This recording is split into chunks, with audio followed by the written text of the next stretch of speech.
La gloria pertenece a los que se atreven a soñar en grande. La pasión y la dedicación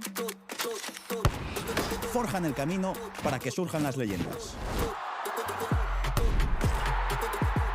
El viaje comienza ahora.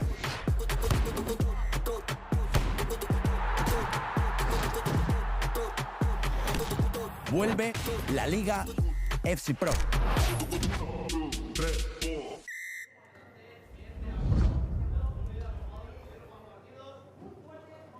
Hello and welcome to La Liga FC Pro. We are live from Barcelona for a non-stop, action-packed couple of days.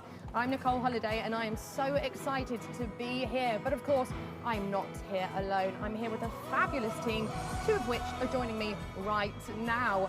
Hello guys, hola! Hola! Richard Buckley Hola! and Hola! Jaime Alvarez, Gravison. That was incredible. Was that good? That was incredible, I'm telling Muy you. bien. And what have we gone for? Ricardo Bacalero. Ricardo Bocalero. He's that big now. I'm here in Barcelona and I'm here to watch some unbelievable action.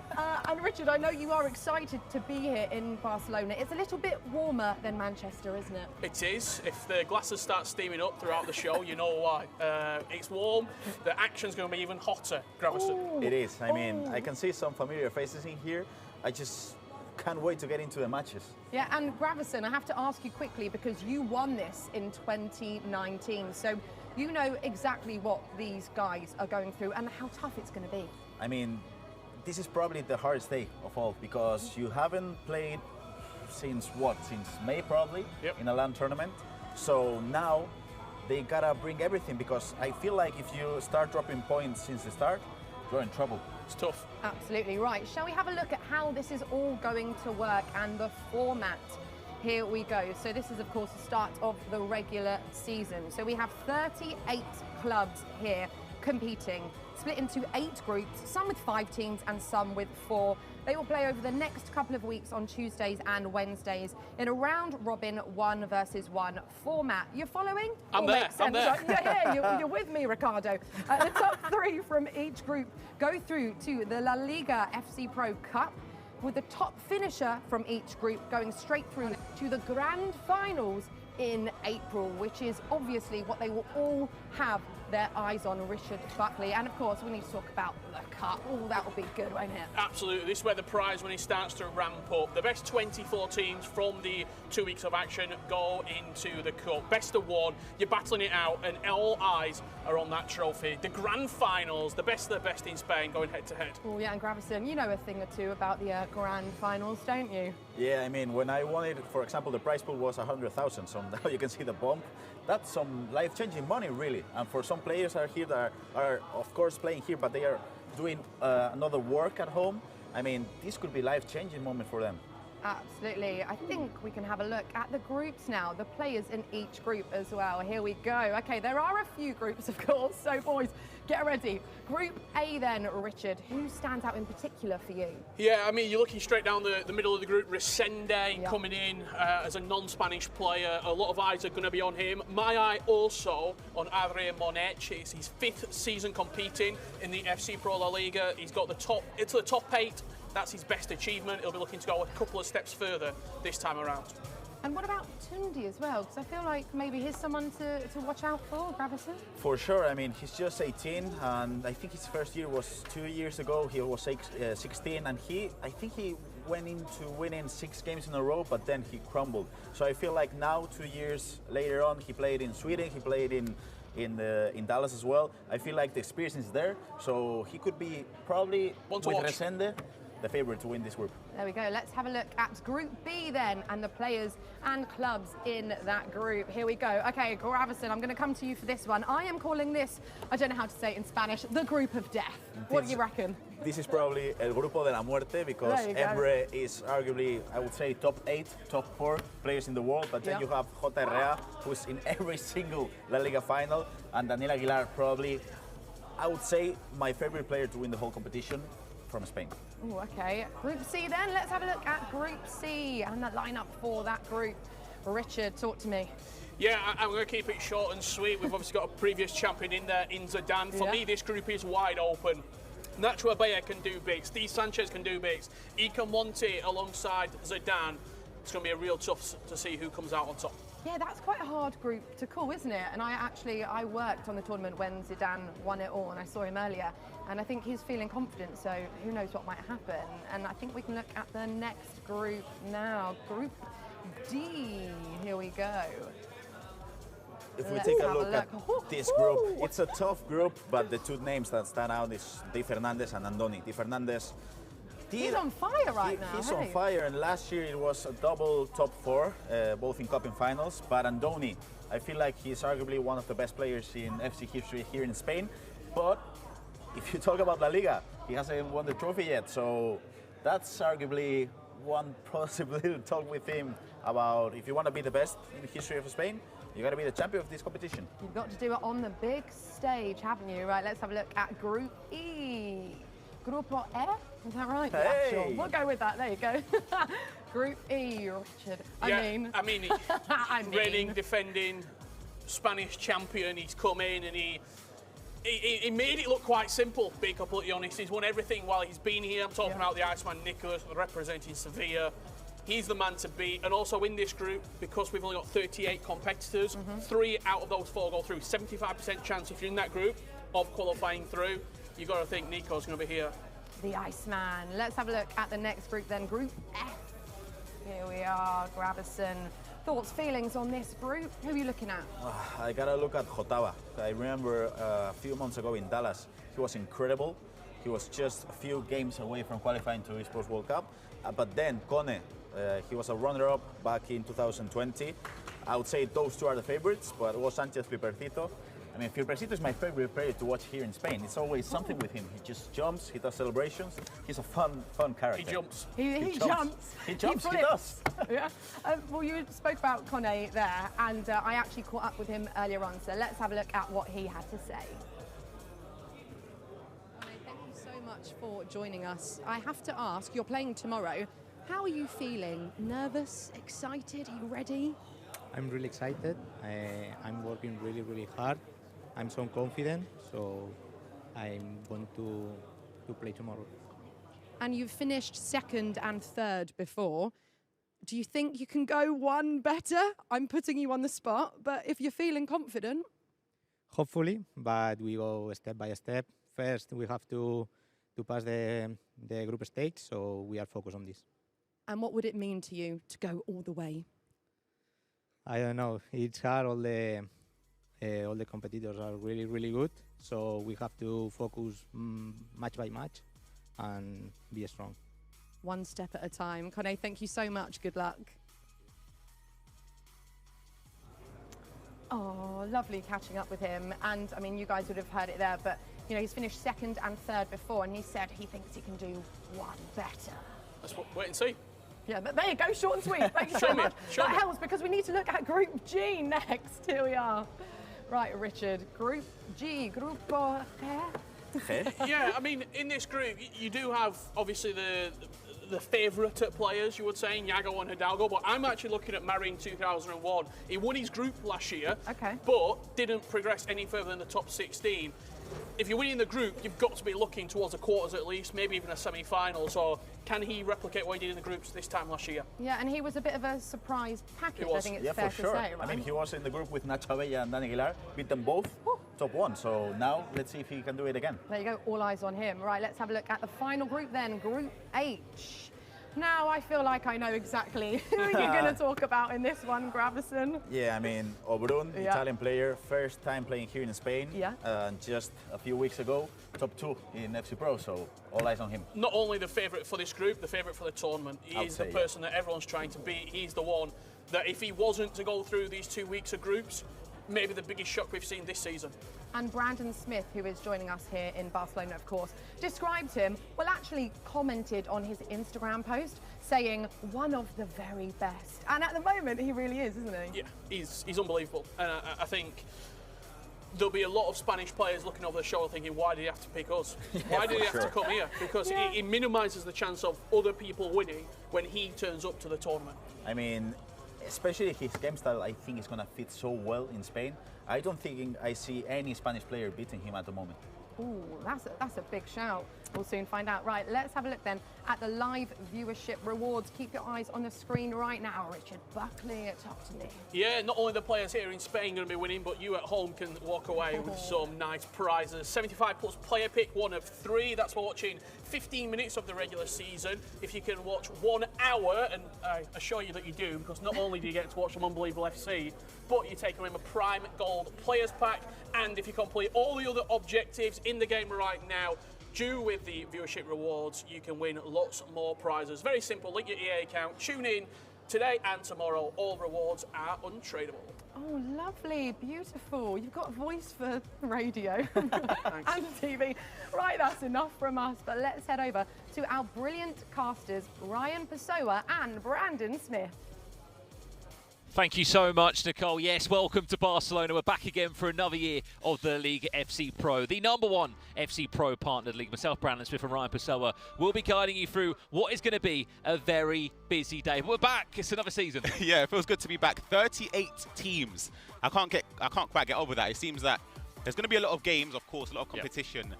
And the first game we're going to be seeing it shortly. Real Sporting up against Espanol. Resende up against Nava. You'll see the schedule on the screen as well, Brandon. The mashups. It's going to be a very, very long day. It is going to be a busy day. If you cast your mind back as well to Real Sporting last year, it was Ethan Higgins that was in the hot seat for them. He's now changed and gone to another FC Pro partnered league this year because Resende has come into town. Fun fact as well, this is the first ever virtual league that this man has played as well. He's played in the Libertadores every single year in South America, but this year he's taken a risk and he's come out up against, in his opening game, one of the veterans of this scene in Nava. I think he's not made a finals for the last 3 or 4 seasons now, Ryan. He's always here every year. He's always competing. Could this be the year that maybe his luck changes? You hope so. He's had a name change, so maybe that's something that can give him maybe a bit of luck as well. So, as you said, he performed well last year in the group stages, but he just wants to get that extra step further. So hopefully today he can start that. Absolutely. Well, look, in FC Pro fashion, we have draft restrictions, draft requirements, and our very own Richard Buckley and Jaime Alvarez are going to break it all down for you now. Doesn't always go to plan. Ryan went from Excel Stacks, where he qualified to the World Championships, went to Ryan Pessoa, never got there again. Let's see if now we can do it. We're going to be looking at everything draft related. As always, we have a certain set of requirements, certain set of rules that the pros have to follow, and this tournament is no different. 8 million budget. We're looking at players only from obviously La Liga and La Liga Hypermotion. 3 icons who have played in La Liga are eligible to be used. 2 heroes maximum who have played in La Liga, and this is the big one, Grav. Only 3 players allowed from the same team. So 3 Real Madrid, 3 Atletico Madrid. You get the gist. How hard is it to build a team that's competitive in these restrictions? It is hard because I was talking with Nacho Abella this morning on the breakfast in the hotel, and he told me, for example, he would have loved to use Courtois as a keeper, but as he was using Vini, Valverde, and Rudiger, that's 3 players, so you're not using Courtois, and that's huge. Well, let's have a look at what Resende has cooked up in his draft. We can bring it to you now, the first reveal, shall we say. First impressions, this is the team that he's gone for. Who do you like, who do you not like in this squad, Graf? I feel like the whole team is really good. I'll say Lewandowski as a striker might be a little bit slow, but what I really like is Xavi as a possible player in the midfield, because if you're using this formation, it suits him, but if you change it to a 4-2-1-3 with the CDM, you're not going to be able to use him. But if you look at the bench, that's Koke, that could be in. Yeah, absolutely. I'm looking forward to seeing it in action on what he decides to go. Miguel Gutierrez, by the way, 37 out of 38 teams, 97% pick rate on that particular left back. Let's have a look on the other side of the stage who he's going to be going up against. It is Nava, and this is what he has put together. Short and sweet. Who's the game winner for Nava, Grav? I'm going to focus on 2 playstyles, really, because I feel like Puskás is probably the best player in the competition at the moment with the budget, because obviously you have 80 million budget. So Henry, R9, I mean, if you use them, probably you're not going to have coins to use on the defense or the midfield. But I feel like Puskás is really good with the budget, and now with the playstyle, the first touch, Puskás and Cruyff, I think that's the game plan for him. Well, you can see the lights behind us. They're getting ready. Resende and Nava, game 1 of your FC Pro La Liga. Back to Brandon Wright. Thank you so much, Richard. Yes, a great little look at the draft requirements today. It certainly shakes things up. There's an 8 million coins here. Is it enough coins? I think the coins are fine. I feel like the difficult part, as Gravison and Richard said, is having 3 players maximum per team. As we go into the game, it's difficult because you'd like to have Mbappe, Vinicius Jr., Valverde, Courtois, but you can't. You have to select 3 of those players. It's difficult.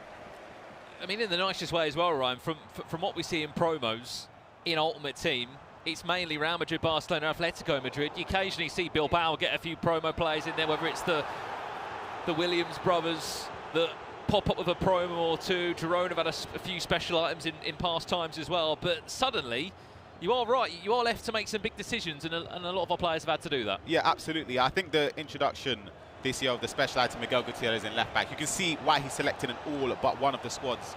Vinicius Jr. as well, I think, will be one of the marquee players. Cruyff.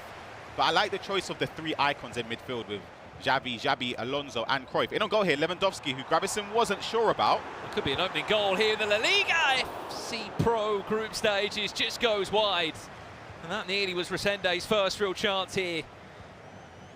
In foreign soil for him, the Brazilian pro player travelled quite some distance to compete this time round for Real Sporting.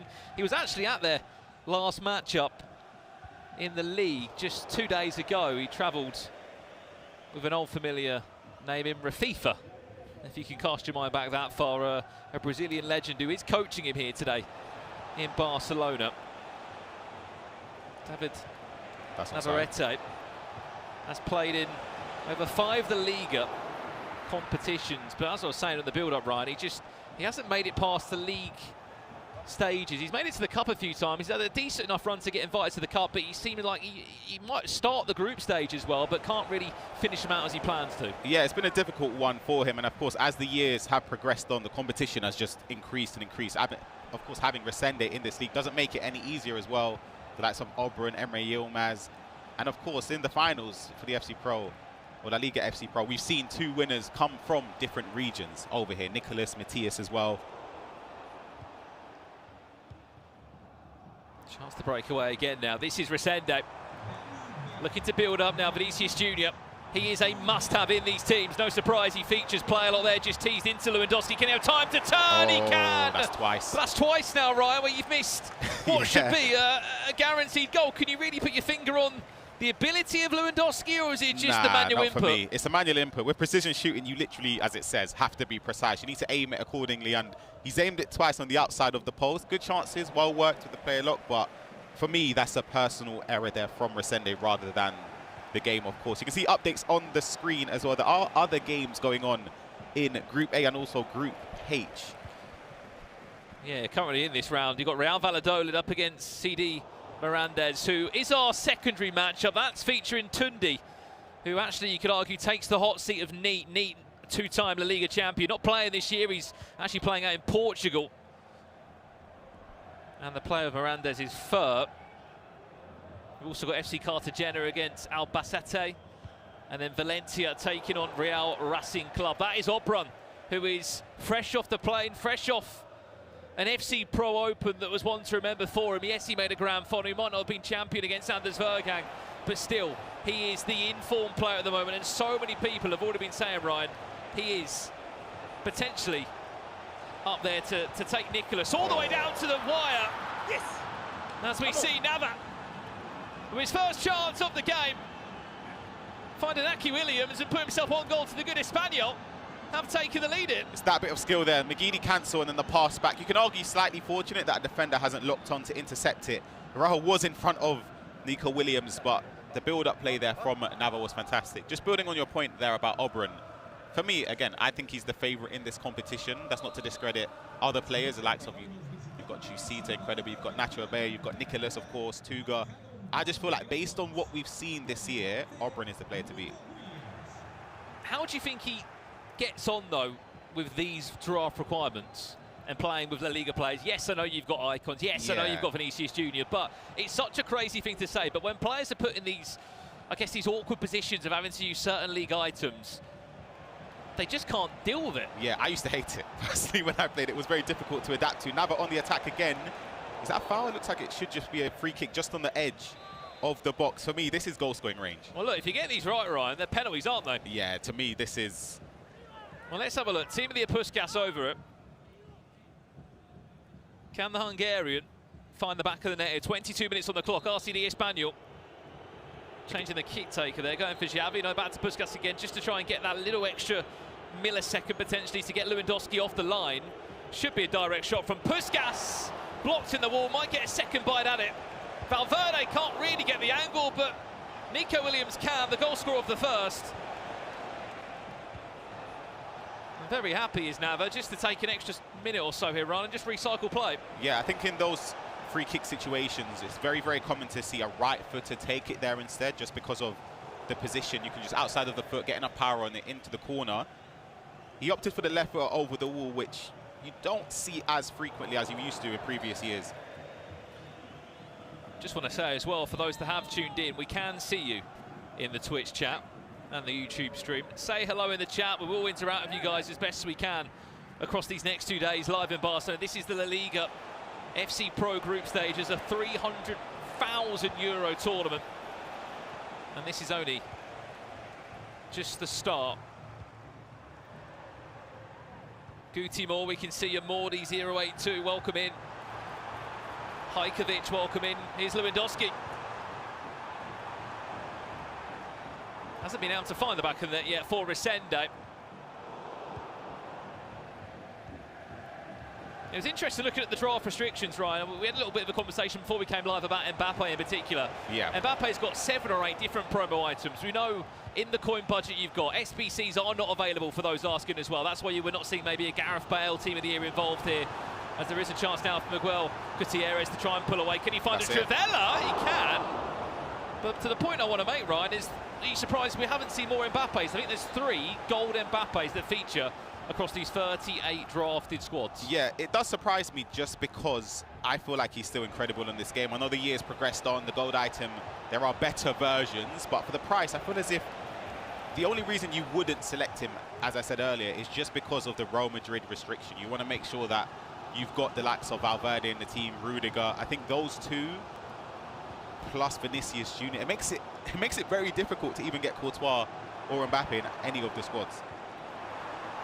Griezmann. That's great on play. A play for Lewandowski, who still cannot find the back of the net. 3 times now he's been in those situations.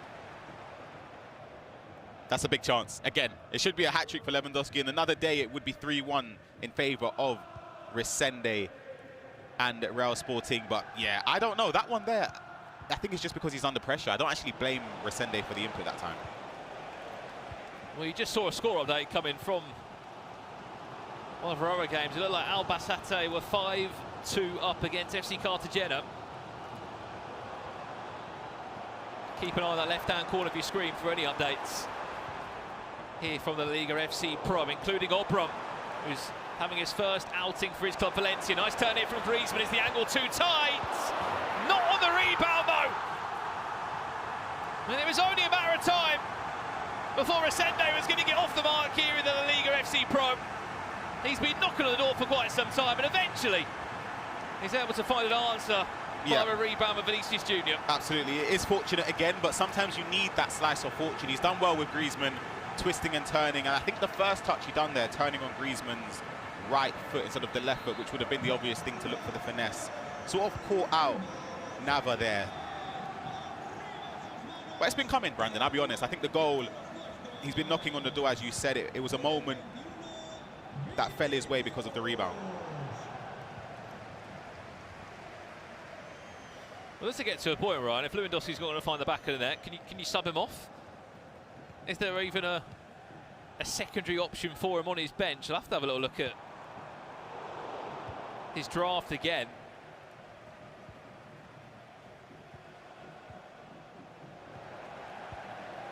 One is the scoreline here. 5 minutes away from half-time in our opening round of fixtures. Live from Barcelona, we're here for the next 2 days.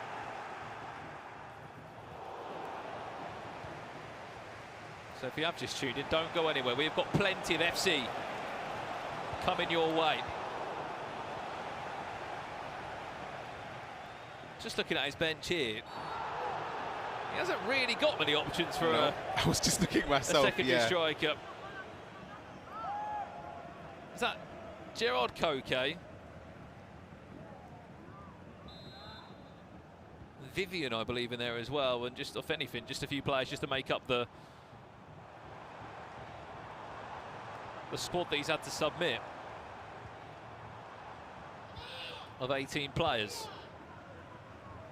I think the only option he's got off the bench that can play up front is Luka Bacca, but is he much better than Lewandowski? I don't know. I think it's quite close. Good play here in the box again.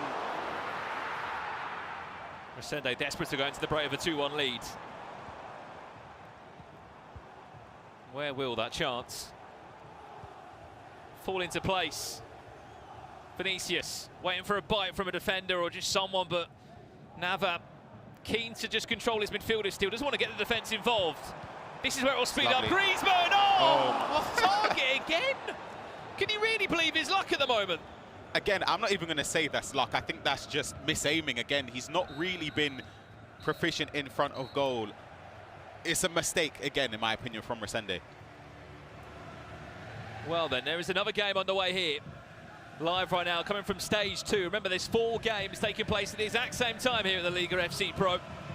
And it is Real Valladolid that lead 2-1 up against Mirandes. That is Tundi, one of the sort of up-and-coming talents, really, right? He sort of had a solid season last year where he got himself on the map. Obviously part of Dux and their esports project. Real Valladolid have been a strong partner of that team too. They were able to win the LALIGA FC Pro on 2 different occasions. Could be a chance to find a 3-1 lead here.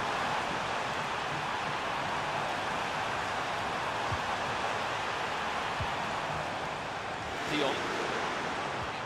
Threaded through, Vinicius still waiting. One of his options, Puskas, Cruyff has got a bad front to out. He'll try and go back inside again. Cruyff has got so much time. He just sort of the ball there as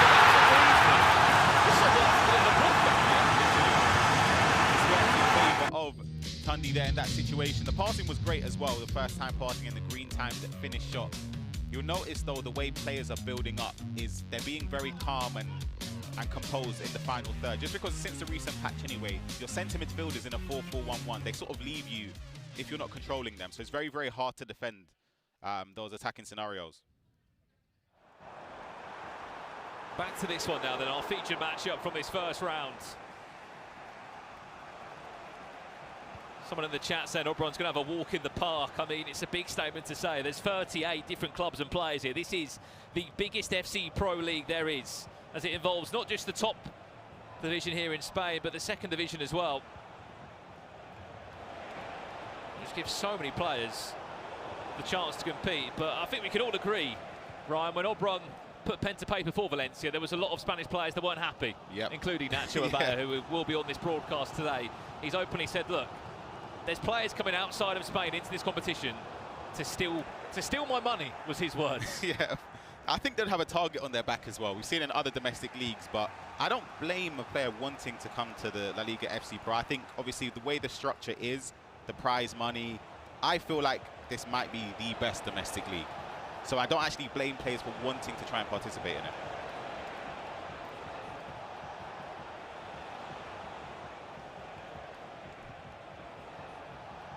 It's great play. Espanol, nice little reverse elastico there. This is Cruyff once, twice. Oh, it was brilliant build up there from Nava. Was just missing the shot.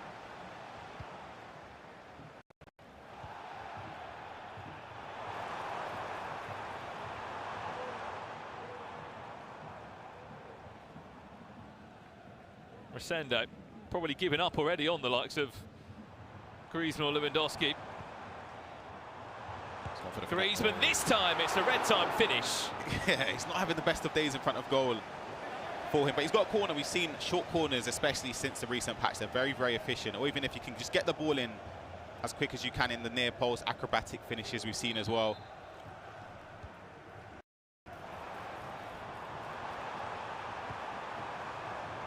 Cruyff.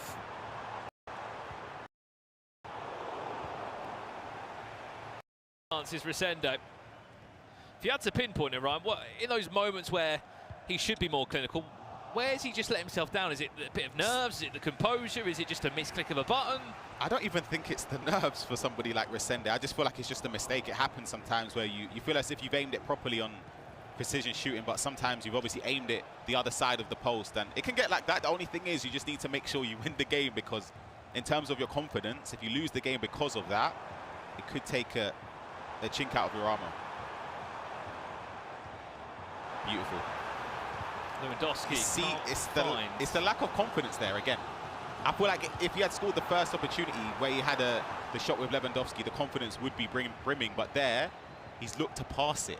You're in on goal with Lewandowski, the player you want to be in that position. For me, you have to shoot. Oh, could be bundled away here. This could be a chance. Free kick, surely. Oh, wait. Oh, I no, thought it's the second yellow. Oh, my gosh. I thought it was the other way. I mean, the bigger question I've got there, why is he in a right back?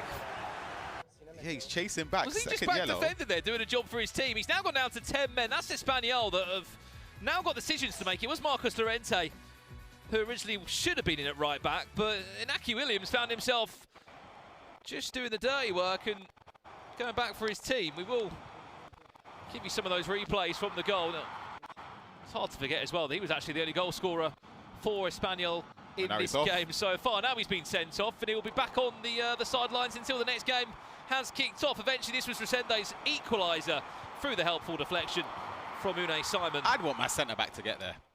I'll be honest. I want my centre-back to step across and win the ball there in the box. I don't know what the choice he will make here. I think when you lose a man on the pitch, I feel as if you may have to change formation. That's the one thing this year, how important it is with roles in your formation. You want to have them on their correct roles and positions. So unless you have a direct substitute on the bench for that, potentially a change of formation could happen. How big of a 20 minutes is this now then, Ryan, for Resende? You're only up against 10 players. He has to capitalise. He's gone for a goal, surely, I think. Here he comes. Oh, it's gone in! Wow. Oh, my gosh. Well, it's the Brazilian doing the job for the newest South American here in town in LALIGA FC Pro. Resende leads 2-1. And with his first kick of the ball since Nava's gone down to 10 players, the game has already been flipped on its head. Real Sporting leading by 2-1. Yeah, see, I love a free kick goal, but for me there, I don't even know if I would have shot. I think it's an obscure angle, but it's worked in Resende's favour. It's punishing straight away from Nava. And it kind of shows, Brandon, we saw the free kick on the other side of the pitch in favour of Nava. Two different sides of the spectrum. Somebody that's confident with taking a free kick from even further out, and then somebody that wasn't confident who gave up a very good opportunity to score.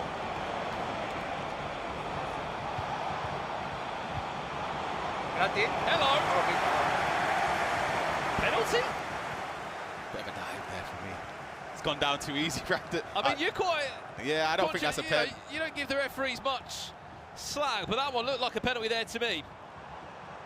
Careful of the cross here. Lewandowski will be waiting for it. Here's a question as well. Unai Simon in goal. If that was Courtois in goal, do you think Courtois saves that? A little bit taller. Or Yeah, just the stats? I just can't trust the keeper.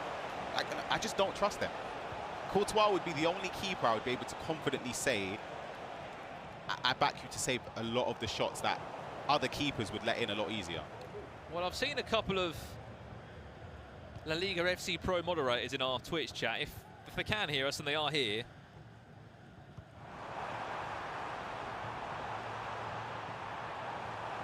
I would love to run a poll in the chat right now. The simple question would be, would you draft Courtois into your LALIGA FC Pro team? Remember that you can only use 3 players from each club. It's a big investment to make in terms of the Real Madrid selection of players, hence why so many of them have not gone for Courtois. Yeah, I was just taking a look at some of Unai Simon's roles as well. He's got rush out, he's got cross-claimer, footwork as his play style plus. He has good play styles. I just don't know. I just wouldn't be able to trust him, I'll be honest. So some of the updates on the screen. There's some comprehensive results as it stands. This seems to be the closely contested game.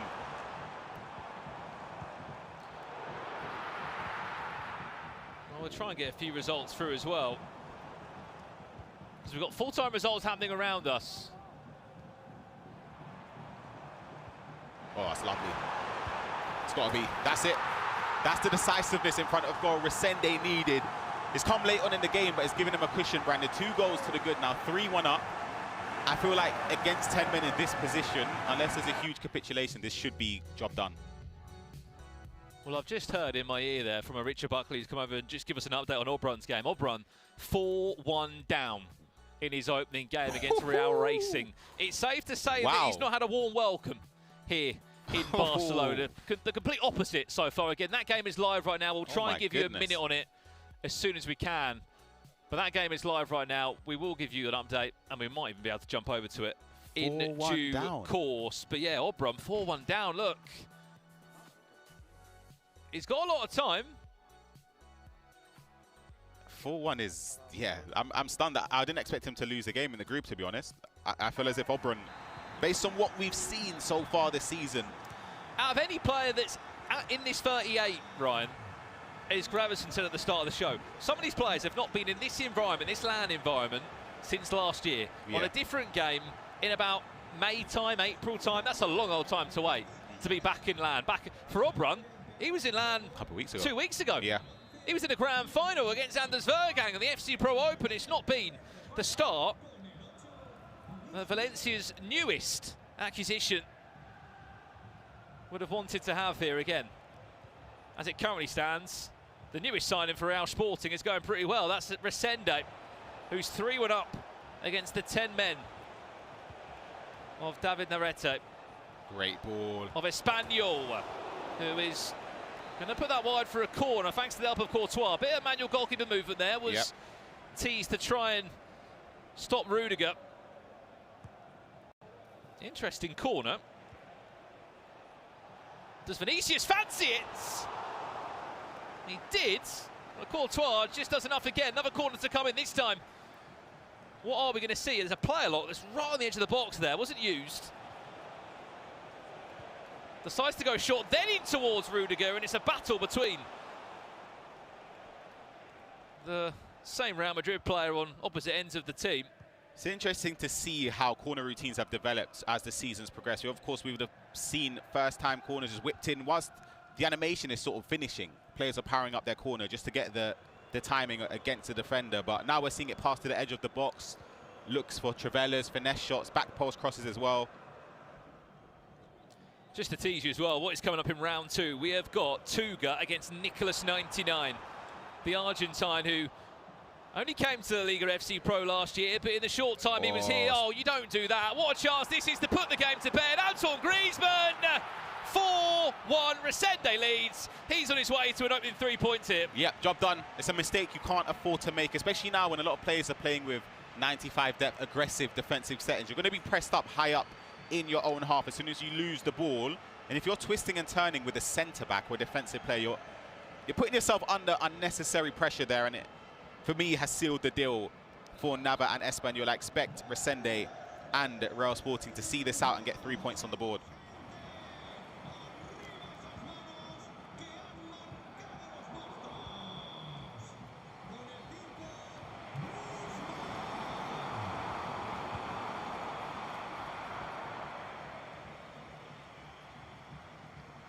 Well, 5 minutes away from a huge 3 points. We've just seen a reaction as well. Obrun has looked like he's lost his opening game here in the Liga FC Pro. We'll give you a final score on it.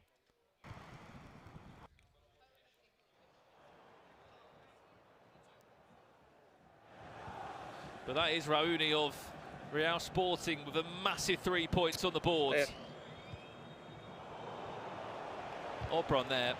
Not sure what start he's had. The one thing that these players do have this time round, though, they play each other twice. Yeah. They didn't have that last year. They just played each other once in the groups, and it didn't leave much room for you to start badly, Ryan. Yeah, and also, in fairness, last year, Nicholas finished 3rd in the group. He just about scraped through. On his last match day. I think it was goal difference as well. It was a goal difference exactly, on his last match day. He had to put his qualification on another player to even get the through. balance, yeah, and it ended up leading to him winning the cup and also the LALIGA Pro Grand Finals as well.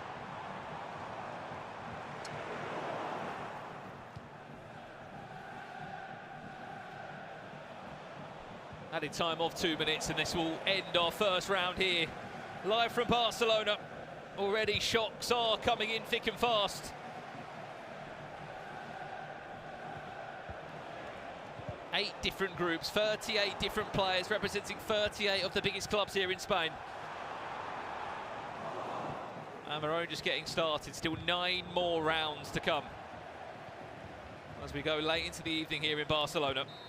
Full-time result there, Resende, congratulations, welcome to the Liga FC Pro, and he couldn't have had a better welcome than that, could he? Yeah, absolutely, it would have been a start he dreamt of. It could have been a lot favourable in terms of goal difference, because he started off so well, but it was just the chances missed. And as I said early on, it poses a well-played game for him just because he ended up winning the game. If he lost it based on the chances he missed, he would have been devastated. No, absolutely. Again, if you have just tuned in, good afternoon. Thank you for coming in super early on your Tuesday afternoon. We've got 9 rounds, as we said, coming thick and fast here from the LALIGA FC Pro. Up next as well, how about that one? Nicholas against Tuga. Oh my goodness. Yeah. That's an old school game. I'm looking forward to it. And it was only a few months ago that Nicholas was here to pick up the Super Cup. Yep. So he's won the league. As he walks past us to our right now, he's won the league, he's won the cup, he's won the Super Cup. He's quite enjoyed playing here in Spain. Yeah. He's earning good money. Yeah, but I think there'll be a target on his back. I'm sure that Tuga wants to beat him, and he backs himself, so we'll see what happens. Absolutely. Look, so much more action to come here from Barcelona. We're off for a quick break. When we return, Tuga takes on Nicholas.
Welcome back. Wow, what a first round of games we just had. That was so exciting. It's everything that I thought it would be, and we had a big surprise, I think it's fair to say, in one of the games as well. Luckily for you, we've got those highlights coming up next. But we can have a look, I think, at the standings and kind of see where we're at as it stands. Of course, only a few games have been played so far. So this is how Group A and Group H are looking at the moment. What are we making of that so far, guys? As you can see in Group A at the moment, both Valladolid and Sporting with Resende and Tundi started really well. You can see Osasuna hasn't played yet, obviously. And in Group H, I'm confident it's Real Racing Club with the 3 points, and then Albacete with the 3 points as well. I'm sure we'll get that fixed in just a second. But one thing we haven't seen yet, that's draws. No draws. And also 2 convincing wins in Group A. Pretty like 3-4 goal swings. I mean, the story, I'm gonna ruin the script. I'm gonna ruin it. Owen losing game 1 is really surprising. There were a few sort of moments that he might struggle, but I mean, this game there was an early struggle, you would say, for Resende, but he pulled it out and sort of showed his quality in the end. Yeah, so we're looking at game 1 on the screen right now from Group A. Real Sporting versus Espanol, Resende versus Nava. Oh, I mean, it started off, boys, I think it's fair to say, a little bit slowly, right? It did. But then in the second half, I mean, we're obviously into the first half here, but then it really took it up a notch. And I heard the guys on commentary saying that, you know, Resende wasn't taking his chances initially, and I think they were getting a bit frustrated with him, right? Yeah, for sure. I think he had like 3 great chances that Ryan mentioned, how the precision shooting wasn't there, but this was the defining moment of the match for sure. The red card and then the free kick goes in. You're leading the goal by the match by 1 goal. It's hard for Nava. I mean, look, I think the red card, it swung. Resende will be disappointed for the simple fact the game should have been done at half-time. He had 3 or 4 big chances, and that precision shooting is something that we even commented on it when we were just watching the game off sort of camera. I think Ryan did as well on the commentary. There was a chance where he didn't shoot and he passed, and that shows that the confidence was lacking with his precision shooting and where he's aiming that analog stick. And it only when he got the 3rd goal did you sort of take a bit of a deep breath. Okay, I'm in a pretty comfortable position here, and this 3 points is mine. But given a tighter affair, I think he has to improve that shooting.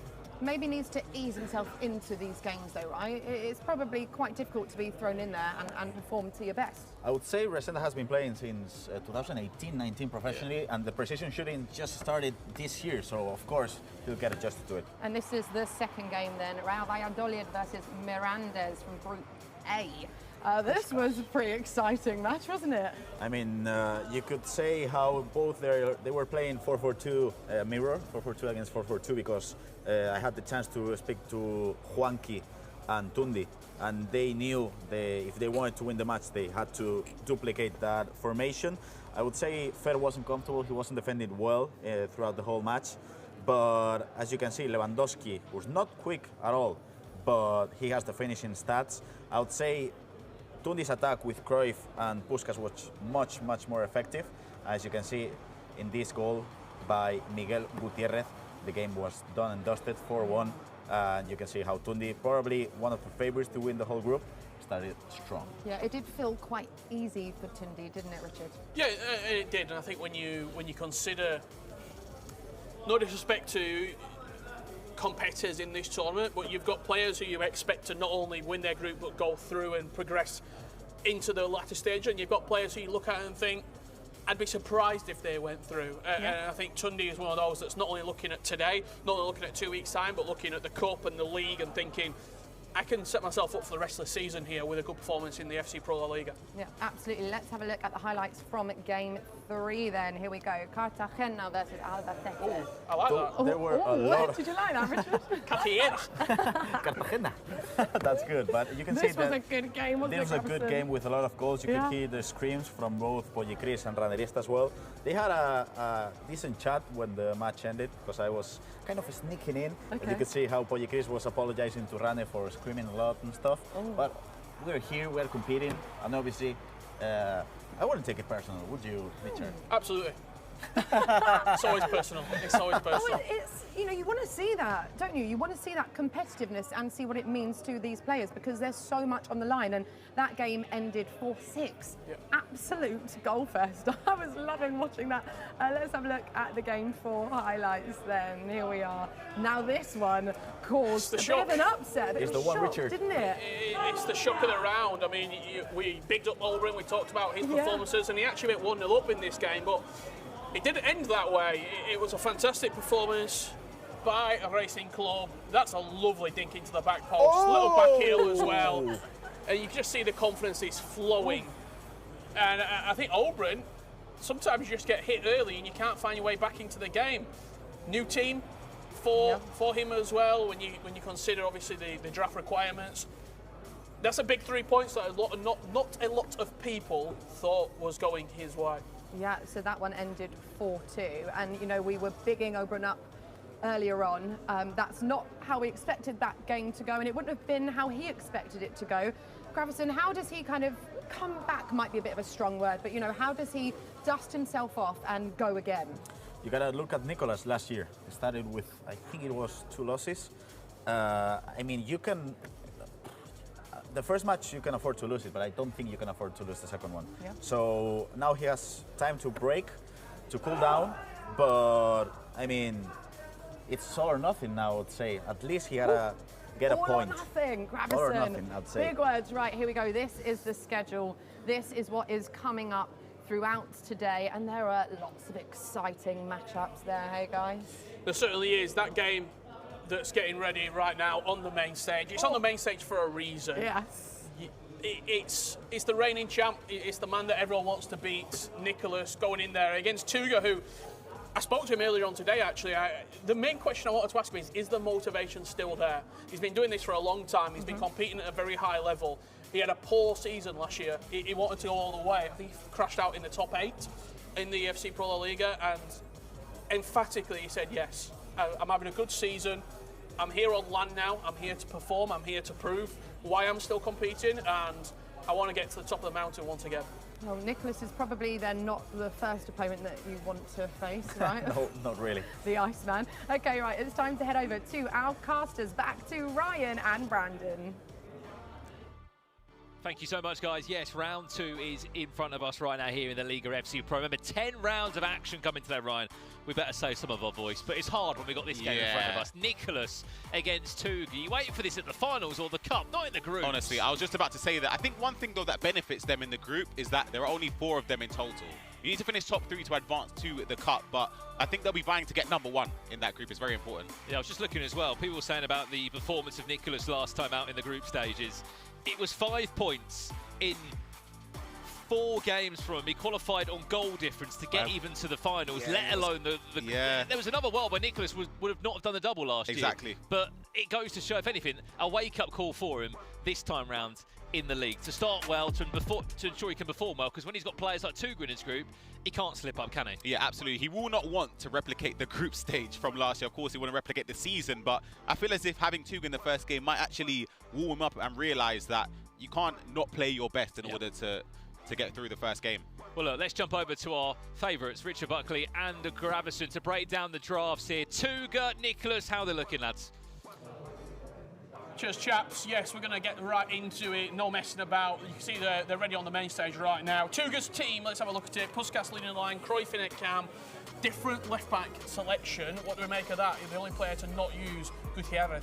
I would say defensively and physically he's better than Miguel Gutierrez, but offensively he lacks the pace. And I would say probably if you're playing against Nico Williams, something like that, that has 96 pace, you're going to struggle against him. All 3 icons in the attacking area of the pitch as well. Tuga's looking to score goals, and I can't wait to see how this game unfolds for his own perspective. We sort of know what Nicholas is going to rock with. He's got his favourites in his team. Kevin De Bruyne doesn't play in the La Liga, so we can't use him this time around. However, Johan Cruyff, he was always going to be in that team. I'm looking over here, we've got a defensive icon in Cafu and also Luis Rajo in at left mid. What do we make to those 2 picks? For me, the main thing about Nico, as you mentioned, Luis Rioja, he can play as a winger, but he can play on the midfield as well. And one thing about Nicolas, he likes to switch formations and stuff. You can see Koke play in the midfield, but as a CDM as well. De Jong can play as a CDM as well. Siral could play in a 4-5-1 as a center midfielder, so anything can happen as you're even on the bench as well, a lot of versatility. This game, it's going to be won for me in the tactics. Both players supremely confident, looking to kick off their season with a win. Let's head back to Brandon and Ryan for this massive game. Yeah, we can't wait for it. Thank you very much, guys. Look at those drafts as well. There's one man that's always in that draft of Nicholas. It's Cruyff. Yeah. He loves him. I'm seeing Cafu at right back, which I think is an interesting choice for one of your icon slots. But I think there's a blueprint for Nicholas. The through balls with Zidane in attacking midfield. You've got left-footed players on the left side for Travella's, right-footed players on the right side. So I think there's a game plan for Nicholas. Is it too much money on a right back, though, Ryan? I would say yes. He's obviously the best right back that you can select, but to spend that many coins, in my opinion, from the budget, I think I wouldn't do it. But again, there's a reason why Nicholas is one of the best players in the world. He always selects his squads and formations based around what suits him and not others, which is something I do respect.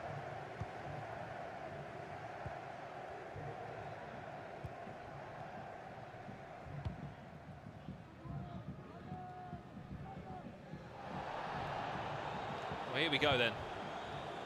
The Super Cup champion, the league champion, the League Cup champion, Nicholas 99 takes to the stage here in Barcelona.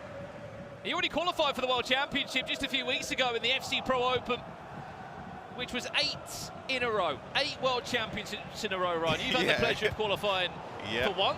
Imagine 8. Imagine 8. Yeah. How does he always provide that consistency? Yes, he might not have won a World Championship, Nicholas, but he's won the Champions League. He's won the LALIGA FC Pro. He's won so much FC Pro prize money in his time. How does he remain that consistent? He's the most consistent player we have in the FC ecosystem, and I feel as if for Nicholas, he's so close, in my opinion. He's in a discussion whether he's the greatest of all time. Here he is trying to get the pass across the box there, sorry. I think he's just missing the World Championship title. Here's Zidane now. Nice step over. It's Nicholas with his first chance and his first goal here. It may have been back in December where he picked up the Super Cup. 2 months on, he's back in business. He's back on the main stage. The Iceman looking cool, calm and composed as ever. Yeah, I thought Zidane maybe took it a slightly bit too early there, but obviously not with the finish going into the corner there. You see it slightly from the replay. The step over there to take the touch over to his left foot, and the 5-star weak foot gets it into the corner. Again, can you put that down to the goalkeeper? I do. I think the goalkeeper potentially could save it if it was a different player like Courtois in goal.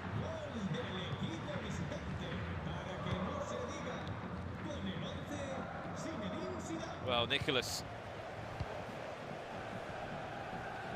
wants more prize money. If he plays like he does this year, right, he might be one of the first FC Pro players alongside Anders Vergang, depending on his results, to break over $1 million in prize money. What's more impressive is just the drive he has every single year, Ryan. To still be at the top of his game, to still be the best that he can be.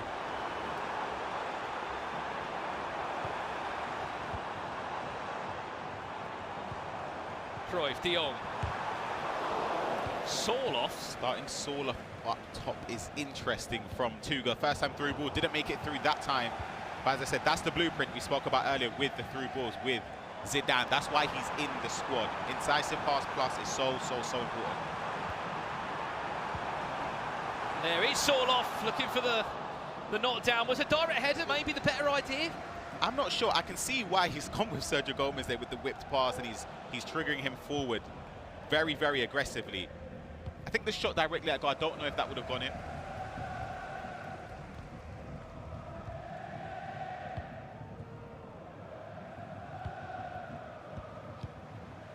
Vinicius. Cruyff, who finds himself in a very deep role at the moment in this lineup for Tuga. We were speaking yesterday, Ryan, if there's one player that could make this game difficult for Nicholas, it could be Tuga, because we know what Tuga is like sometimes when he's playing at his best. He can see out a 1-0 win. That's the thing. He knows every millisecond of the game, how he can take out time from a throw-in, a corner.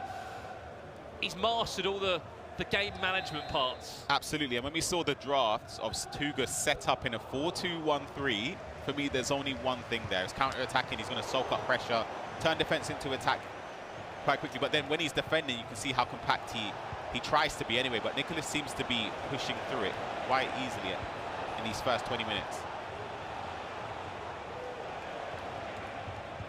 De Jong, his winter wild card, that has a very decent 99 passing on it. No surprise why he'll be in so many teams here across these next 2 days. What does Nicholas fancy here from a set piece? Just 18.5 minutes into this game. Does he fancy a direct shot? Oh no! No! What? Oh my goodness. I mean, if it falls your way, you take it and you run. Wow. Frankie De Jong. Yeah, I didn't know he had 99 free kicks. Yeah, that's extremely, like, of course he does with the 99 passing version. I would have gone for goal there. I think you have to go for it outside of the boot. It's just a deflection. The keeper's been sent the wrong direction, and it's very, very unfortunate for Tuga. That perfectly comes into off the Marcus corner. Llorente's head. It goes back out. I think that's the first time I've ever seen that animation. As we jump across now. Hold on a second. Did I just see 3? Was that 3-3 already in this game? To Andoni. He's up against Zumaquero now. Andoni, as we know, was a cup winner the year before last. But it was not a year for him to remember last year. Didn't even make it out the group stages. Rivaldo has scored for Atletico Madrid, but what does it do on the scoreline? Are you right? Is it 3-3? No, it's a 4-2, but I think we're into the second half here. No, we're not. We're 40 minutes into the game. Yeah.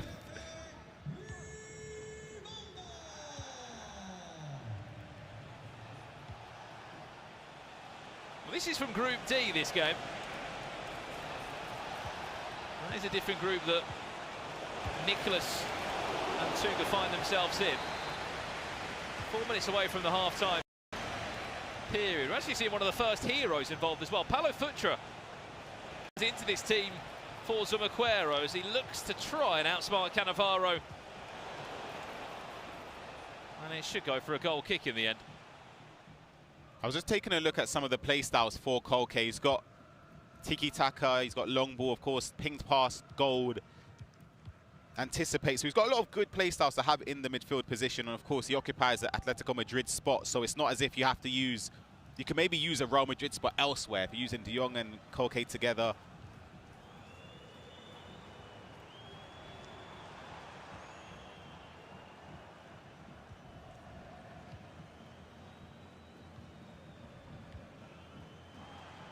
Last chance of the half, Laminium out. Version of his features for Andoni. Has to be a little bit loyal stuff in there. Gerald Koke. And you are allowed 2 heroes in these drafts, Ryan, but do any of them actually get into your team? That's the question, isn't it? I'd be honest, I would say no. Hold on, great touch back from where it came there for Griezmann and Zamakeli. He gets a corner though. He has to go for a goal. Can't pass it too deep because it will blow for half time. And this is exactly what happens here. 4-2 in the first half in favour of Andoni and Atletico Madrid. Well, half time there. Let's leave it and go back to our feature game if we can. I think we missed a goal. And we missed a goal? Oh, we have. Nicholas 3-0 up in 30 in-game minutes.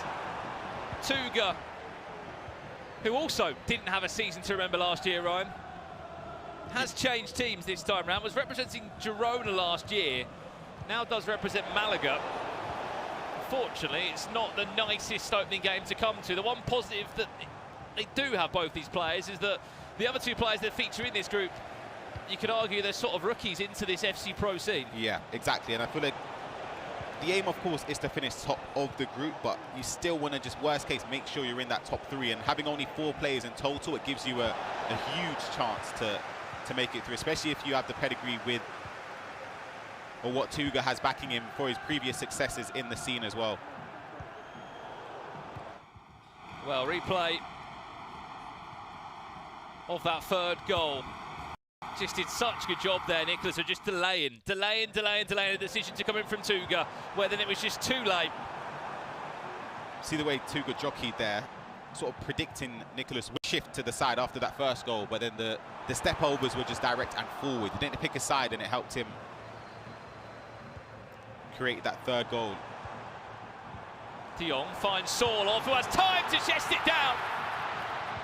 And just squeeze that into the back of the net. I just wanted to ask you, Ryan, what do you think the game plan is with Sorloth in there? Crosses and little dink passes like that in the offensive areas. There's nothing you can really do there, unless you sort of offside trap manually or press the person in possession. But at that one triangle over the top, it's a couple yards away from goal. Keeper makes a choice. Unless you do something extraordinarily wrong in terms of time finishing or your precision aiming is off, you're going to score those chances more often than not.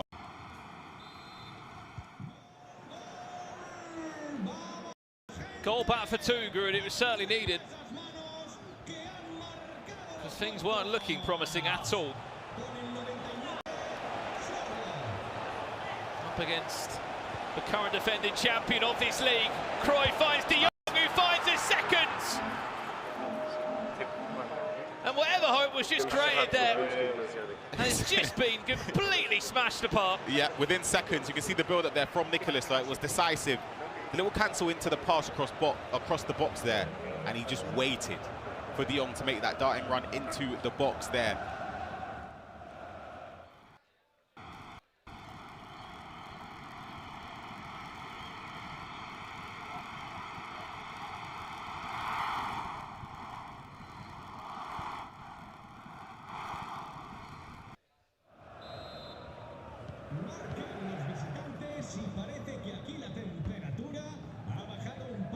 Goals are flying in here in Barcelona. 5 goals before the 40th minute.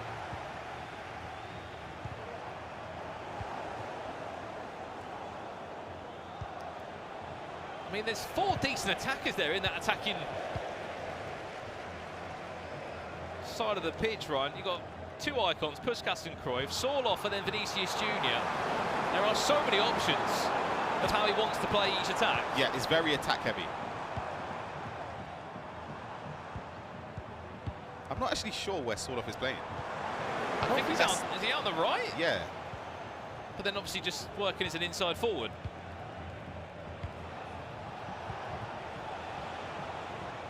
Because we did speak to him earlier, and he said he likes playing the 4-2-1-3 or the 4-2-3-1. Oh, what a pass! Oh! Stop it, Nicholas!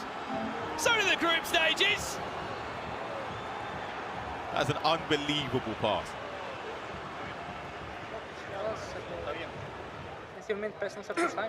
Incredible from Nicholas. He's got so much joy out of use of those ongoing runners in the midfield, hasn't he? Whether it's Zidane or whether it's De Jong, they're involved in the attack. They're causing headaches at the back for Tuga, who often we applaud for being so good defensively.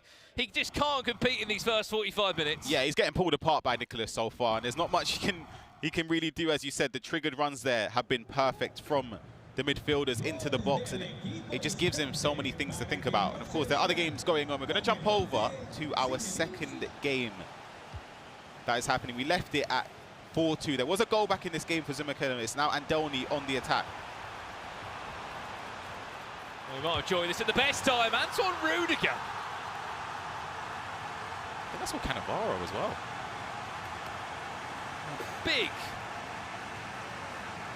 puff of the cheeks there from Andoni. Rudiger has just become a number 9. Right place, right time for the German defender. Andoni back in pole position. As much as Zumaquero keeps pulling back a goal or two here, Ryan, Andoni's just doing a good job of just keeping it at an arm's length, getting a 2-goal cushion back again. The choice of Cannavaro, I think, is quite a weird one. I'd love to see the statistics of how many players have selected him. If it's just Andoni, I wouldn't be surprised.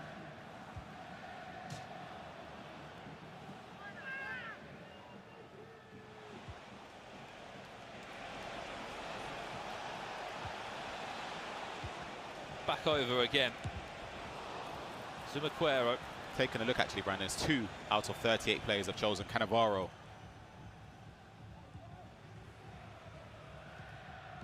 That being his team of the year, Ryan. Yeah. I mean, he wasn't one of the most expensive team of the year defenders by any means. He's going to be in trouble. The pace, Vinicius Jr. in behind, finesse up, keeper comes out there to stop it being 6-3. Still, what, 600k in a defender there of Fabio Cannavaro. I'll be honest, he was probably one of the only icon team of the years I did pack. Yeah. Who did you get? I got him as well. I got quite a few. Yeah, Henry, did you get Pele? Pele? Yep. Quite a few. It's been. I mean, it was a fruitful year. I think there was only about, what, 10, 12 different team of the year Oh. icons. You got most of them there. Great skill moves in the box there.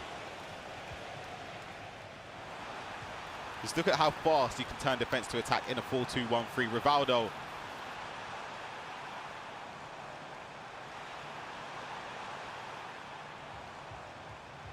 Can he find a way in there? Play a lot. Finds Vinicius Jr. Times it green. Well played. Good save from Courtois. Let's jump back across if we can to our feature game. I can hear it in the background. It looks like it's just kicked off again. 22 minutes away, this one, from an end result. Our main feature game is just kicking off for the start of the second half. Nicholas 4-1 up in that game. And the other news here, there's been that Obron lost his first game against Real Racing Club. Rouhani coming with a massive 3 points there. As we said, there are 2 group dates here, the 11th and the 12th of March. These players will meet here again in the same location in Barcelona, as Atletico Madrid have just found another goal. Andoni looks dangerous going forward, I'll be honest. Every time he's in the area, he's very calm, very composed. He often takes the right shot choice there, and that's exactly what happened with Lamine Yamal. Jumping back over in the second half, of course we would have left it at 5-1. It's still 5-1 in favour of Nicholas. There is time, right? You never know, Brandon. There could be a comeback, but I just feel as if the way Nicholas has been playing it, it's more likely we see goals in his favour than against him. I mean, you're asking a lot for Nicholas to slip up in moments in a game, Ryan, let alone to concede, what, 4 goals. Unless Tuga can get started now. This one has to go in, it doesn't. I think Nicholas was in his head there with the goalkeeper movement. Puskas there, ideally you'd want a Trivela, but the keeper moved way before Tuga even lined up a potential Trivela.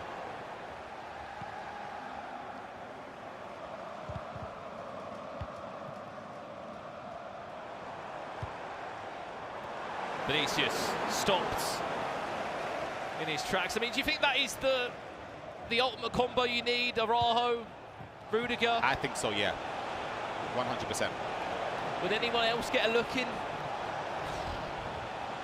For me, no. I think they're the best options, especially with the play styles, the models in-game, defensive attributes, pace, everything that is in their favour defensively. I feel as if those are the two options you should be going for.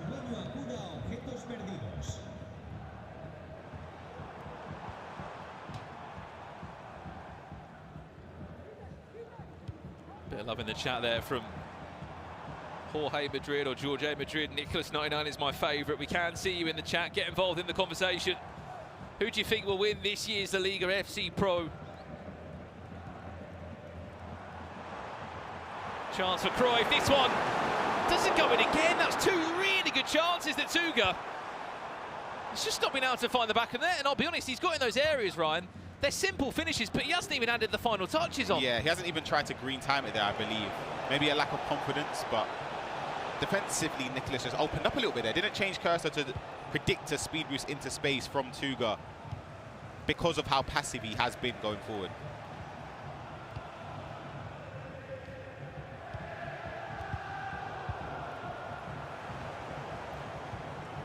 Certainly had the momentum though the last 15 in-game minutes, Tuga, but he hasn't had any goals to back up the work that he's been putting in.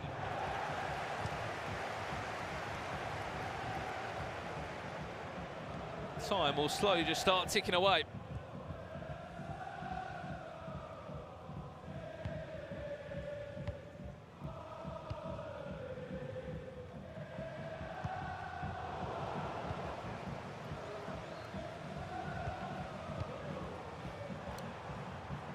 Mendes and De Jong having so much work to do there in the midfield too. Just looks like there's a lack of confidence from Tuga. I'll be honest, he doesn't seem, when he gets into the final third, it's like he's questioning himself. I don't know whether that's down to Nicholas just putting him under pressure, making him sort of second guess every shot choice, every extra pass, every touch. Whereas whenever Nicholas goes forward, seems to just slice him up almost in on goal there with the through ball.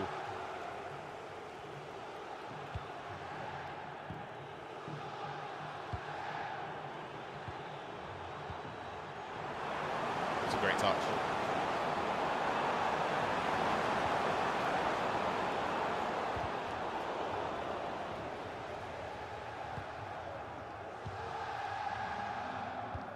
Someone like Nicholas, Ryan, he can just take all the time he wants to just see out the game. Yeah. He's in no rush. He doesn't need to be. One thing for sure, though, he's already on his way to beat how many wins he got last year in the group stage. He's only got one win from 4 games. It was 2 draws that actually saved him. And a pretty good defensive record.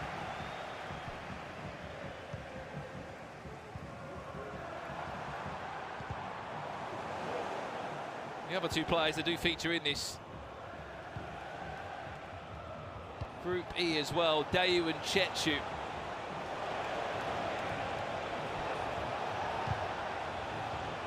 They will have a big task on their hands, but if you're coming into Tuga after a defeat here, why not have a go at him and see what you can do? You can just see both players POV there with their drafted 11 in an 8 million coin budget. 3 icons is the maximum you are allowed in these LALIGA teams, and 3 players from each LALIGA team. That's why you are seeing just the few odd picks popping into these teams. Let's jump back across if we can. See Andoni, how he's getting on. Last time we checked and he was in front. Has Maquero made it any more difficult? He hasn't. It looks as if here, Ryan, Andoni's just been able to pull away. Yeah, absolutely. It's been a strong performance from what we've seen from Andoni, and the scoreline reflects that as well. Offensively scoring more often than not. I think in these situations, especially in group stages, you have to try and make sure the game doesn't pull too far away from you, because goal difference does have a huge impact. Again, we saw it last year with Nicholas. The crazy thing about Andoni is as well, we're just seeing it here in front of me. March last year, March the 3rd last year, the LALIGA FC Pro group stages finished. He ended his group stages here without a win. He didn't win a single game last year in the LALIGA FC Pro, so he's already on a much, much better trajectory than what we saw last year. And by his own standards, it's what you expect. I mean, he played in the Champions League last year, thanks to Atletico Madrid, who did have a brilliant run in the European competition. If it wasn't for that in real life form, he would not have had any more FC Pro competitive experience after March last year. He starts with an important 3 points on the boards. And let's jump back to our main feature game here. Nicholas still 5-1 in front. Time is running away. 4 goals in this time, Ryan. It just seems impossible against Nicholas. Yeah, I think he's left it a little bit too late. He's got to these areas very much. I feel like Nicholas has nullified him quite a bit, but sometimes in these performances, especially for Tuga's perspective, the blame sometimes lies on him as well, in terms of there was a clear game plan and he sort of diverted away from that. But I understand it, because before you knew it, you were 3 or 4 down, so it's a difficult game to kick off your start in the La Liga FC Pro season.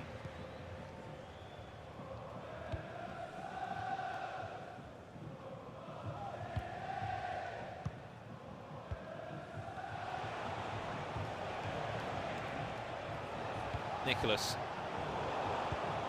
couldn't quite find that through ball to Cruyff, who is his favourite icon, believe it or not, on FC 25. It's not on 9, it's not maybe the icon name that's normally on the tip of your tongue. He absolutely loves Johan Cruyff. And if he can get a promo item of 2, he will be even more deadly. Speaking of Cruyff, he has just scored against Nicholas, but I don't see it being more than just a consolation. 3 goals in 10 minutes. Yeah, it saves the goal difference slightly, but when I spoke about decisiveness earlier, this is exactly what I meant. It's just passing quickly, takes a touch there to open up the angle for the shot, and it takes a shot. That's it. We used to see that a lot from Tuga in years gone by, but in recent years and this year so far, we haven't been seeing a lot of that in offensive areas.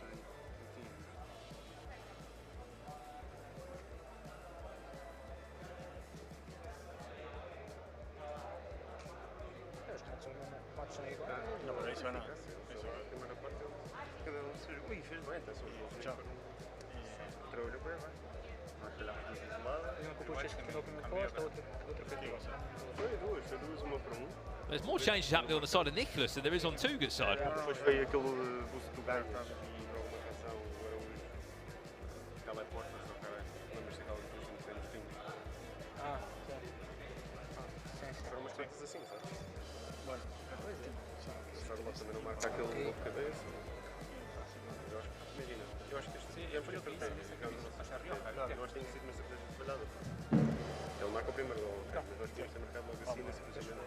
Well, Nicholas looks to be ready to jump back into this one. A lengthy pause from Tuga. I mean, it'd be quite something, Ryan, if he pulls 3 goals back in 10 minutes, but I just don't see how there. Nicholas, he's fresh off the FC Pro Open. He's fresh off qualifying for a World Championship a few weeks ago. Nicholas will be very comfortable in these situations, just to kill seconds on the clock. Famous last words. I've actually just seen him give it away there. You can see the updates on the screen. Of course, saw Andoni 7-3 victory.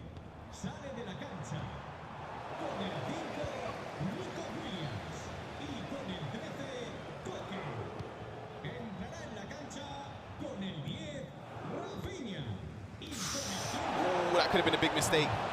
Could have been a big mistake there from Tuga.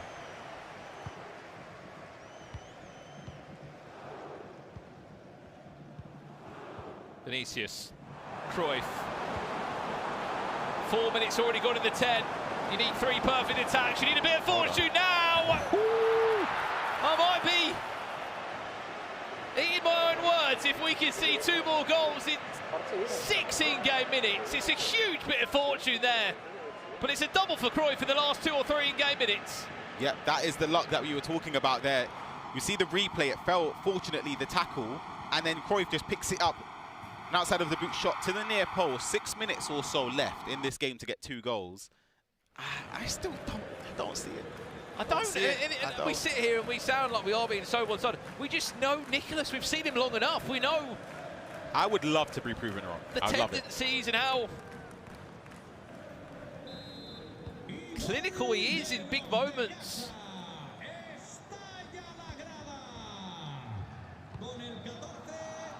He'll hold on to the ball, he'll suck out all the energy from you in the dying moments. Hold on. Are we in for a surprise? So the goalkeeper movement early there. He expected maybe a first-time shot across goal. He just moved Courtois as soon as Puskas touched the ball. Rafinha, has he got the legs? Yes, he does. Gets round. The ongoing run there of Marcos Llorente. And he wins a corner for his efforts too.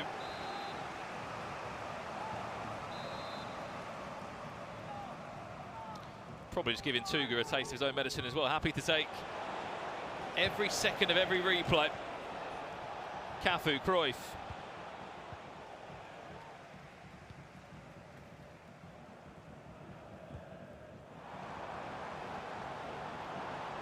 Oh, lovely turn from Figo. Unfortunately, it might be going on the highlights reel, but it won't be going towards any points on the board. Nicholas will pick up his first 3 points, back for another year as the LALIGA FC Pro, looking to do the double, which would be unbelievable. Nice step overs, Cruyff!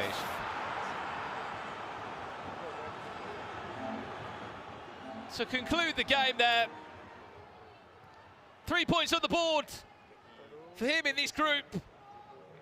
And it's already a gap that's going to be pulling away for the rest of the pack. Yep, it's 3 goals as well from step overs. That time the exit inside, the shot to the near post.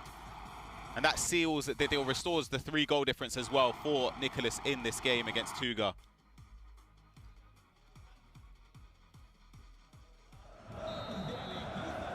(6-3). Handshake between the two. Two absolute legends of this FC Pro ecosystem. Let's jump across now to another matchup that's taking place. It is Cadiz against Levante. It is Di Fernandez, who was so consistent last year, Ryan, looking to continue that consistency early doors here with his first 3 points in the group. Yep, it's top 4 in the Cup and top 4 in the LALIGA FC Pro Grand Finals last season. We're hoping he can get further on. But in my opinion, he's one of the best players in this tournament. And look, he was there last year, Champions League. Amongst all the big tournaments. Full-time result there in our second round of action. Di Fernandez back to winning ways. And looking to continue that consistency that we saw from last year. As we said, 2 rounds concluded from the LALIGA FC Pro. Still 8 more to come today. But I think the headline from that one is Nicholas just looking like Nicholas. Yeah, he made it look easy, which isn't an easy thing to do, especially against the likes of Tuga. He just sort of brushed him aside and sealed the deal in that first half. No, absolutely. Nicholas back to winning ways. Will he do the double? Look, it's early steps in what's going to be a long old road for him. We're off for a break now. When we get back, it's round 3 here, live from Barcelona. Don't go anywhere.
Straight to the heart, center of the chest, a good clean start. Give me that truth straight, no sugar, don't hesitate.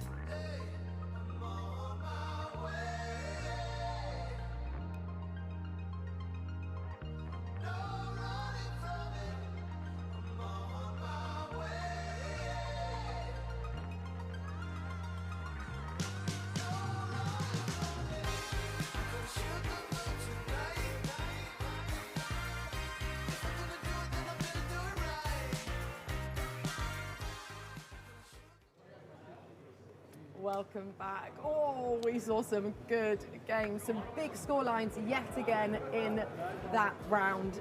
Joining me now, though, is the wonderful Brandon Smith. Yeah, cool. But it's all about Nacho Maya. Hello. Hi, how are Thank you so you? much for joining us. How are you doing? I'm really good. I'm watching all the games, just seeing all the time how the people is suffering, and I'm enjoying it.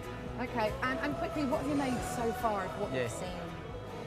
I am quite impressive in the way Nico played the last match. Okay. Not only the fact that he win, but only the dominance, the 5-1, the constant pressure on Tuga, and I expect that Nico to win, but not in that way of that level.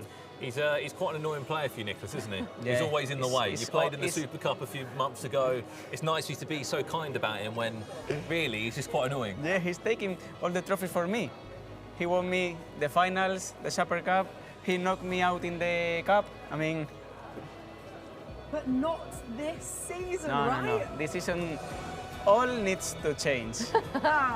Yeah, we're here for it. Okay, let's have a look at the standings then and how things are looking right now. Here we go, Group A, D, E and H. Brandon Smith, I can see you squinting trying to get your head around all of this. But, you know, obviously we've only had a few games so far, so we can't tell too much just yet, but that's just kind of for everyone at home to see what's happened so far. Yeah, Brandon. I'd say the great thing to see on that, Nicole, is players like Andoni getting back into winning ways, because he didn't win a game last year in the LALIGA FC Pro, which is crazy to say for a player of his quality and his level. He didn't have a good year last year, Andoni, did he? Yeah, if I am honestly, I didn't expect him to win this first match against Tumaquero, Really? because I trained against Tumaquero and he was playing insane. And I didn't expect Andoni to win, so it's a really good win to start the day. Wow, well, we're going to have a look at the highlights from that game shortly, but first, these are the highlights from the first game, Malaga versus Sevilla. Brandon, you were casting this game. Yeah, I'm not sure about that free kick. It was very fortunate, but when really you're playing against unfortunate. Nicholas and those margins are going in your favour as well, you know it's going to be a long day. Yeah, a really, really long day. These margins are too big in this type of matches. I mean, we knew that this would be a pretty exciting game because Tuga's obviously very good and we know what he can do. Brandon, did it kind of pan out how you were expecting? I mean, Nicholas was dominant at first, and then Tuga, it felt like he was maybe making a comeback. You almost had to eat your words live on air. Thank God I didn't. I'd say the one thing about Nicholas that we know from seeing him for so long, Nicole, is that when you play against him, you have to score first.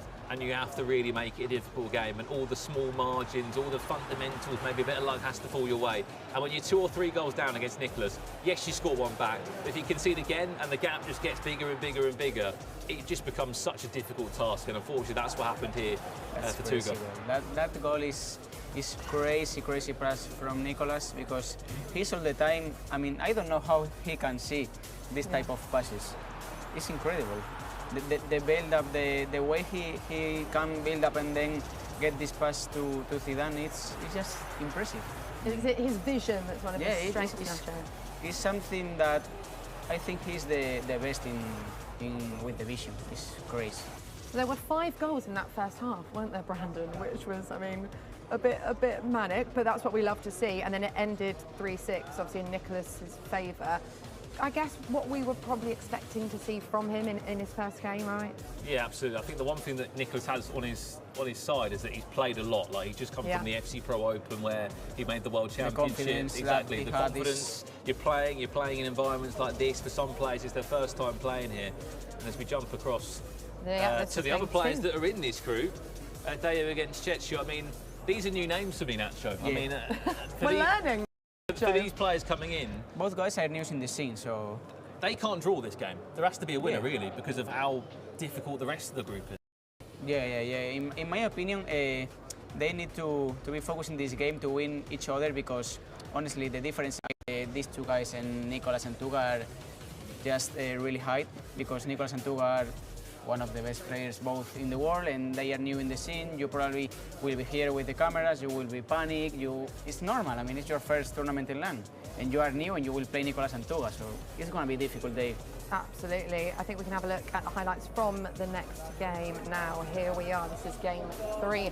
Atletico Madrid versus Castellón. And we were talking about Andoni earlier on, and what performance from him, hey? Not Well, bad. the one thing that I loved as well, Nicole, we see it on a few of his goals, is that he knew exactly where the camera was. A couple of times he was giving us some celebrations. I mean, Okay. Nacho, you're one of the most passionate FC Pro players I've ever seen in my life and heard in my life. But I haven't seen this bit of swagger from Andoni in terms of like a bit of arrogance that we haven't seen from him before. But because he's too old playing here, I mean, he knows where is every camera. So he loves the camera also. You know Andoni. And he likes to celebrate with this type of swag and feeling. So it's just Andoni celebrations. Playing up to the audience. Have you been practicing your celebrations? No. For when you inevitably score? No. I can't. He's just been saving his voice, Nicole, because he's going to be getting very loud.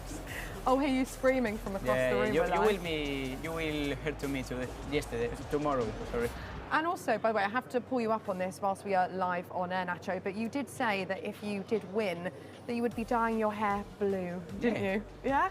Are we sticking with that? Yeah. Yeah. I can't wait to do it. and if you want, you can walk with me the Camino de Santiago in Spain. Oh, yeah. You can join me. We will be there, so I'll Brandon join, Smith. but I'm not getting involved. I'm not dyeing my But hair with blue. blue hair? I mean, I'm a Brighton fan. They play in blue, so maybe. There you go. You can dye your hair as well. Right, this was the final game that we just saw, game 4, Cadiz versus Levante. A lot of goals in this one as well, hey? I'm running around like a madwoman trying to keep up with all the scores in all the games, but this is what we want, Nacho. It's exciting, isn't it? If we can see in all the matches is that the score is all the time changing. Yeah. In this match, J Lion was winning, I think, 2-1 and then 3-2, and then the Fernandez came back. Zumaquero was winning 2-1 and then Andoni came back in 7-3. I mean, you can lose your mind like 5 minutes in the game, because if you lose your mind, you're gonna be lost. Yeah, and we were talking about Di Fernandez earlier on, and the guys were saying how impressed they've been with him. He is one that you've probably got your eyes on, Nacho, one to watch? Maybe, because last year he made top 4 in the cup and then in finals. He was really constant. His play style of game is really, really good, and I think that is one of underrated players to win the title, because we have big names like Obrun, Emre, Nicolas, but he's in the type of group like as me. I put myself in that group, and that they can win if they have a really good day. I love your confidence. I'm very much here for that. Right, we're going to head to Richard and Gravison for some analysis. Thank you very much, Nicole. Yeah, great to hear from Nacho Abella there alongside Brandon Smith. We're going back in time and we're going to look at Resende, a new player coming into the league this season, Graven. After a tough first half, I've picked out a couple of moments. This first goal here, it's slightly fortunate that the rebound goes to him, but I want to highlight Antoine Griezmann and, in particular, the baiting of the finesse shot. Okay, so we're just going to play this on here, and I'm going to pause it right about now. So defensively, you're looking at his opponent. He's expecting, for me, this finesse shot in there. That's why he's moved his centre-back across, or even an extra pass right here into Johan Cruyff. What Resende does, he inputs all this information very quickly, and just watch this right here. I'm going to play it on, the speed boost. And this space right here is gaping. Not only has he exited the space, he's left the defender for dead, but he's now got pretty much an open goal right there into the finesse. He takes it a little bit wide, and in the end, it's quite a fortunate rebound, but I'm just going to rewind this back because now I've got the tools to rewind.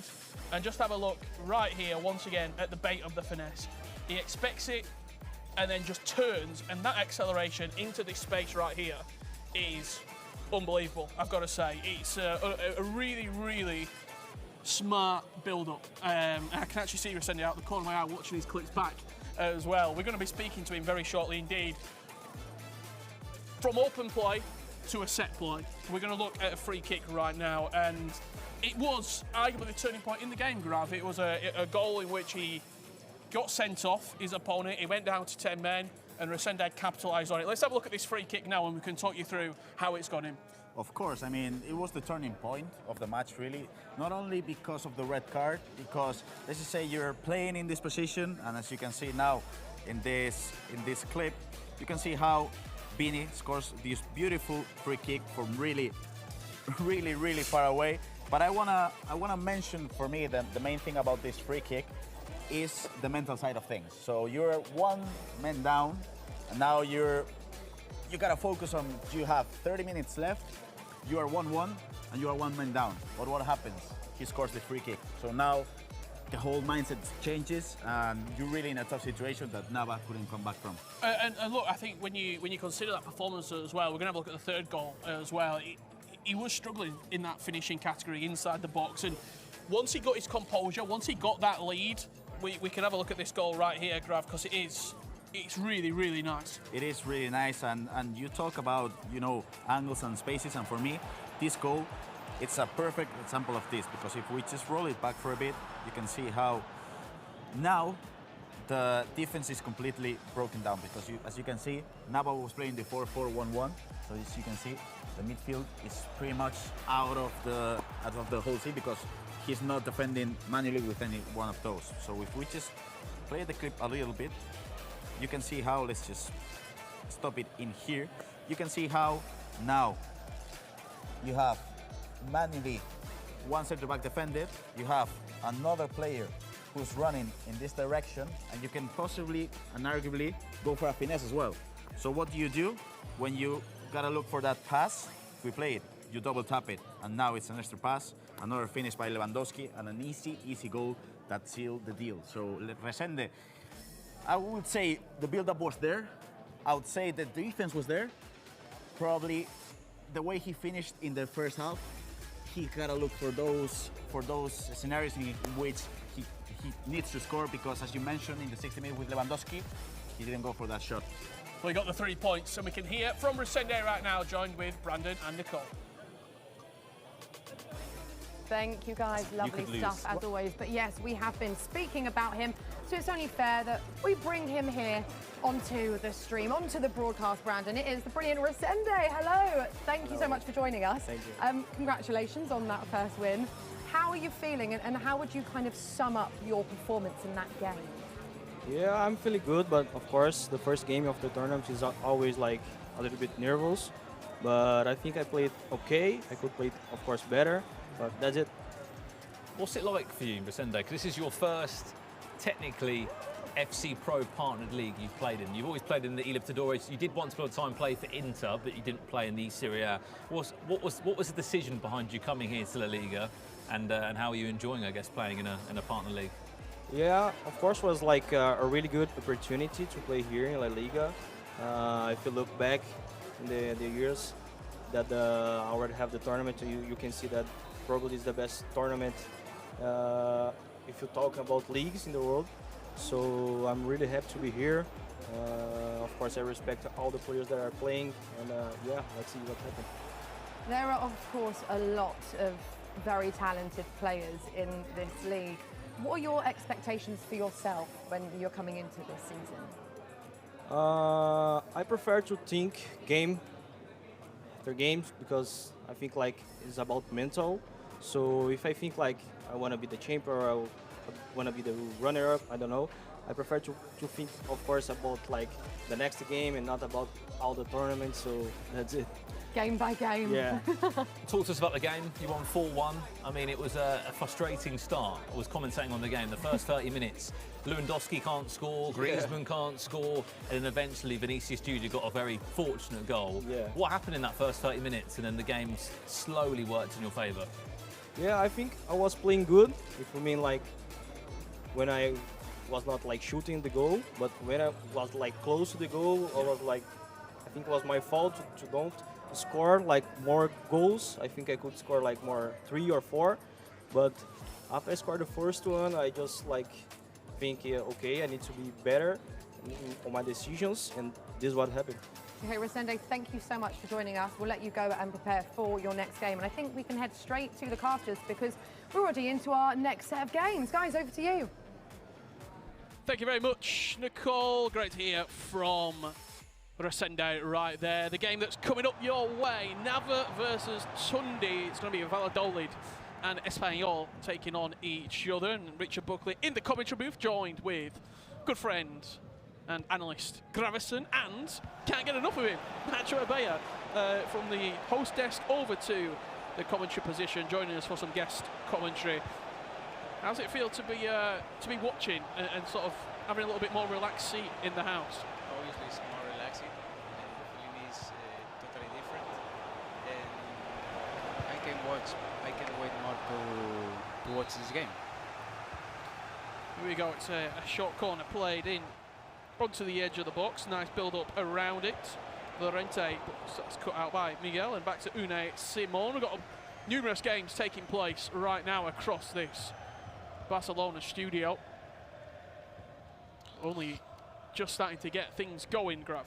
Yeah, one thing that we'll for sure mention is the way you can see he goes for a finesse. No rebound. But one thing that I wanted to mention to Nacho, breaking down this, you could see how Nava didn't know how to defend the speed boost. So, for example, as you were analyzing before, Richard, when you're opening the space for a finesse, or you're opening space for another pass, when you bait something, it feels like every single time Nava bites onto that. So he defends the finesse, you go for this for the speed boost, and you're pretty much through on goal.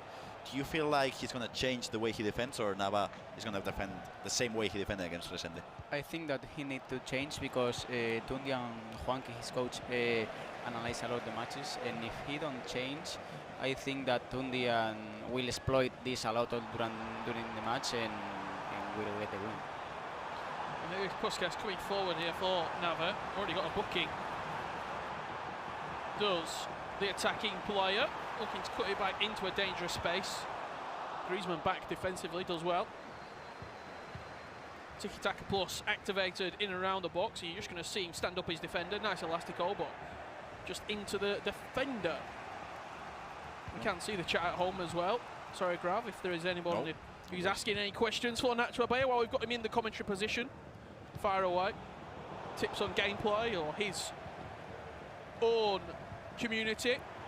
I think that Navarrete maybe changed the depth because his center backs are too high. Maybe now is he playing 95?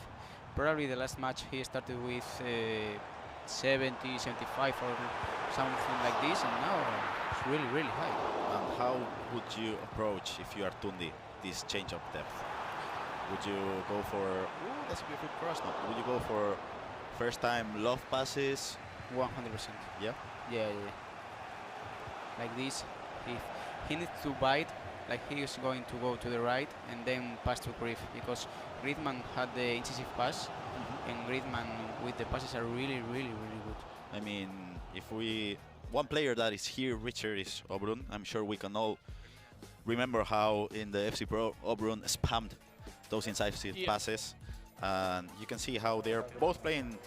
At the moment, it seems like Tundi is changing things. I'm confident he's changed to a 4-2-3-1 because of the midfielders being CDMs instead of normal midfielders, because for the people at home watching Nacho, it's really hard when your opponent is playing by the byline and the midfield is just out of the box. Not defending, just and watching. They're not defending, and you're like, come on, now get back, move, please. But no. That's why I think when you are struggling on defense with CMs, you need to change, because if not, you are gonna be suffering play by all the time, and this is gonna be worse, not for your playstyle but mentally, because it's really tough to feel that you are suffering all the defense. When you look at the first game that these two played, a 5-1 victory for Tundi against Merendes, and it was a 4-1 defeat for Espanol and Nava, but arguably playing the best player in the group in Resende. We have to remind you, top progresses straight into the FC Pro La Liga finals. If you finish second and third in the group, you will make your way to the Cup, where there is still an opportunity to earn some great prize money and qualification into that FC Pro La Liga finals taking place later on in the year. That's just offside, I think. Puskas just went a little bit early, and the referee and linesman in agreement. One thing we for sure know about Nava, he's a great attacker. His build-up is there, but his defense is fairly weak. It was the first attack that Tundi did with this new formation, and it was, I don't know, built up correctly, and it was so close to scoring. What would you rather be, Nacho? A great attacker or a great defender? Me? Yeah. I think that I'm now, in the past years, the difference in attack and defense was really high. But I think that last year and this year I'm 50-50. Okay. And what do you think is more important? I prefer to have a good defense because honestly, in attack you can make a cross, you can shoot outside of the area, but if you are not feeling good in defense, you will struggle a lot. Is it, could you say, easier to get lucky attacking? Maybe, rather yes. than no one's getting lucky, especially in this patch defensively. Yeah. If you're a bad defender, Grav, you're getting exposed. You're getting exposed. Let's see this Miguel Gutierrez attack. Let's see, passes it back to Xavi. This should be a good pass. Yeah, Into Vinny Jr. That's beautiful finesse shot into the far post. And after a tough game one, Nava 1-0 up here against Tundi on the main stage. Incredible. I mean, you could see how the way the build-up was there. You can see, if you can see how Puskas is making the run, but that's just the bait. The pass comes into Vini. That obviously this version of Vini with the finesse is gonna go in, Nacho. All the people who's playing with Vini, I don't play with him, but all the players that are with Vini, they don't think too much. I mean, they take the ball with Vini and finesse shot, and his finish is really, really good. I mean, I was too close to play with him, but I prefer to play with Puskas and Mbappe. We have to remind you, the other game's taking place right now. Got Racing Club against Cartagena. Albacete versus Mallorca as well right now. That is. Nice dink into Puskas. With there being 5 players in a lot of the groups, you get a game off. So good defense, really good defense right now. Well, we've just got the opportunity to talk to Resende. He's got this round off and we'll play a couple more of his matches later on today. I'm actually looking at the schedule. Nico's only got one more game left. Just one? I believe so, yeah, because of there's only 4 players in the group and you only play half the games. You're going to play the rest of the games when obviously you come back. So, Nacho, you mentioned Nico is, in your opinion, is the best player in the competition. Yeah, 100%. Because I think that obviously last year he won titles, he won everything, but in the way that he breaks your mind when you are playing him is outstanding. No. You can talk from experience, right? Yeah. It's been from 2 finals. It's been quite scrappy this game, Graf. It has, yeah. I mean, Tundi changed to a 4-2-3-1. The open wall with wingers, so that's not an attacking formation at all. That's a formation in which you gotta build up slowly. This could be through. Yeah, beautiful ball playing into Antoine Griezmann. No defender's gonna get back. It's a finesse shot and it's a great save.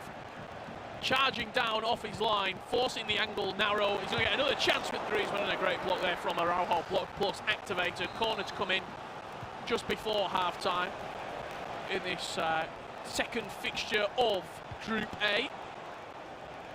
Frenkie de Jong on the edge of the box, trying to create space. There's Puskas, but Gutierrez with the touch back, and that will do us for half-time. 1-0. It's a little bit of a surprising result at half-time, guys. I would say so, yeah. It's been scrappy. It's been scrappy because I feel like Tundi has had, well, let's just say 3 clear chances, but Nava has defended well, in a way. I feel like he had 2 defenses in which he switched up fairly slow, but then on he started defending well. You can see now in this Raoni match. Would you expect Raoni to be this convincingly today, Nacho? Honestly, I think that everyone didn't expect the way Raoni beats Obrun, because we are talking about Obrun. He was a runner-up a few weeks ago in FC Pro World Champions. In the finals, and I mean, the level he's showing today is crazy. I play a few games against Raoni in training, and I feel honestly that he was playing really good with confidence in attack, because Raoni is a player that is much better in attack than on defense. But the way he's defending today, maybe is the fact that why he's beating everyone convincingly. Yeah, not even at half-time here. He's leading 4-1 against Ranarista. He did suffer defeat in that opening game. Good match. 6-4, so he's not been great at the back so far in this day of action, Ranarista. That will do us for half. That will do us for half-time. It's a long lump up the field. Rudiger just about does enough, and that will be 45 minutes eclipsed already in this match. Our featured game on the main stage. Espanol and Rafael Dolid in action. I want to speak a little bit about Tundi. Obviously, Grav, you had the opportunity to know him quite well last season. Every single day of the week. What's his character like? Not completely outside of gameplay and outside of FC, but what's he like as a person, like day to day? How motivated is he? Is he getting on, grinding every day? What's he like? Because I know some players, they might only play 3-4 times a week. Nah, he's professional. He plays a lot. He likes the game. He analyzes FC Pro. He analyzes the rest of the competitions. And mechanically, I would say he's one of the best players in Spain. Of course, probably Nid is the most mechanically gifted player, but that's good. Green time, in off the post. Talk about that, mechanics, beautiful double tap pass. I wouldn't say Tundi is, obviously he's behind Nid, but he's not so far behind Nid in the way the timing of the thing he does. He's not as creative as Nid is, for example, but the timing is crazy, and this goal is a perfect example. You can see that double pass into Puskas. You've practiced with him a lot. How does it feel to play against Tundi at home?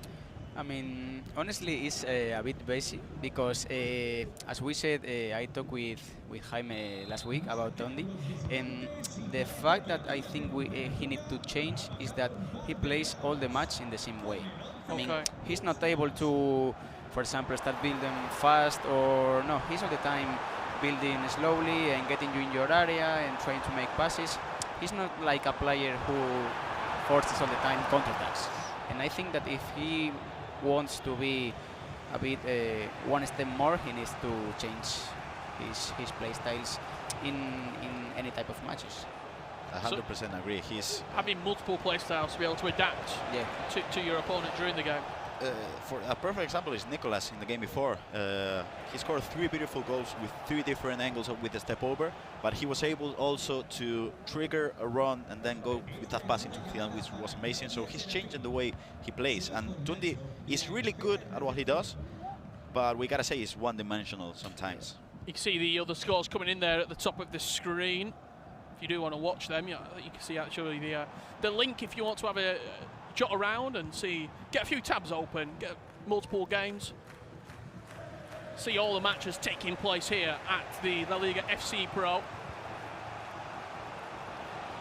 It's only the first set of games as well. We've got multiple matches coming your way tomorrow, and in a couple of weeks' time we will be rounding out the groups before we head to the Cup and the finals coming later on in spring.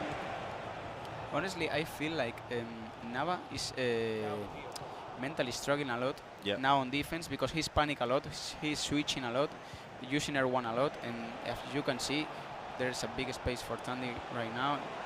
He's going to get rewarded very, very nearly with a goal. He was too close to be goal, but no Nava finish needed, maybe? Just normal shot? Maybe first touch shot. Yeah.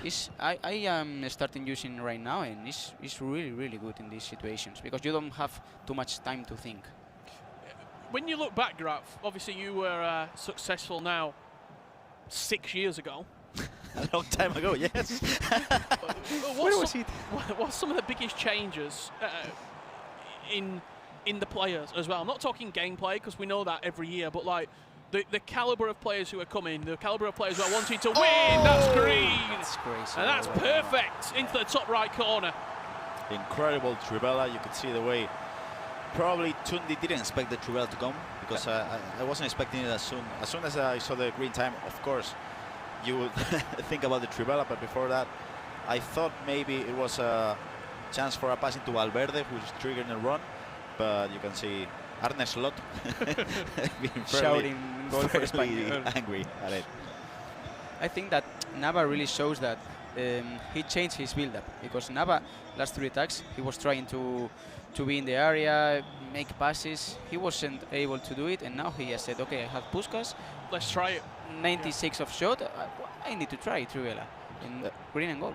Replying to your answer, Richard, I feel like if you go back to 2019 and you watch any competition, the amount of actions a player does for every second now in FC25 compared to 2019 I would say it's +3, +4 now. Like Okay. the amount of things you have to do now to compete at the highest level, and I mean player switching, triggering runs, canceling things. I feel like back in 2019, the main thing you had to focus about was timing of things. If you look like, thinking back to 2019, obviously I was there covering a lot of the events, from LQEs to virtual leagues to the cups, the pro cups. One of the big, even at the first event of the year, I remember being in Bucharest, and I think MS Dossary was there playing. He'd not tried goalkeeper movement yet, and that was one of the big things. Like, he weren't moving his keeper, and that was one of the big skill gaps. If you looked now and someone wasn't, for example, let's just say time finishing, you would think, well, what are they doing? Like, they're not even supposed to be here. Whereas back then that was a skill gap. Learning a new mechanic was the skill gap. I remember back in LQE in Atlanta, this was April, and that's 2019, right? So it's been like 7 months into the season. I remember watching Seba, which was a Colombian player, who didn't time finish. Could you imagine someone now not time finishing? No, it's impossible. Impossible. Impossible. Well, let's have a look what else is happening here in Barcelona. We've got this game that's exploding to life between Ranarista and Rowney Racing Club and Cartagena going head-to-head. 62 minutes on the clock. Last time we saw this, it was 4-1. 4-1, yeah. I recall. So there's been a couple of goals either way. I think that Ranarista, I watched his last match against Project Gris, and he was in build-up and intelligent, nice. I will say, because as you can see now, he take the ball with Rüdiger, and he don't think too much and pass the ball to the strikers. I mean, that pass is really hard to do it. Yeah, it doesn't make any sense, really. You cannot rush things, because if you rush them, especially now, you get the ball back, as Araujo has done now. And Rowney obviously is playing with so much confidence, because he has Vito Brun, who is the favorite for the group, and if he knows that if he wins this match, it's 6 points from 6, so it's really important for him. It's a bit like cooking, Grav. You rush, you get bad results. You do. You gotta cook low, medium heat, right? Absolutely. Let things come to the boil naturally. For the people at home that may not know Rowney, here in Spain... People who don't know about cooking, let me tell you. No cooking. I don't know how to cook. But Rowney did qualify for 2 E-Champions League LAN events. I think it was 2 years ago and a year ago, if I'm not wrong. So I think that only 2 years ago, if I'm dismissed, I think that it was 2 years ago when JRA matched 2 more players, I think, qualified. I don't remember. You are an old man. Where's it going, Grav? Where are we going with that? We're going with Rowney probably not being the best player in Spain or not being at the top of the chain, but he's consistently been good throughout the years. So this is obviously a surprise for many of us, because we didn't expect him to win and beat against Obrun, but he's good. He's a good player. Yeah, 100%. I'm just having a look across the main stage. Could be a chance actually coming forward here. It's Gutierrez once again coming forward. It looked very timed to me, that at the near post. This could be a goal-winning match, but now I think he's going to suffer a lot. Well, let's head back to the main stage and we can see the culmination of this highlight game. They're in a pause right now. As we can see, it's 2-2. Yeah. Just on the score. And what minute are we in there? 75, I think? 50 minutes left to play? 50 minutes left to play. You can see how Tundi changed from the 4-2-3-1 to the 4-2-1-3. This was the goal, Grav. Same one. No, this is the Puskas goal from Espanol, Navarrete. That we did see before. 2-1. Yeah. And now Tundi, you can see Arne Slot angry again. Deja vu. Here we go. That was the goal. That was the goal. I think that the mistake that Nava make is that he pressed a lot there one. I mean, Araujo was like if he was skying. Xavi on the edge of the box can create something out of nothing. A little tiki-taka pass into Vinny Jr. on that finesse shot. Good save from Thibaut Courtois, and a corner will be given here. What we got? 17 on the clock. It's a short one again, but he's gone right to the edge of the box. if I can say something, it's like Nava changed for. That was red time. I think it was red time. No time finishing. No. From Miguel Gutierrez, and it doesn't matter because the most picked player in the game scores the 3-2 with the Trivela. I wasn't expecting that, Richard. I mean, I've got to see it again.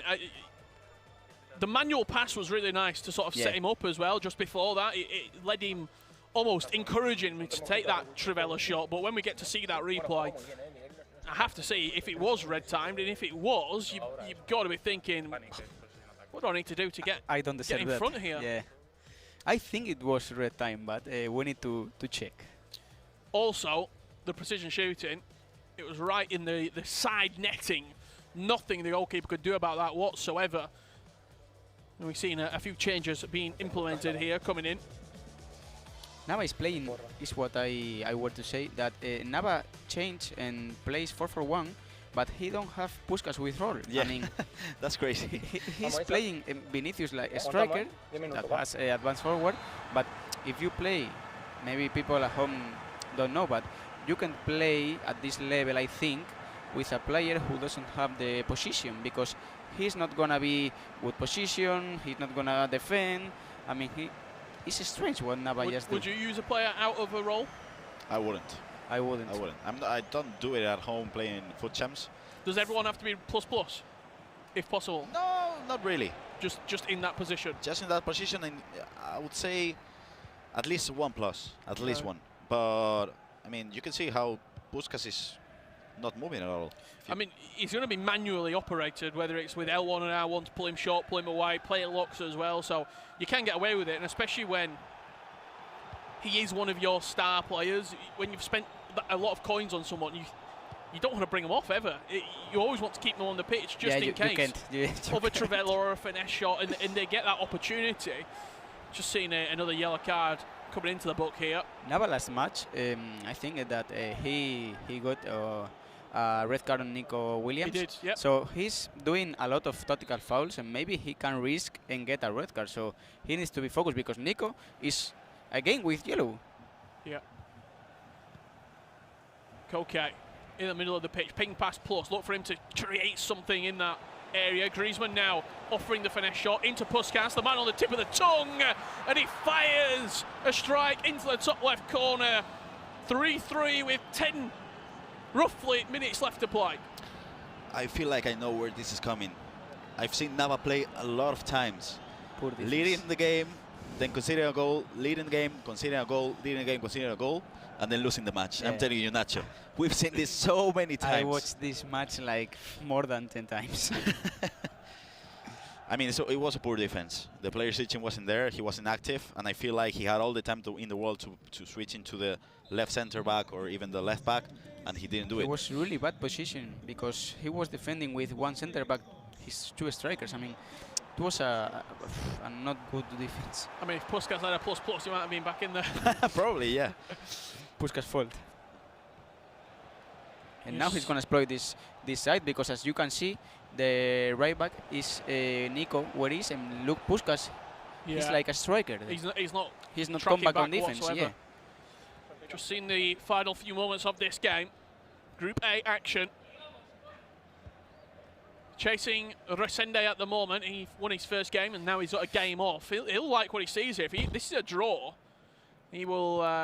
He'll be in a real. I think Nava is playing risky right now, because is I a don't draw know a good how result much though for Nava in this game? Yeah, 100%, because you are playing Tundi. Yeah. But You we've seen this too much time. You can't let your opponent back into the game. You just got to play the clock at that moment as well. He probably went back a little bit too early, and with 3 additional minutes, I think Tundi maybe will get the last chance. I think so. Does look like it. I can see heartbreak in the not-so-distant future for Nava. And he'll walk again from this matchup with Nada, because Griezmann has forced a good save. Wait. Another chance. Rebound. Rafinha, edge of the box, into Griezmann. What can he offer up? The ball's fallen his way. Valverde with a good tackle. He 30 seconds left on the clock. He has time. He needs to be fast, but he has time. Puskás, player locked. Come on, Puskás, you need to show. Teasing Lorente, can't go back, slides in Vinny Jr. Across the box. Ooh. That was really close. That was close. That could have been disastrous as well if he'd have turned back into his own player. It's disappointing for Nava when you consider the matchup. He was leading at every opportunity and walks away with only 1 point in this group. I think as well, if I'm not mistaken, that's one of the first draws we've seen in this competition, Grav. Yes. Was that again? I was moving the monitor. What was that again? I say it's one of the first draws we've seen. I think it's the first draw we've seen, or at least the first one I've seen. But I would say for Tundi, obviously playing against Nava, you expect a win, but the way the match went, you're happy with the draw. You have 4 points out of 6. You must be happy with the draw. Yeah, I'm really, really excited to see how this group does start to progress. We've got big, big games coming your way in Barcelona. Nacho Bay are going to be joining us for the next game as well. Don't go anywhere because the FC Pro La Liga rolls on right after this.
Welcome back to Barcelona. We are here, we are live, and we are in the thick of it here. It's very exciting. I'm alongside Ryan and Brandon. Guys, I mean, we've seen some absolutely cracking games so far, haven't we? Yeah, a lot of goals. We've been watching some of the games behind the scenes. So many goals in the first couple of rounds. So yeah, it's been a good day so far. Non-stop action, Brandon. It's what I promised earlier on at the start of the show, and it has delivered. We can have a look at the standings now. So we're getting an idea of how these groups are starting to look. Group A, D, E and H on the screen, Brandon.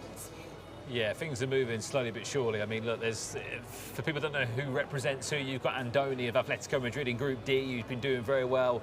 You can see Valencia's Obron there as well, did not start well at all in his group. But here's a few of the highlights from that last round, and as we were saying, as Richard was saying as well, I think it's the only draw we've seen so far in the LALIGA FC Pro, which is crazy to say, Ryan, because there's always seemingly been someone who's pulled away from the other as much as there's been so many goals. Yeah, I think the draw sort of favours Tundi a lot more than Nava, especially because of how the results are standing right now in the group stage. It's his first point on the board, so you can look at it that way, but because he conceded so late on in that game, it's a tough one to take, in my opinion. Yeah, because Nava lost his first game, didn't he? So he kind of needed to win this one, the 3 really. points would have... He won't be too happy with a draw there, Brandon. And for someone like Tundi, if he wins that next game, he's on 6 points before he even kicks the ball on the 11th and the 12th of March when they come back to play again. He's already in a fantastic position because there's so much on it. If you finish in your top 3 in your group, it gets you into the cup. But if you top the group, you can sort of fast track and go all the way through to the finals early doors, which is the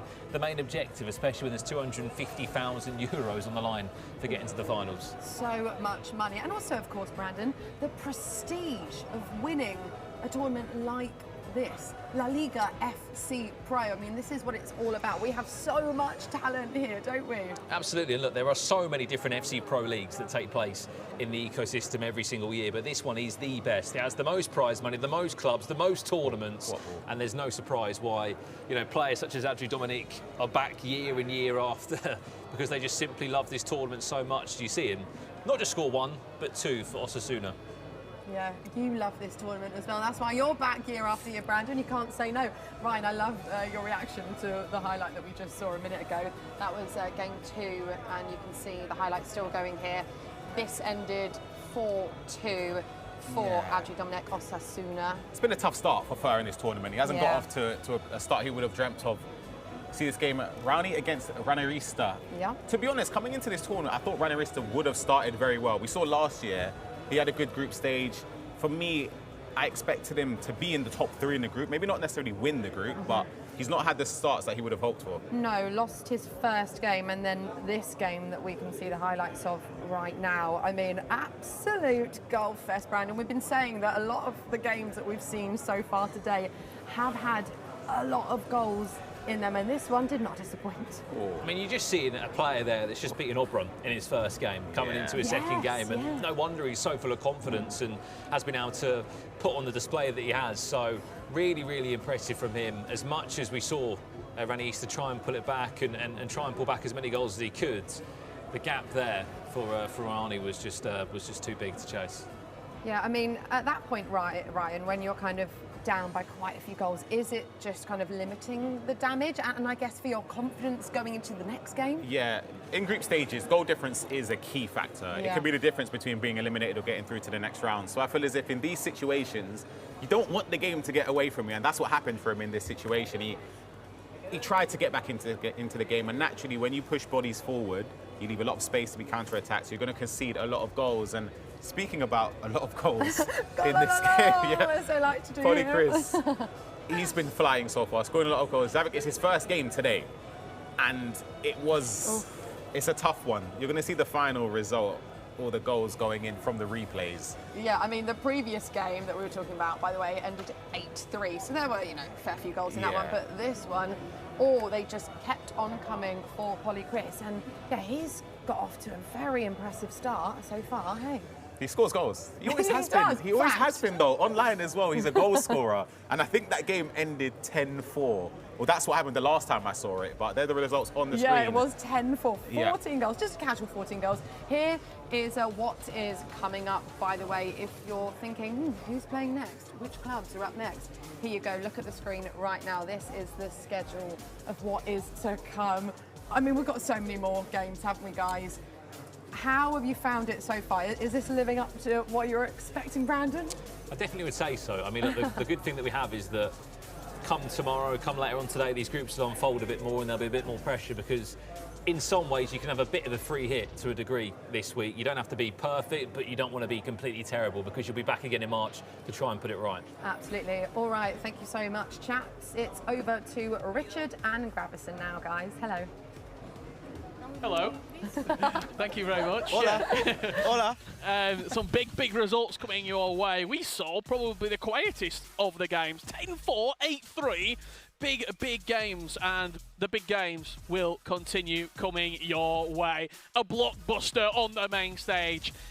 Fernandez up against Andoni. Grav, this feels like a final. It feels like a semi-final. It feels like a big game. I would say Fernandez is the favorite coming up to this match in the way he has been playing online throughout these last months and in the way he performed last year. But Andoni, one of the GOATs in Spain, the way he managed to win convincingly the first match. I'm going to say Fernandez is taking this one home, but it feels like Andoni is confident today. Yeah, I really think that it feels such an early stage as well in this tournament. It feels like such a big game. I'm just having a look at the head-to-head. I don't recall them playing so far as well in previous competitions. Obviously, Fernandez coming in as a non-Spanish player as well. There'll be that extra incentive to beat him. Well, you know what's coming up on the main stage very shortly indeed, but I want to know what items they're using. Let's head over to the analysis screen with Ryan, Nacho Bayer and Brandon Smith. Thank you so much, gentlemen. Yes, let's quickly jump straight into these drafts because they are ready to get going. I've got the expertise of these two next to me as well. Let's kick off first and foremost with this one. Fernandez, off the back of a big result. Nacho Bayer, talk me through the draft. What do you like? I think that some player that we didn't expect to play is like Hierro, in my opinion, because he was really good at the start of FC Pro Open, but I think that I don't care too much about him. He had the brochure, but his pace is 81, so he's a bit slower than the attackers, as we can see with Puskas or Cruyff, or at least Vini. Does it surprise you, Ryan, that we're seeing just maybe a standard Vinicius Junior in there? To be honest, if Vinicius is going to be selected, I would have expected his Winter Wildcard item to be the option. Finesse Shot Plus as well. Yeah, as you said, I would just expect a better variant of Vinny in the team. Well, look, that's the Di Fernandez side of things. Was superb last year in the FC Pro. Obviously got himself a top 4 finish and went on to play well in the league. Let's have a look on the opposite side of things. Andoni, Nacho, you were surprised he won his opening game. This has been his key to success, and it has featured a couple of Atletico Madrid players in there. Maybe Cannavaro and Coque, I didn't expect too much, honestly, about Cannavaro because he's a bit small, and I don't like in this year this type of centre backs. And also Coque with the pinked pass, but I think that there are better players than Coque to be in this position. Is he being critical there with Coque in that team? Should he be there or not? For me, I think Coque, he's got good play styles. I think there are better options in midfield. The ping pass does help when building up. For me, Nacho, you're playing tomorrow, right? Yeah. De Jong's item in-game, the 99 passing one, very, very good. He's incredible at starting attacks. This version, though, would you have gone with this one? I don't know. No. I don't honestly, think I would have. No. I tomorrow will play with 99 pass. Of course, because I like to make first pass and first touch, and the other, De Jong with the easy side is crazy. Yeah, crazy. I agree with you. I think it's a weird choice. Yeah. Also, Rivaldo in the left wing. I think that he's gonna exploit a lot the technical with Rivaldo, and then the Trivela, because I saw a few players playing with Rivaldo all the time doing the technical and then Trivela. So important. Well, let's have a look, a bit of a deeper dive in one of these players that seems to be in every single player's drafted team. Ryan Pessoa, Rudiger, it might not be that variant of his item that you'll see in these teams, but why is he such a key part of the teams and such an important player in that back line? For me, it's the play styles. You can see it already with Bruiser Plus and Block Plus. He's got Jockey and Aerial as well. I do think he's lacking one thing, in my opinion. I think it's Anticipate. I like Anticipate on a defender. I know Nacho would agree as well. Yeah. That's the drawback for me. But overall, his pace is incredible, defending and physical attributes. You can't really knock it, and I think personally, he should be a lock in the teams. Tomorrow is going to be my team. That variant or the winner wildcard? That version is going to be my team because he had acrobatics that maybe you can use corners in as corners. well. The only one thing that we can miss about Rudiger is what you say, that Anticipate. But also he had the aerial to maybe counter-arrest a bit Sorlo. So let's see tomorrow.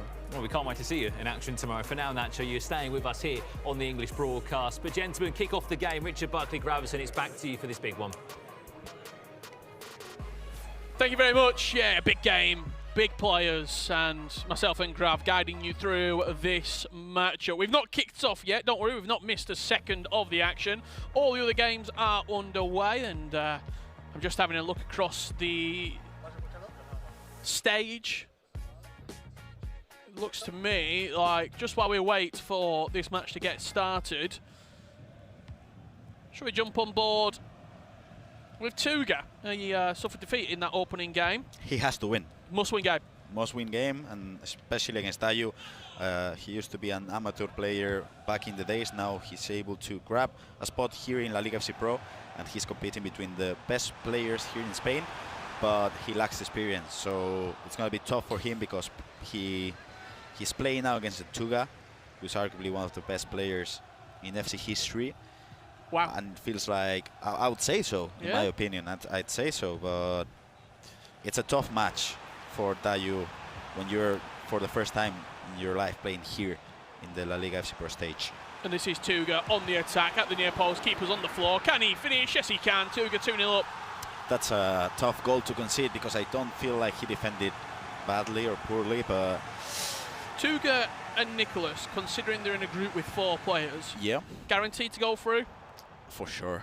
They have to go through. The main question is who goes through in the first position and qualifies for the finals as well. Well, here is Di Fernandez and Andoni going head-to-head, and Di Fernandez, after 4 minutes, has opened the scoring. 1-0 here, Graf. I gotta tell you, I did watch Di Fernandez play a couple of weeks ago in the qualifier number 3 online of Europe West, and the way he built up with the 4-4-1-1, the way he triggered runs with the midfielders, I gotta tell you, it's impressive the way he attacks with so many bodies on the inside, and I feel like if you want to beat Di Fernandez, you have to play with 3 midfielders, because if not, it's going to be really tough to defend with just 2 with the way he just attacks with 3 in that area. Were you surprised when you consider Andoni's that first game? It was such an emphatic victory. To be honest, I think it was Nacho that mentioned that Zumaquero was training really well. Yep. He was practicing really well, but I've not seen Zumaquero this year yet. So I won't say surprised, but he won convincingly, that's for sure.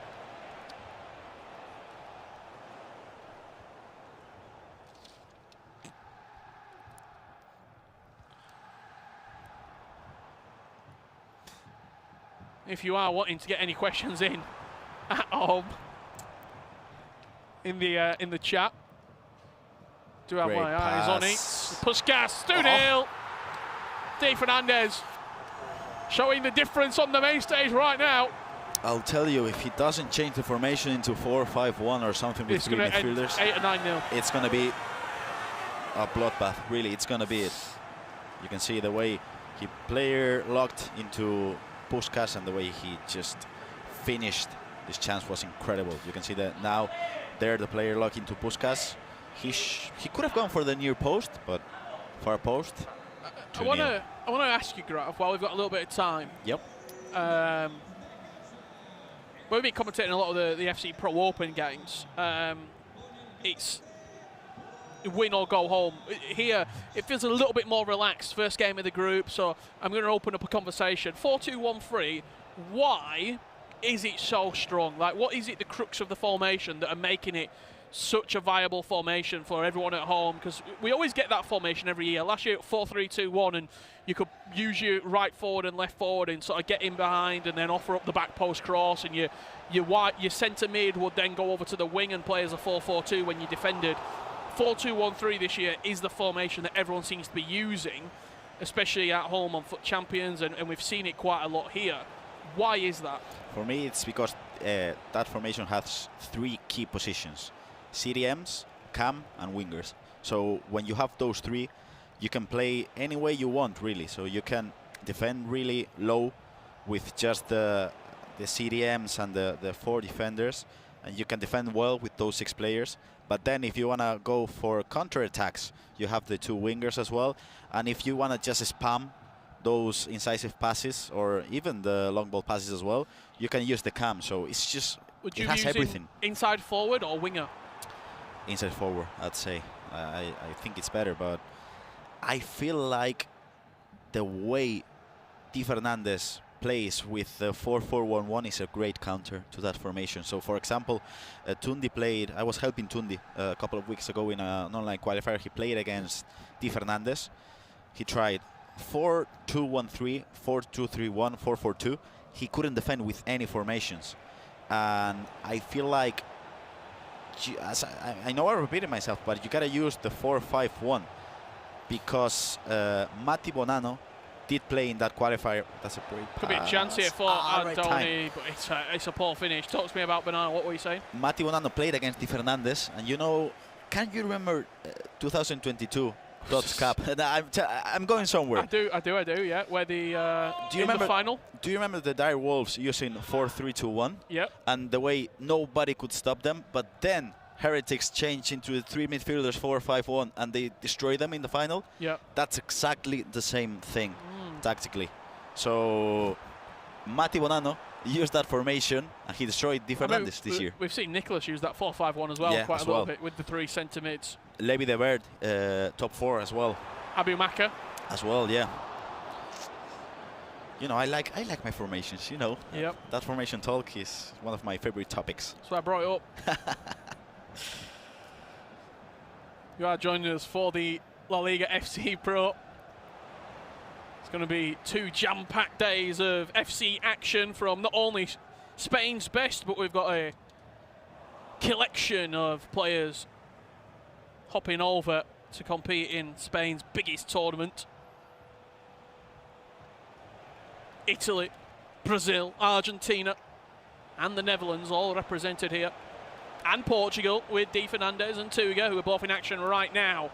And Andoni needs to get the ball moving if he wants to try and force a match here against Di Fernandez. That'll work.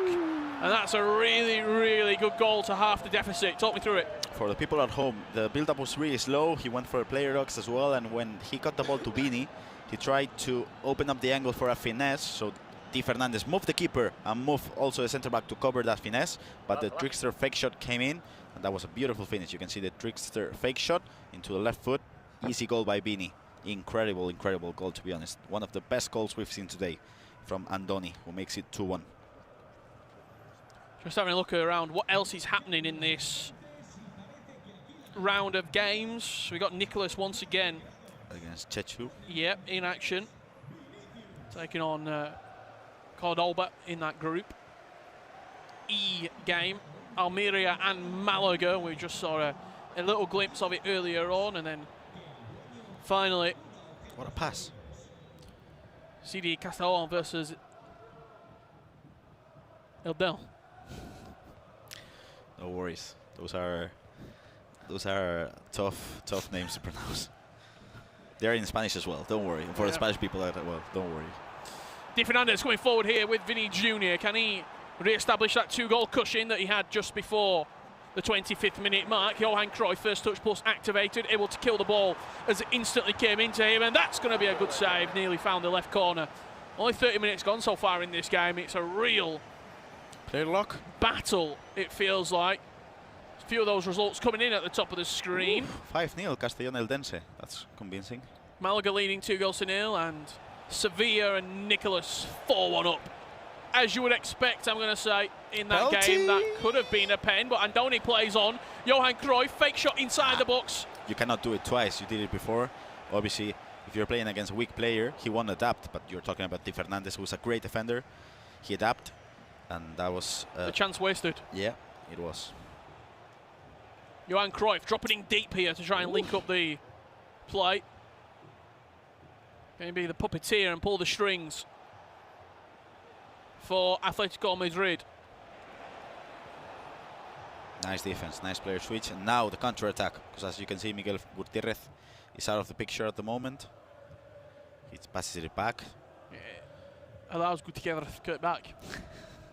What a player. Have you used it? I haven't used it at home. I've not. I mean... I have used Sergio Gomez. Did you like him? Not really. That's why he's only being picked by one player. That makes sense. Nice play. Oh! The player lock with the first touch play style. Wow, that was good. Talk to me about Cannavaro. Obviously, the guys on the desk were highlighting him at the heart of the defence. But in possession now, it's an interesting pick. You know, this is the first time, and I'm going to refer to this approximately a million times. Back in 2019 when I won... Did you win? Did you win La Liga in 2019? You've not mentioned it, honestly. I used Cannavaro throughout the whole competition, and he's really fast. And I feel like the item this year is similar. He's fast. He's... Especially where crossing's not a super high meta as well. That's it. Like, he'll stop probably the counter-attacks, but if you defend with a low block, he'll defend as well. So I feel like he's a great shout-out, to be honest. Again, looking for that fake shot inside the box. He's hit it twice, Andoni. 3 times, in fact. 2 failures. He did get success and found the back of the net. However, I'd like to see a different skill move in there, just to create a little bit of a diversion more than anything. A reverse elastico, or maybe even a croqueta, a skill move that we don't see a lot. You can cancel it now. Yep. It's hard, but those are the best players in Spain. They should be able to go for the croqueta cancel.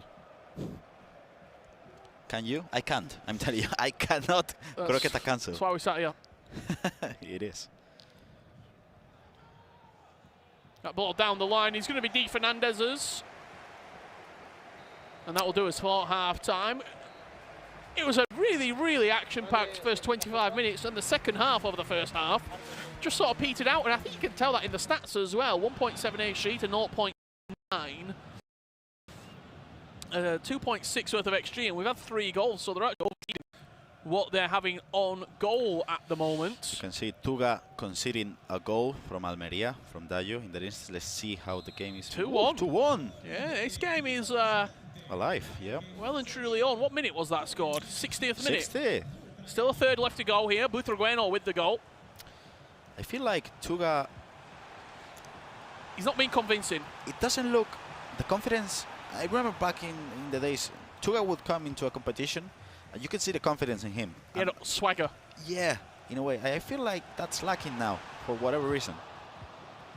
Still, he could win the competition, he could beat anyone really here, but it feels like he's a different player now, right? I also think as well when you talk about him losing maybe a bit of that swagger or whatever word you want to put around it, he's also, oh, what a goal that is. Wow. What a goal. Other players as well look at him and think, I can beat you. Even if you go 2-0 up, I've got a chance to get back into the game. And that wasn't how it used to work back in the days. I remember playing against him, just probably losing by 1 goal. Oh, that's a nice defense. He predicted that. And I could, when I play against Tuga, all I could think about, even if it was a 0-0 result, I'm probably gonna lose that in penalties. You know what I mean? He got that aura. Just a well-timed pass there. The offside trap came in, but just managed to get Cruyff in ahead of it. And here is Johan Cruyff. Driven past, first-time shot. Nacho was mentioning those, but maybe... He had time to take a touch on that one. I think so, yeah. Especially Ryan always mentioned this. When you control the ball in the direction in which it comes, it just breaks the defense. It's really hard to defend against that. And especially in this one, I think he had all the time in the world. Especially Puskás being a left-footed player. Lamine Yamal coming in at right mid. Trivela plus the play style of action. I think it was about 300k when I just looked on the market. Obviously, there's better versions of Yamal in the game right now, but the pace that he possesses is frightening off that right-hand side. If he had a better play style plus, finesse or technical, quick step, rapid, whatever you want to, a more meta play style, you've got to think it'd be more teams. Especially having the Trivela and playing on the right wing, being a left-footed player, it feels like you're just wasting a playstyle plus. So I totally agree with you, Richard. Ricardo Bukelero. De Jong into Valverde. What does he have in the locker? Not a lot. And possession once again turns over. What a pass. It's felt very, very scrappy this game. Oh, that's a manual one. I think Obrun in the final against Sanders used those manual passes, first-time passes from one wing into the other. But you got to be so precise, and the timing has to be right as well, because if not, it's going to be an offside, as we just saw. But I feel like that's just a pass that you can do with a left-footed player on the right side of the pitch. Yes. That makes sense. Maybe that's why Yamal's in. Yep, probably. I would love to ask Andoni that. Koke. Vini. Just look at the runs that are being triggered off the ball there. Ooh. He's giving him the space. He's hit the Trivela, but just didn't seem to be any shot power on it. It was green timed, but didn't arc anywhere near enough outside the post to then come back in on itself. That winter wildcard, Vinicius Junior with both finesse and Trivela, feels like it's danger every side of the pitch. This is good. Puskás released. Power shot. It's going to bounce up nicely. That could have been a penalty. The referee says not today. And at a 2-1 scoreline, this game is well and truly hanging in the balance. It is. Nice counter-attack now from Atlético de Madrid. Lamine Yamal is through. This is dangerous. Yamal shifting the ball into Koke. Now De Jong takes over. Back into Johan Cruyff. Vinny Jr. out wide. Couple of step overs, drives to the byline. What can he offer up? Yamal on the finesse, and it grazes the upright. That was a great attack. The fake player lock. He also passed the ball into a striker, in which I think he could have gone for a near post shot or something. But then that finesse with Lamine Yamal, not precise enough. Got a question in the chat coming in from Zima Chiao. Yep. Hi, I like football and I'm very new to the game. Any tips, because I'm finding defending and attacking very hard? You gotta play the game a lot. So first things first, if you don't play as much as you should, and if you don't watch these players competing against each other, I feel like I cannot give you like one specific thing, because you don't know how to attack, you don't know how to defend. Rivaldo, 1-on-1 with the keeper, just offside. You know what I mean, Rich? if you're lacking the defense, offense, skill games. The skill game is not there yet. So you gotta play. You gotta play the game. You gotta grind in rivals. You gotta squad battles. No, Okay. no squad battles. Okay. But now that you have the Mycon Cup as well, you can play on those. You gotta play the game really. Di Fernandez going forward here. Looking for the edge of the box. De Jong, can he offer up a Travella? Not on this occasion, and then recycles the play.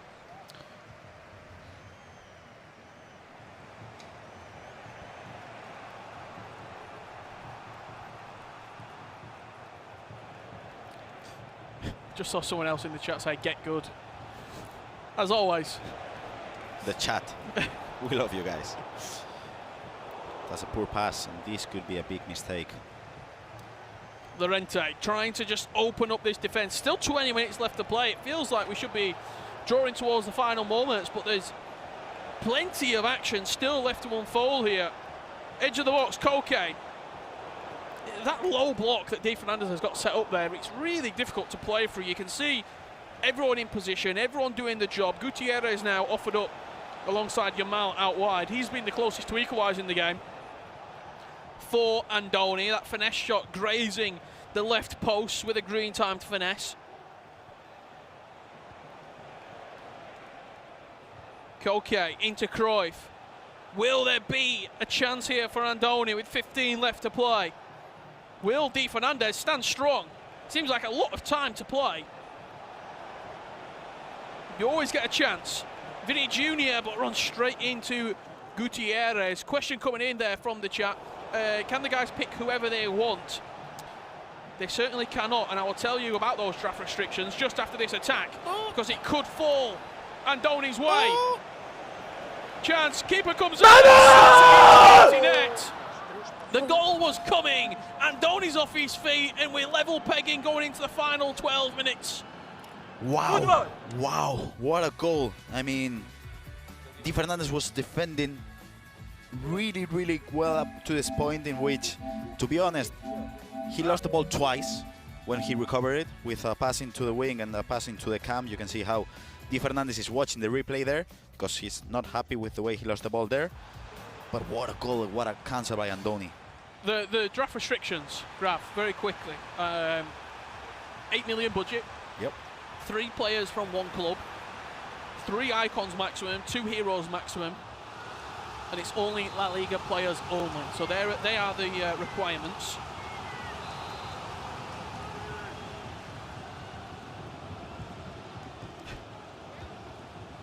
Big, big goal for Andoni to level up the tie. We're seeing Tuga race away to a 5-2 scoreline.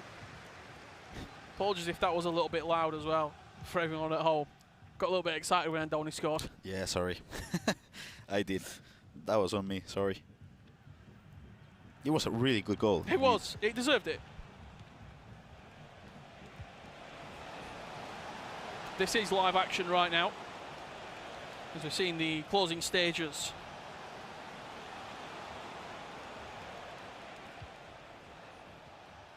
Between these two, that's a Travella from far out, but Uno Shimon is equal to it.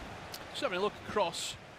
I think we're about ready to get back underway with our featured game of this round. Andoni taking on Di Fernandez, and with 10 minutes left to play, this is where we're going to rejoin the action. You can see now Di Fernandez attacking now on the right side of the pitch. This is good. This is good. The speed boost. Oh, that is unbelievable. That was close. He deserved the goal. He did. But again, the precision shooting. You gotta aim right. Especially when you're shooting first time like that, it's really quick. It is quick. Like millisecond changes you've got to make on that left analog stick. This is a good attack. Dinked over the top. Williams off the bench. Ooh. Little double back cancel. Mendes. Incisive pass plus into Vinny Jr. Defense. What a defense with Fernando. Could have drove at the near post there. Could have. But those 50-50 situations, he's defending them really well, Di Fernandez. Luque Bacchio with the ball. Again, what a press by Andoni. I feel like this last It's 30 minutes of the Andoni's game. way. Whoa. One thing we talk about with Nacho is the way you can adapt to your opponent, the way you gotta change the game style, and the way you attack. Look at Andoni, That incredible pace. second half. Williams into Koke, driven past De Jong now. What can he cook up? Back into Rivaldo. He's teasing. De Fernandez. Oof. He'll get a second bite, a third bite.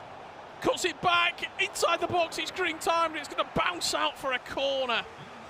He's talking now with his coach. Maybe they're cooking something up. Maybe a play lock into the... Near post, a short one, then a near post play lock. Could happen. Maybe. Nope. Second one. No. Takes it short, takes his time. Taking the space that's offered to him. Cannavaro, not the player you want over it. Yeah. Maybe he goes... Playing last attack. Yeah, probably. Goes back. Now he has time. Cannavaro suffering up the space there. How many minutes out of time do you think, though? 2? I'd say 3 because of the pauses. See now. Marcos Llorente. 1 minute, that's... Oh. What do we know? Yeah, nothing. As we draw into the final chance of the game, it's going to fall Andoni's way. Atletico Madrid with a chance to win it here in Barcelona, but De Fernandez stands strong, and that will do us 2-2. It was a juggernaut clash between two of the pre-tournament favourites, and it's finished level pegging. A point apiece for Atletico Madrid and Cadiz, and he'll be disappointed, will Andoni, because that second half of the game, he certainly felt like the player who was getting a little bit more control. What can they both take away from this, Graf? For me, the main thing, De Fernandez, if he's able to manage this style of defending, he's going to be able to take points from his opponents, especially if they're really good, but he has to step it up a bit in the attack because he didn't do nothing in the second half, offensive-wise. And Andoni, I feel like he's on a good track. He won the first match, now with a draw, and I feel like he's playing good, he's adapting. I feel like he's the one favorite to win the group. Well, a fantastic game. It was a pleasure bringing you all the action. A point apiece between De Fernandez and Andoni. The FC Pro La Liga rolls on right after this break.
Welcome back to La Liga FC Pro. We are live here from Barcelona, and joining me right now are the brilliant duo of Richard Buckley and Gravison. Guys, how are we doing? We good? I know you got very excited a few moments ago during one of the games. Bit of shouting. No, we love to see it. It's good.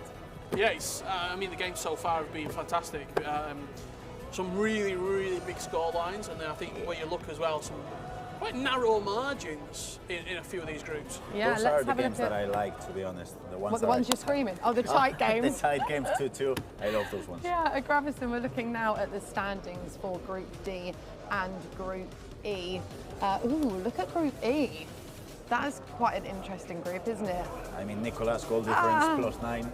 He's through. Yeah. He's through. I mean, he's so hard to beat, though. What can you do? If you're in a group with Nicolas, surely you're just looking at it and going, right, I'm going to lose. Finish second or third. Yeah, exactly. Not that that's the spirit you would have coming into a big tournament, but you also are realistic. Yeah, and true. I think Nicolas isn't just like one of the best players at this tournament, not only one of the best players this entire year, but one of the best players of all time. And I think when you are in those competitions against him, you know, there is a sense of realism. This was a really interesting result for me because Di Fernandez, we even said it, Grav, on commentary. If Andoni didn't change, you would have lost this game 5 or 6-0. And he did change going into that second half. He looked a lot more resolute and was winning the ball a lot higher up the pitch. I feel like the press was there. I mean, the way he was pressing on that last side of the pitch, I feel like Di Fernandez started to panic in a way, because that first half could have been like, what, 3-0, 4-0 to Di Fernandez, but Andoni managed to just keep his composure, and then that goal with the cancel to the keeper. Oh my God, that was the screaming. Yeah, it was. Was that you? That was me. I thought that was Andoni, because did you see his celebration? And we were talking about him earlier after he won his first game, that, you know, he celebrates. We were saying he knows where the cameras are, and maybe he's playing up to it a little bit, but we love to see it. But I didn't realise, Gravison, that you were going that wild, but it was an interesting game. I mean, not the big scoreline that we've seen quite a lot throughout the afternoon, but it finished 2-2. And I mean, Andoni kind of needed to get those goals, needed to equalise, because, you know, he won his first game. He wanted to capitalise on that, didn't he? Yeah, absolutely. I mean, you talk of big goals, big score lines. That was emphatic, to say the least. We talked about Nicolas 6 minutes in. Talk to me about those step-overs. I feel like it's really hard to defend against those step-overs, because he changes the direction so much that, as you can see, what can you do? Because the first time he went for a directional one, now it's straight. So when those step-overs are coming, it feels like it's a 50-50 decision in which if you're wrong, he'll score the goal. As easy as that. Yeah, this was Chechu versus Nicolas, Cordoba versus Sevilla. It felt like it got to a point where I guess Chechu was just kind of happy to get a couple of goals at the end. But when you were facing someone like Nicolas, I mean, you're not going to be expecting much, so you'll take a couple of goals, wouldn't you? It's the margins of where the game tips for me. So he got back to 3-1, and then if he'd have maybe got that next goal 3-2, you start to put a bit of pressure on. You start to think, you know what, I can get something here. Nicolas doesn't even give you the chance. 35 minutes on the clock, bang, there's a fourth. Just before half-time, bang, there's a fifth, and the game's done before you can even blink. Tuga, big performance for me. Yeah, okay, I'm going to pull you both up on this, because you guys were saying, if I heard you correctly, that you felt like he didn't seem to have that confidence at the moment, which I do understand why you were saying that. But, of course, he then wins this game, and fairly comfortably, right? He should have won this game, though.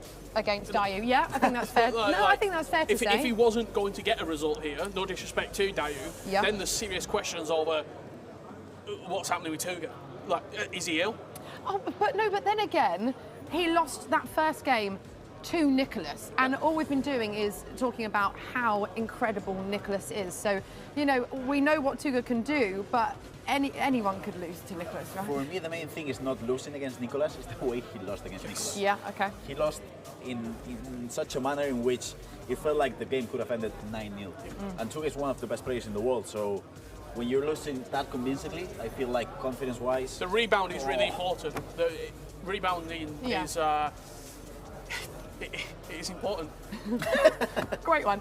And on that note, we are going to head to Ryan and Nacho for some analysis. Nicole, great job as always from everyone at the desk. I'm joined by Nacho, as mentioned. You're playing tomorrow in Group C. We're going to be analysing some clips over Nicholas. You've had the pleasure to share the stage with him the last couple of months. You've been playing last season especially. Yeah. What do you think separates Nicholas from, or what makes him so good, would you say? I think that the most important thing with Nicolas is his vision. I mean, his build-up is really good, his defense is crazy strong, but many times he's crushing your defense without passes that you can see. Yeah. I think for that, I think that's a testament to how well you played as well, though, because you've given him some good battles, especially in the last year in this season. We're going to take a look at his goal in the most recent round on the screen here. He's got the ball with De Jong. It's not really a threatening area, but as this play progresses, you'll see just the way Nicholas picks apart his opponent.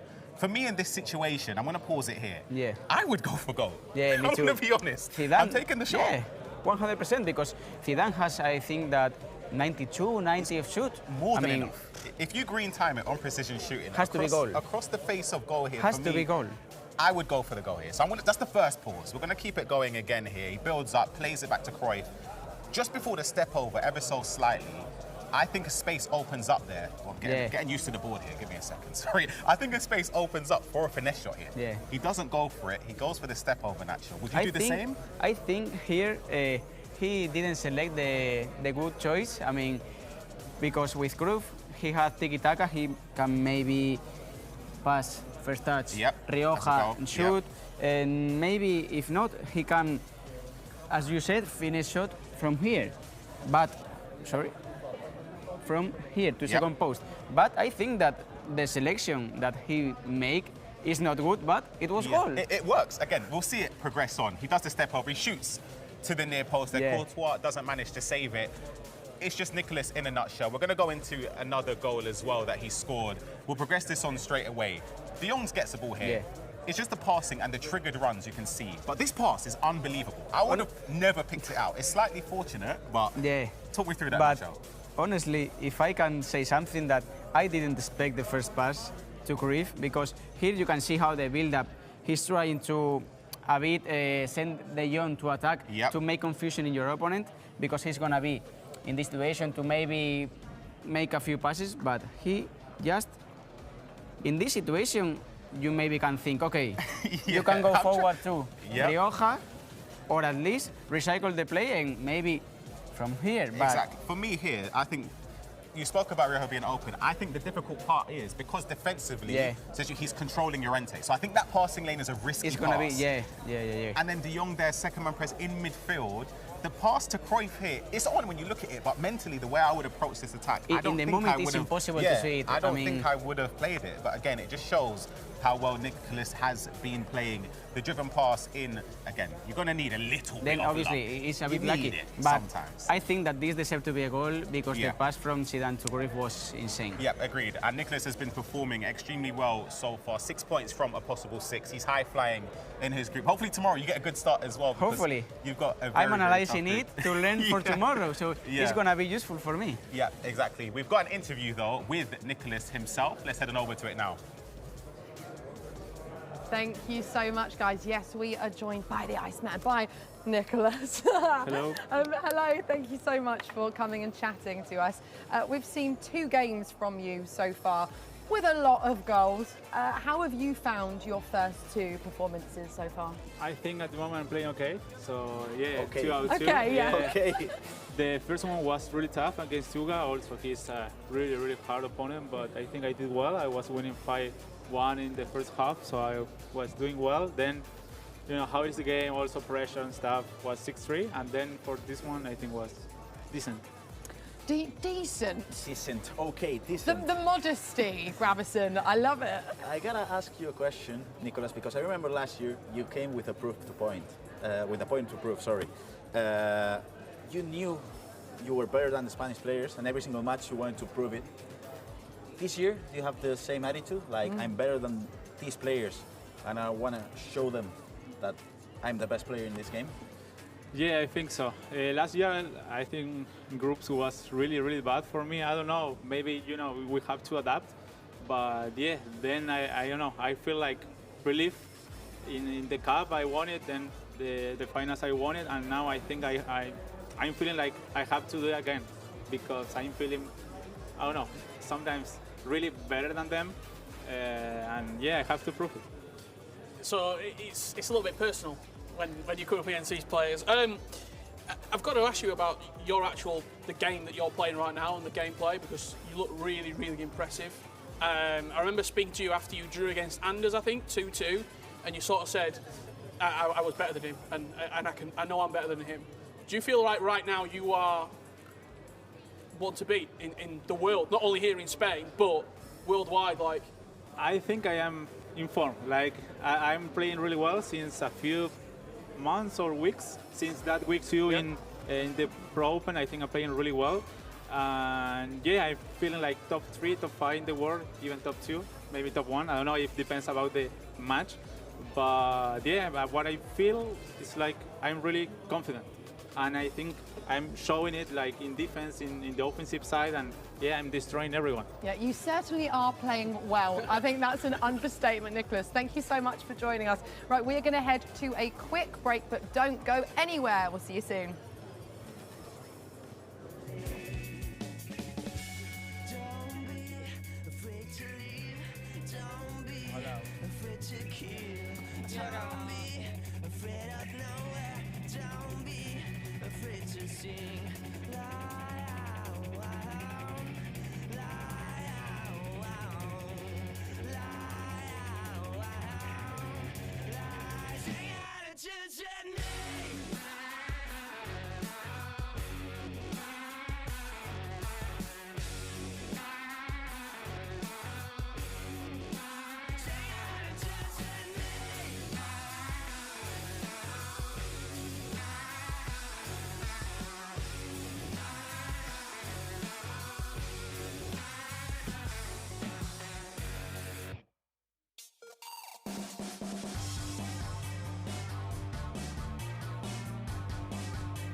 Well, welcome back to the LALIGA FC Pro. You join us here live in Barcelona for the group stage with myself, Brandon Swift, and Jaime Alvarez, a former champion of this competition. We are about the halfway point through, Gravison. It's been a busy day. This is the schedule of what is coming up. We're into round 5. We've seen plenty of goals. We've probably passed 100 plus already today, but we've enjoyed what we've seen, Gravison, as we now move on to Group H, which we'll be seeing FC Cartagena up against Valencia. That's Obrun. Lots of people have been speaking about Obrun. They've been looking forward to seeing him in action, seeing what he's all about. And to be honest, we haven't seen him get started really yet, have we, Gravison? Because he didn't win his opening game. No, but now he has a great chance against Ranerista, who's struggling today. 2 games, 2 losses. And Ranerista is a player that last year I think he got into the round of 16, losing against Di Fernandez. But it feels like this year something's lacking for him. I don't know if it's the defense, it's the build-up, it's the way he's not able to close and manage those spaces. But I feel like this is a game for Obrun to win convincingly and get back on track. Yeah, absolutely. Well, look, a lot of you have been in the chat. We can see you live now. Have been asking about Obrun and how he's getting on. Look, he was a runner-up in the FC Pro Open 2 or 3 weeks ago. If anyone's coming in with confidence other than Nicholas, it's him. It has to be him. I mean, he's the player to beat today, really. I'd say he's with Nicholas, they are the 2 best players in the competition. But the way Raoni managed to score those 5 goals and the way I feel like he was able to bring the fight back to him from the start of the game, Ranerista has to do the same from the start. And you know what I think separates a lot of these players here, Gravison, as well, is that a lot of these players, there's 38 clubs, 38 players every single year in the LALIGA FC Pro. A lot of them only get to taste FC here in Spain. They don't get to go and play in the Champions League or the FC Pro Open. It's always those players, Grav, that have, you could argue, longer seasons, more challenging seasons. They play in tournaments outside of this, even the Esports World Cup, that often come through and can deliver. For sure. I mean, Obrun is probably gonna play every single competition this year because he's just too strong. But for Ranerista, this is the main week, and the week 2 as well. This is his chance of proving he could be one of the best players in Spain and in LALIGA FC Pro. So 2 games, 2 losses. I feel like he has to win this one, or at least get a point from Obrum. Well, he lost his first game 4-2, which surprised a lot of us here. And Rouhani of Real Club Racing was, and has had, a brilliant day. We can see him currently playing in another pod at the moment. He could be on for 9 points from 9. That would be incredible. That would be, who would have suspected? Not me, for sure. Randerista versus Obrum coming in shortly. I think we're going to join it live Yes. right now for you. Here we go then. We're halfway in the LALIGA FC Pro. But Obrum, there'll be a lot of people that will be excited to see that man in action. Of course, lost in that grand final to Anders Vergang in London just a few weeks ago. Is he going to be offside? He is. But Randy Easter of FC Cartagena, I was speaking to him earlier today. He's played in pretty much every single LALIGA FC program, so surely you can cast your mind back to all those years ago when you won this competition, but he was there, he was playing. And to be involved, what, 6-7 years on still is incredible. Ever since 2019, he's been playing every single LALIGA FC Pro, so he missed the first one, which was back in... How has he seen that? Incredible. Do you know what we say to that? What? Bellissimo. Bellissimo. Indeed we do. We might be in Spain, but the Italian touch certainly hasn't gone missing from that man. What a pass. That was his first chance of the game. And the good thing that Obrum's been able to do there, Gravison, is yes, he started poorly, but he's had about an hour just to go back in that players' room, play a few practice games, speaks to his coach Giovi, and just get back in the right mind frame for what is a difficult process here in the group stage. There's a lot of games to play. It's a lot of them, especially if you just take a little sneak view of Ranerista's mind at the moment. He lost his first 2 games. Now he's playing against one of the best players in the world, runner-up of FC Pro. Start the game, concede that goal in which you can do nothing, anything at all. That has to be so demoralizing. Big chance, equaliser. I love the idea of the La Croqueta, was just offside. I think one thing we've learned in these first 9 minutes, Gravison, Randy Easton needs to learn the offside rule. He's been offside 3 times. Yeah, yes he has. Formation-wise, I'd say Randerista is playing the 4-4-1-1, which is interesting because his main formation is 4-4-2, and he doesn't usually change it. And then on the other side of the pitch, I'd say Obrum is playing at the moment the 4-2-1-3, but I'm not sure if it's that one or the 4-4-1-1 as well. I'll confirm that in just a few minutes. I would say that's a 4-4-2 from something else Obrum. To get your opinion on, Gravison, while you're having a little think of the formation matchup. Kylian Mbappe, he featured in 3 of the drafts we are hearing. 91 Mbappe this is. You only get 8 million coins. You only get to use 3 Real Madrid players or 3 players from any La Liga club in the drafting process here. Does Mbappe get in your team? No. Is he not worth that investment in your opinion and that Real Madrid slot? I don't think so. For Real Madrid, if I were playing here, I'd probably go with Rudiger, Courtois and Vini, I'd say. And then as a striker, I'll probably use Puskas. I think is the best option. You can see that Puskas and Cruyff, I think is just the best option you can use as a cam and then a striker or even 2 strikers.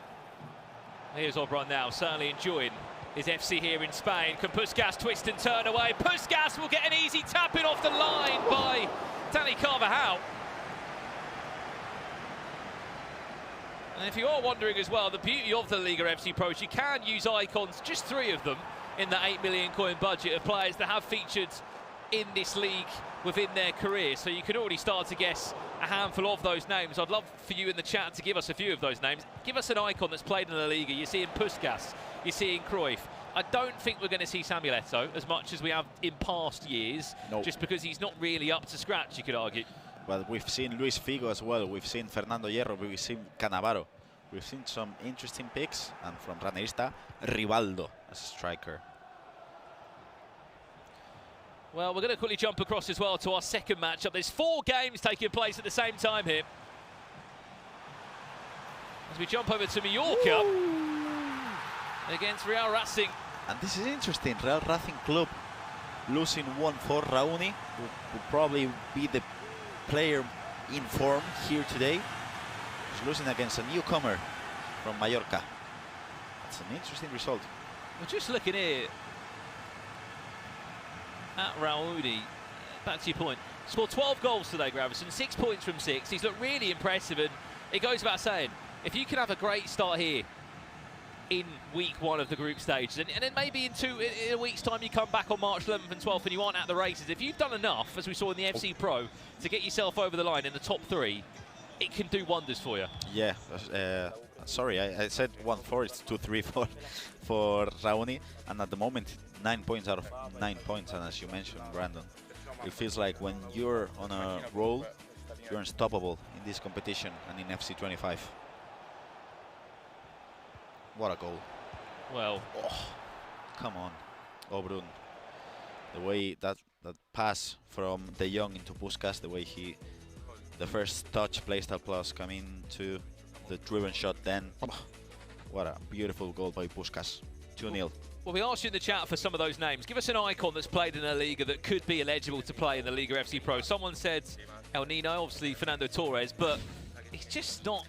He's not been given a decent promo, and his icon itself, if we're back in October, is great when you've opened up your first icon pack of the year, but not really now. For the people at home, we have to remind that SBCs are not eligible players, so probably many people at home are expecting Gareth Bale, maybe. Yeah, those are not eligible, so we're not going to see Gareth Bale, we're not going to see Fernando Torres, even though they are great items, not eligible, the SBC versions of them. My favourite message just in the chat from my hussy is Richard Buckley is a legend. He is a legend. He is indeed a legend. Eden Hazard, again, heroes are allowed. You're only allowed 2 of them, but if you're in this situation, Gravison, I've seen Paulo Futre feature in one team, I think from Zumaquero. Other than that, is a hero getting near your draft? I would probably say Cruyff, Puskas, and then you could maybe go for a centre back. Maybe you could go for even a sub. This is a good attack by... Here's Oberon looking for a third. Went for a very clever pass there through the gap. Someone said Ronaldinho in the chat. I mean, R9 and Ronaldinho are great suggestions, but unfortunately coins aren't unlimited. You don't have 5 million coins. You have just 8, and if you use those 5 million coins on Henry on R9, the team is going to look fairly bad on the defense or even in the midfield. Ronald Koeman again. I mean, it's a shout, but I just don't think he's going to come in. We've seen Fabio Cannavaro, his team of the year icon, feature a few times, but it just seems like the most popular defensive choice at the back. It is Rudiger, and it is Araujo. What a turn, Johan Cruyff. O'Brien, he scuffs the shot. I don't know how. That turn was beautiful, but the finish was pretty atrocious. Shot comes in from distance, off the post. It's non-stop pressure from Valencia, but they still can't find a third. Ranerista has to change something because he started playing with a 4-4-1-1. Now he changed to a 4-4-2, but the team is so split. Is this the third goal? Cruyff trying to toy there of Araujo, but can't find a way past the Uruguayan defender. Nah, he has to slow himself a bit, Ranerista. He's playing the 4-4-2. He's rushing things as he was playing the 4-2-1-3. You're playing a much more slower formation. You gotta... There's been a few times, Gravison, where he's looked for a first-time through ball in certain areas, and he's been offside. Is that Oberon playing an offside trap, or is he just playing it too late or too early? Or I'd say both things, probably. You can see the way Lukebaki was attacking there. I would say both things, probably. The offside traps from Oberon have been with the correct timing, but as well, Ranerista is rushing things, as we just saw. No passes to the full-backs, no other construction, just build up, passing it to the wingers, strikers, and then hoping for something. Is this that chance for a breakthrough again? No way around. You're playing against probably top 3, top 5 defenders in the world. You gotta mix things up. You gotta start from the back. Wow, what an attack, Valverde. Because otherwise this could happen. Valverde with a cheeky chip. Obron! Welcome to the LALIGA FC Pro, my friends. Qué golazo. The way the build-up started with Valverde, and the goal ended with Valverde as well. What a nice chip shot by Valverde. I thought I really thought it was going to be a power shot or something to a far post, but cheeky chip, amazing goal. The famous cheeky chip returns once again here in Spain. It was so popular after the patch in the LALIGA in the FC Pro Open, sorry. It was one of those as well. It didn't look like it was going in, but then it just looped past the goalkeeper.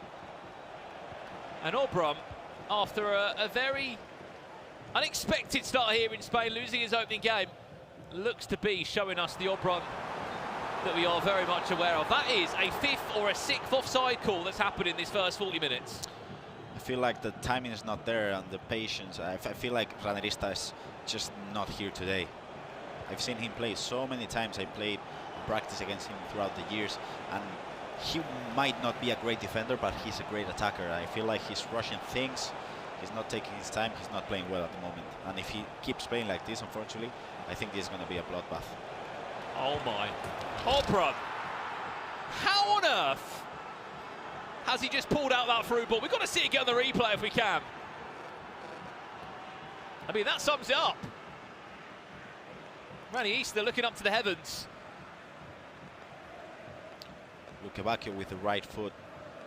Just an easy driven shot into the near post, and it was the through ball though, wasn't it? Seconds before. As you can see now, the replay of the third goal, the cheeky chip. You have had cheeky chips, you have had driven shots. He can do everything, and when Obron plays like this, what can you do really? Well, if we can see the replay of that 4th goal as we go into half-time, that would be unbelievable just to see that through ball that Obron was going to be able to pull out there. Half-time here. Obron is cruising towards his first 3 points after a rocky start. I mean, just look at the stats. 9 shots to 0. 59% of the possession, 3.3 score goals. It's just been too much. Look at this pass here from Puskas. Oh. What can we say? I'm sure that'll be one that we'll be breaking down on the touchscreen at some point soon. We knew Obron was special. Everyone knows that. And we just saw it there as he is really getting comfortable. Something's caught your eye there, Gravison. Is it a tactic change from Obron? Has he got into a 4-4-2? Yeah, we'll just jump into game 3 to see what's happening, but I think it's the first time that I've seen the 4-4-2 with box-to-box midfielders, because Anders, for example, the player that's probably most known for playing the 4-4-2, he doesn't use box-to-box. He uses a balanced midfielder, so it's I don't know, I thought it was quite interesting. Well, let's get your opinion on this one then, Gravison. Real Valladolid find themselves 5-2 down, as much as Tundi has just got himself a goal back there. He started well. He won his first opening game. He drew his last game 3-3. And now it looks like the tables have slightly turned as he's run into Resende, who is cruising. It's a tough result for Tundi, because I'm sure his main objective is not only to qualify for the Cup, but to qualify for the finals with a top 1 spot on the group. This was the match for him to be able to reach that first spot, playing against Resende, arguably the best player in the group, losing 5-2 at the moment. Tough result for him. And Resende on the other side, Libertadores last year, top 8, which is a really good result. Here in La Liga, convincing first result against Nava. I think it was 5-2 if I'm not mistaken, and now 5-2 against Tundi. Great results from Resende. And other than Nicholas, everyone's sharing points around, I'd say, in a lot of the groups, Gravis, so no one's really been a standout. Even Obron, he's lost his first game, going to win his second by the looks of it. Let's wait and to see what Resende does, because at the moment he's with 6 out of 6 points. He could have ended in the same way that Nico's playing at the moment, but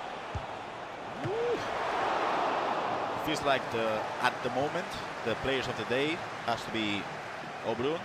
No, not Obrun, sorry. Has to be Resende, has to be Nico, and probably Raoni as well.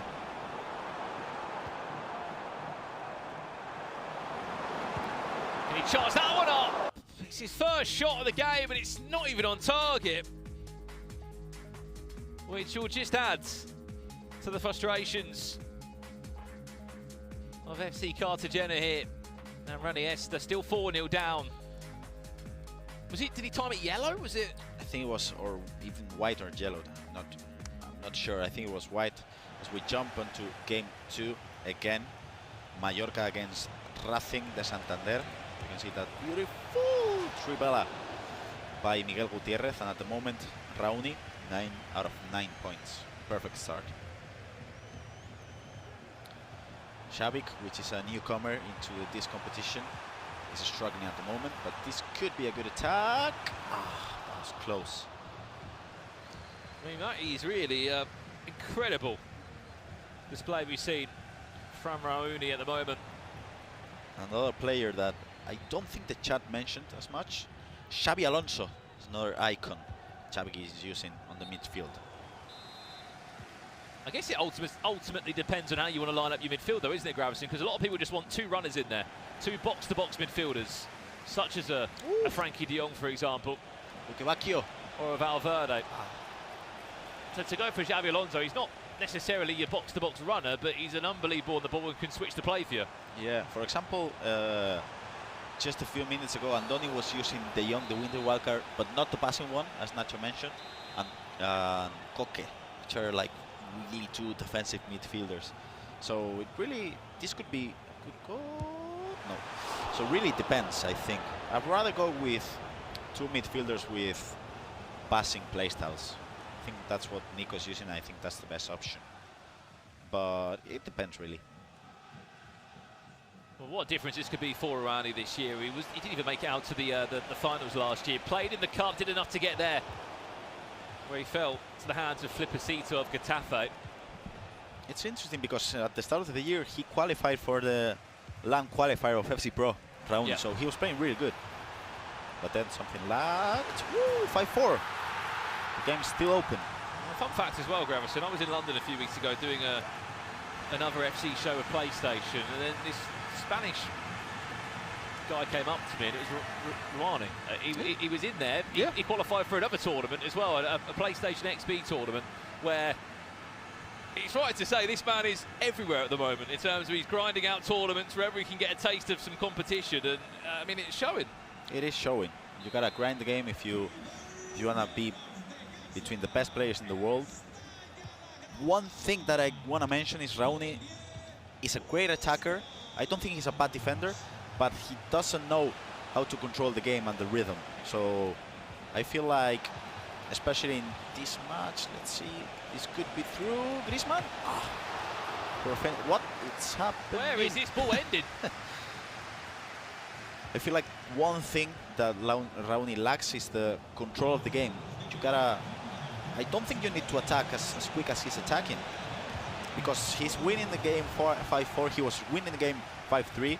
You gotta just breathe, you gotta start to have a little bit more possession, especially after the patch. You cannot rush things as he's rushing, because you give your opponent a chance to attack. There's still a long time to be played here as well. Remember, we are playing 9-minute halves still. And those 9-minute halves feel very long indeed. Great attack. Look at Butragueño. Miguel Gutierrez has been really strong. Well, he has been chose, I believe, in 37 different teams. Miguel Gutierrez, he's been the budget pick in there of Girona. His Future Stars item's been the most popular one of all picks that is featured in the drafting process. Luki Bacchio couldn't quite find a way past the man, but does win himself a free kick now. Is this a goal? I mean, we've seen them go in from this angle, haven't we? We have, but the keeper has been moved. Remiro, Real Sociedad keeper. Let's see Zidane. And it comes in near post, and once again it goes in at the near post. Is there a way to stop that, or is it you just don't expect it to come at the near post? Because we've seen that 3 or 4 times today already. I mean, he did have 3 defenders. He moved the keeper to the near post. There's not much you can do, really. Maybe put another player on the wall, because as you can see, the ball flew. I mean, he gets a hand on it there, Unai Simon, but just parries it onto the bar in the post. I'm sure there'll be a few FC players watching that from afar and thinking, right, that could be one that I use in upcoming FC Pro partnered leagues, but also trying to work out how to stop it. Well, it's hard. You could be right. It could be the extra player on the wall, and the jump animation, it might do enough. Whoa, what a pass! Can he find the back of the net? He can! Xavi pinned himself up, and this all came from Xavi Alonso. You were mentioning how you can use those creative midfielders. You can see the pass from Xavi Alonso, double tap, incredible into Valverde, easy finish. The game is still alive, Brandon. A great example as well there, Grabs, of how you can use your central midfielders. You don't need an icon in a scenario like that, and we saw it a few times with Nicholas especially, Obrun a couple of times. How difficult is it, and how should people at home be looking to try and trigger the runs from a centre midfielder to get involved in the attack? Because the overload seemingly has been really successful. Tactically, the main thing is you're going to play against a player that has 2 centre midfielders. So if you're able to attack with the cam and a striker that's 2 against 2 midfielders, but what if you trigger a run with Valverde, Xabi Alonso, whatever in the midfield? That's a 3v2. So that's a really hard thing to defend against, because let's just say you try to defend that pass, then the Trivela or the finesse is open and he's through. Hello, this could be a massive chance now for Buchaqueno to tie up the game and just say job done. It's a 2-goal gap again, but the key thing here from Rouhani is he's always been able to just get a little bit of a lead, a 1 or 2 goal lead, to pull away from his opponent. And every time you feel like you're getting closer, Gravison, you're just getting further away. Emilio Butragueño, another icon as a striker. I feel like he's a super sub for Raoni. I don't think he started, did he? No. I don't think so, no. I don't think so. From Racing Club de Santander. And I feel like if you want to create... That's a beautiful pass. No. Keeper. He should take his time, but he doesn't, because Raoni goes forward. He doesn't think twice about just holding possession and bringing things down. He just wants to attack, attack, attack, and score goals. And to be honest, it's working out well for him, because that's 9 points out of 9 points if this match ends like this. One of the first players to do that as well. Alongside the Iceman, who will be, I'm sure, looking to do the exact same. Nicholas 99 FC, the defending cup champion, the league champion, the Super Cup champion, has been unstoppable here so far in Barcelona. Rouhani trying to find one more, will go out for a corner. And time will slowly tick down, 8 minutes left in the game.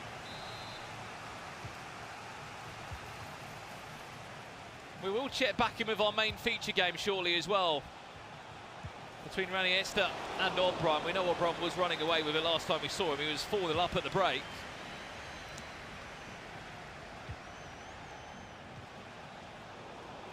Let's go back over to game one. It looks like Real Racing Club are going to be on their way to 9 points. And over here, it looks like Obrun is going to be on his way to his first 3 points in a Valencia jersey.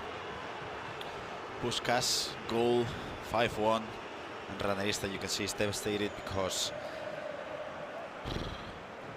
0 points out of 9. Still, he has that last game left and then the week 2. So I feel like top 3 is not out of the question yet, but I'd rather say top 1 is out of his reach at the moment. Well, the one beauty of this competition, Gravison, is that if it doesn't go well for you, you've got a 1 or a 2 week break to really just micromanage, look back on the changes, re-look at the draft, where maybe you chose wrong. Alternatively, what was missing in terms of time in a shot green, playing into the meta, really utilising play styles. plenty time to follow. But it looks as if Oberon is going to find his first win here. 6-1. With a 6-1 win, especially off the back of a 4-2 loss, so important for him to get himself right back up that group table. In what is already a very difficult Group H that he finds himself in. Does he want one more? Just to solidify what has been a great performance. That should do us here in our feature matchup. Oberon, with his first 3 points on the board in the Valencia top. What performance, what a first 45 minutes. We saw the quality of the Italian just in the first 13 game minutes or so. When you go into half-time and you're 4-0 up, you've had 9 shots, your opponent's had 0. I think that just oozes how much you've outclassed them. We'll talk about that match in just a second, because you can see now that this game is really tight, because at the moment Xavi could... He's going to get one more chance here, isn't he? At least 1 or 2, I'd say. Let's see, Rafinha running by the byline. Oh! Well, the newest signing for Mallorca has got 2 in-game minutes left here to try and pick up a 7-7 draw. Or are we going to see Raoni gotta go to a corner, pick up 9 points from 9? Just look after possession, don't risk giving it back away. A minute left in game. Corner, yeah. Don't attack. You don't need it. Pass it backwards, now to a fullback. To a centre back. As if he may have managed this on well. Did he need to take the shot? He's out of time already. It's a full-time result. What a day it has been for that man. 3 games played, 9 points on the boards. For one of the familiar faces that we're used to seeing year after year, his 3rd year back in the competition. He didn't make it to the finals last year, Gravison. He is looking like he's going to be amongst the best this time round. 9 points out of 9 points. And not only that, with a win against Oberon. Yeah. Play of the day? I mean, you've got to probably give it to him now, don't you? I mean, he's played one of the most difficult opponents in the group. He'll be playing in March, but he's done the job. 9 points from 9. He's looking really good, and I'm sure when he goes into his next break now, he is going to have probably the ability to have some food and relax, because he's done so well. 9 points from 9. As we said, that is round 5 concluded here from the LALIGA FC Pro. When we're back, round 6 comes thick and fast. There are still so many games to conclude here, live in Barcelona.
Hello, welcome back to an action-packed day here in Barcelona. I can see Richard Buckley dancing out of the corner of my eye. No, Richard, please, carry on. Yeah, Ryan, are you going to join in? No, okay, didn't think so. How are we doing, guys? We've seen quite a lot of games at this point, but I mean, it's been very exciting. Lots happening, Richard. Officially over halfway through. Oh, yeah, today. Yes, we are. Just finished round 5, if you want to say, out of the 10 matches that we're going to play. And this is where the tables are standing right now. Real Sporting, Resende, coming from Brazil, and he's 6 points from 6 so far. Pretty convincing, you want to say, right? Yeah, absolutely. I'm looking at Group H as well. Real Racing Club, 9 points from a possible 9. Right, we saw end-to-end game. Valencia, Oberon as well, picking up his first 3 points on the board. I think for Riley's position is sort of just trying to make sure you pull away as far as possible, because you're never safe when Oberon's in the conversation. Yeah, he must be feeling very confident. I mean, we'll chat a bit more about him shortly. We've got the highlights from those 4 games. First game here, Cartagena versus Valencia. What were you saying, Ryan? It's a great goal. Great goal. I interrupted you there, apologies, but that pass there. No, go for it. Just the way Oberon is just, yeah, that's That's the Auburn we expected to see straight away. I feel a little bit sorry for Cartagena, to be honest, because you've caught Auburn just as he's lost a game, and we're never ever going to lose this game. Yeah. He's not losing 2 in a row. It's tough matchmaking, and Auburn showing why what we said 3 hours ago about him being one of the favourites coming true. A very, very dominant performance, but needed, because he looked poor in that first game. Exactly, and we were all quite surprised, and I'm sure everyone watching at home who has seen what he can do would have been quite shocked after his first game, and I don't think he would have expected himself to lose. So he did need to kind of prove a point and show us all what we know that he can do. Even though he's, of course, he's played a game less, but he's 6 points off top, I still back him to finish top of the group. Agreed. It's just one of those things, it's hard to explain, but just because of what we've been accustomed to seeing, especially this season, Auburn has been high-flying. He's built up enough credit in the bank. He's got a good loan, and you just don't expect him to not perform to the highest of his ability. But the man who's top of the table is Rowney at the moment. Yeah, this was a great game as well. We were watching it on the side. So many goals. It was end-to-end. When you thought Rowney was pulling away, then he sort of conceded straight from kickoff. It was a build-up from Javik straight away. I presume not. But there's one of them. Griezmann finesse shot into the corner. So that was a goal back for Rowney. Richard was one of his favourite players, I say, in this game specifically. Scored a lot of goals, created a lot of chances, but yeah, it was a very, very strong performance from him to go. The guys were saying during this game that, you know, Rowney has been very impressive, but that at points it feels like he lacks control of the game a bit, and I suppose this 7-6 scoreline maybe kind of represents that. There is an element of skill, though, when you're in those close games, of always making sure that you're the player to come out on top. Yeah, you're in the lead all the time. And this game did get pretty tight. He got quite cagey. Defensively, he's just not really there around here. I mean, when you look at it, he's quite easy to play through, but it doesn't matter how many you concede, as long as you score one more than your opponent, you're going to come away with 3 points. Look at him, he's very decisive. He seems to be in on goal a lot of the time as well, which is a talent in itself. Over to our other game, Adri Dominic against Nava. We saw Nava have mixed results early on for Espanol. Started off very well, though, in this game. Yeah, I mean, because he lost one and then drew one. Adri Dominic won his first game. So I suppose for both of them, they would have been pretty desperate to win this game. Of course, every game, as we know, is important here. What did you make of this game then? A few goals, not as many as we've seen in some other games. I mean, 3-2 at the end of it. Yeah, I thought that goal was well composed there with Cruyff in the area, managing to get the goal. And over to our other game, Tundi up against Resende. Spoke about Resende. He started very well today, winning his first game against Nava. You needed to win this because for Tundi, I would have actually put him. I would have put him as the favourite to finish top of the group.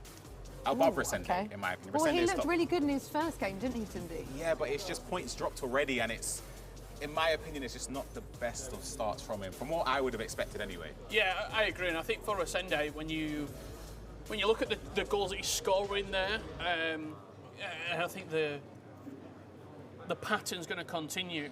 He's working the positions into chances where he doesn't really have to even think about the precision shooting. Yeah. That was the big thing in the first game, where it let him down. He's just hitting the ball I was scoring from 3 yards. Yeah.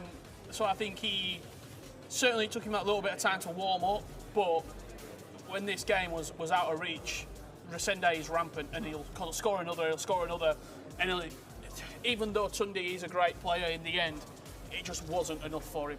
Yeah, that one finished 5-3, and we can see now on the screen what is coming up the rest of this evening. I can say evening now because it is 6:30 p.m, guys, in case you're wondering. Lots of very interesting games coming up.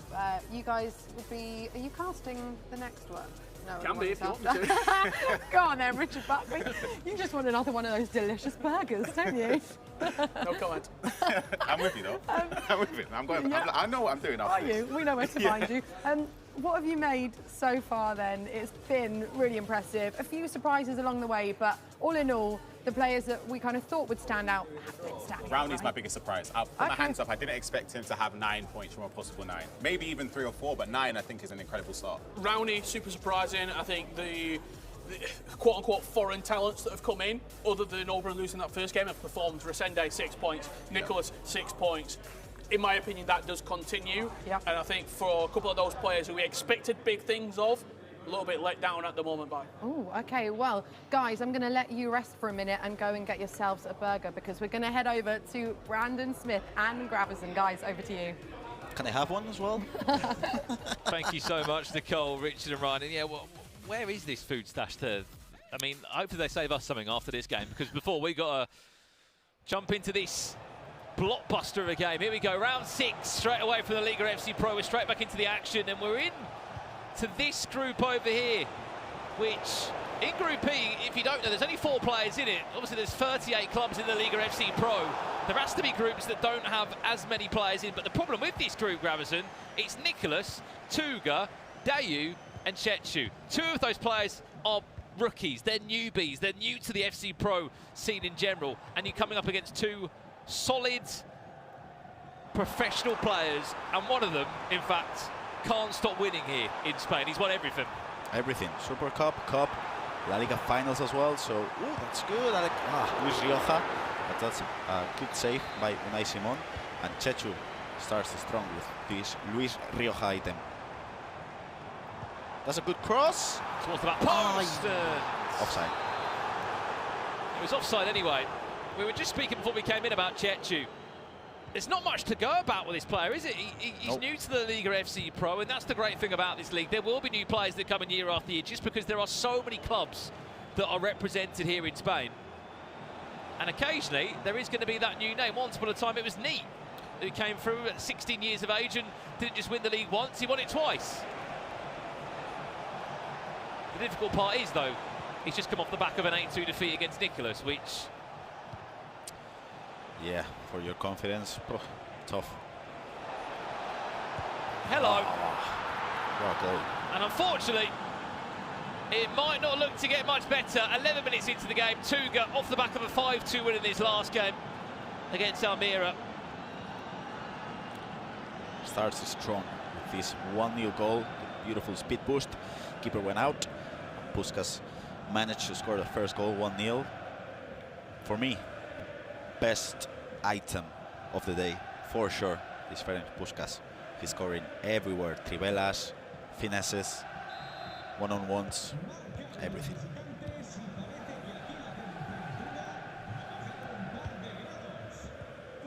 Well, he's his Team of the Year icon, isn't it? Which has certainly been not just a goal scorer, but a playmaker as well. His 94 Team of the Year icon is still quite a hefty investment in 8 million coins, Gravison. Just over 1.5 million coins, but you deem it as a very valuable investment. For sure, especially. Oh, that's a poor offside trap. That's a good pass. He might get a second point, and he does! This time it might not be Puskas, but it's the other icon that's been partnering every single strike force. It's Johan Cruyff. I mean, if it falls your way, take it and run. A goal is a goal. 1-1. A very, very lucky rebound by Johan Cruyff, but still 1-1. And you were mentioning that Ferenc Puskas item. Is it first touch and what's the other playstyle plus? First touch and? Who are we speaking about here? Puskas. Power shot? Okay. We've not seen a power shot yet, but after the patches, the power shot has been nerfed quite a lot. Well, one thing I've seen a lot here in Spain is we see a third goal. I mean, I've seen a lot of goals, that's one thing. But a lot of Trivelas. A lot of Trivelas from the edge of the box, from a couple of players in particular. Zumaquero, he's really been enjoying that. You know who's enjoying that? those Trivelas as well. Ryan Pessoa. He couldn't stop talking about those Trivelas in FC Pro. So I'm sure he's happy with the way the Spaniards are finishing their chances with the Trivelas. But I'm sure there'll be a few people as well in the stream that watch Ryan Pessoa as well, and they probably see him do Trivela after Trivela across 3 different accounts he plays most weekends. We won't speak about his pack luck though, because that's just ridiculous. I think I saw Pele and Thierry Henry in the same 24 hours. 18 minutes in here, Tuga looking to put the pressure on Nicholas.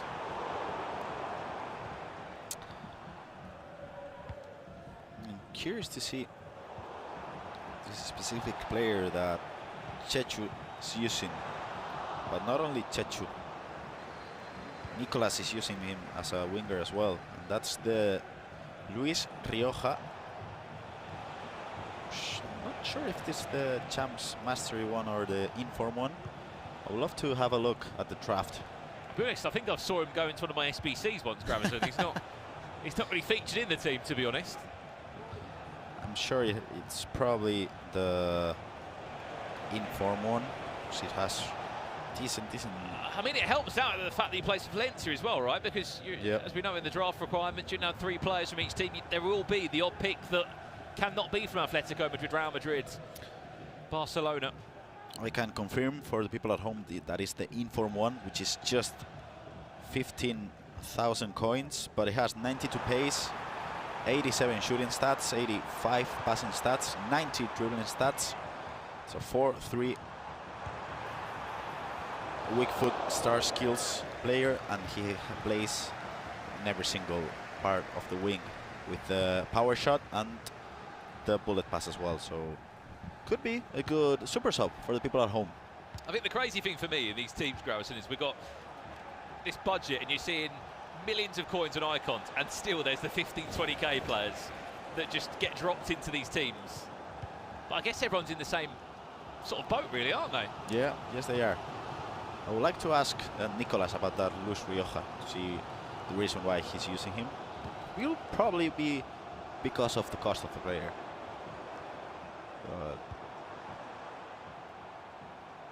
We'll probably ask him when we have the chance. So we'll get back to you, people at home, to have the answer from Nicolas the Iceman. We'll try and get you an update on his game as well. He's playing against Dayu at the moment of Almira.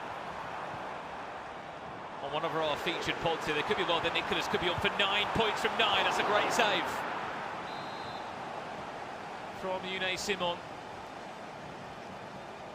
That was a good ball roll scoop turn from the striker. No. Is there an aerial option there? It was Time Green, but he was never really going to beat Araujo in the air. Well, let's jump over, if we can, to that second matchup and see Nicolas in action. We teased him. He's playing here. Is he about to 1-1 concede a goal? By the looks of it, he is. Dayu with the equalizer from Nico Williams. It was a red time, but it didn't matter because it went in. 1-1. Seems like the Iceman is struggling at the moment. Nice finish by Nico Williams Jr. And I gotta tell you, I thought these 2 matches were gonna have convincing results for Tuga and Nico, but no. Both of them are struggling at the moment. Tuga is leading 2-1, but it seems like he's not playing good at the moment and he could concede any second. Well, in the nice way possible. I sit here and I think that Nicolas or Tuga tops that group. The other one comes second. It's between Dayu and Chechu to play for 3rd place. Yeah. Because there's only 4 players in the group, so if they can get points from this game, especially against the league leader at the moment, it will put you in incredible stead. For sure. We did see a tactical change from Nicolas. We don't really know what the tactic is. We know he changed from the 4-4-1-1 to a 4-4-1-1 TG, whatever TG means for Nicolas. Maybe it's the Team Hullet one? I was going to say, is it TG Team Hullet or? I don't know. That's another question for Nicolas when the game ends. Oh, this is a good. Could be in for a 2-1 lead. He is. It doesn't matter if it's the Team Hullet one, the normal one. He's still conceding those goals, and Nico's struggling at the moment. 1-2 for Dayu, for Almeria. Well, let's leave him to it, because Nicolas has got some work to do in that game. He finds himself 2-1 down. That would be a certain shock. So what we've seen so far here.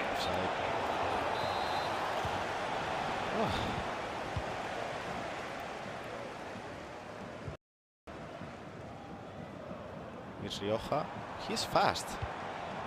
Also with the bullet pass as an option. This could be through now. Ronald Araujo is able to get the ball.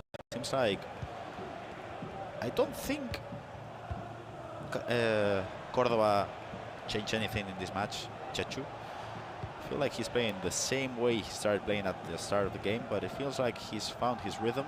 He's found the way to attack, the way to defend, to press. And Tuga... So I'm thinking about the leader of the group, which is Nicolas with 6 points. And Tuga, if he drops points here, he could end up potentially in the 2nd and 3rd position. Obviously, 2nd and 3rd will still get you into the cup, but you can really make your journey into the finals a lot easier. The top finish here. Here is Tuga, last chance of the half, potentially can he squeeze the extra cut back? And the extra pass that always makes all the difference. Tuga not even wanting to think about a 3rd place in his mind. He's got all his eyes on top spot and piling on the pressure to Nicolas. We're going to see the replay just now. I mean, that extra pass was incredible. He found himself in a position in which he had to decide in just the flick of a second if he maybe would have to go for a cancel or something. He decided to go for a pass into Puskás. And that combination of the icons from Luis Figo into Puskás makes it 3-1. That's an important goal for Tuga at the moment. 3-1. Yeah, it's not nice matchmaking either, is it, for Chechu? Just come on the back of an 8-2 defeat against Nicolas.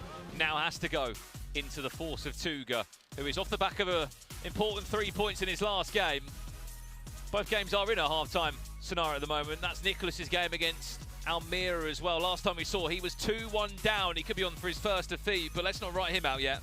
There's still 45 in-game minutes left to be played. Here's the main highlights from the game. This was the somewhat more fortunate chance that fell to Johan Cruyff, but if he's going to pop your way, you have to make sure you take it when it lands. This was the 2-1, brilliant cutback, and it seems like Tuga just loves the extra pass, Gravison, when we see this 3rd goal. And those cutbacks, I don't think Chechu has found any answer to them. I feel like it's one of the hardest positions to defend against, because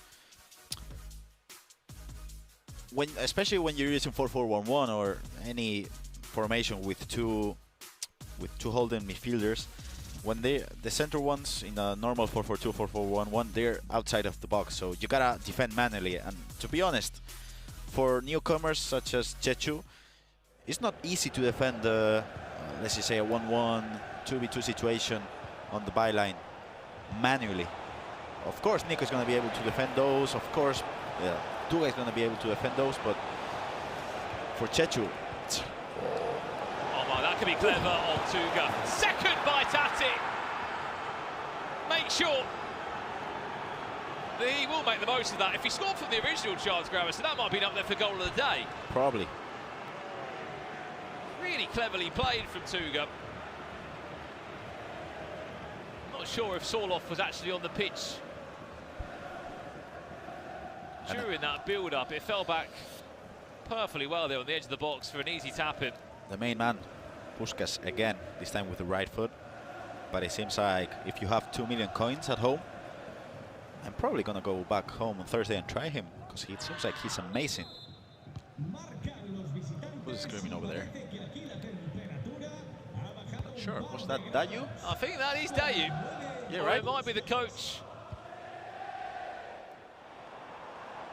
He's actually got a coach. I was going to say, someone was making that noise.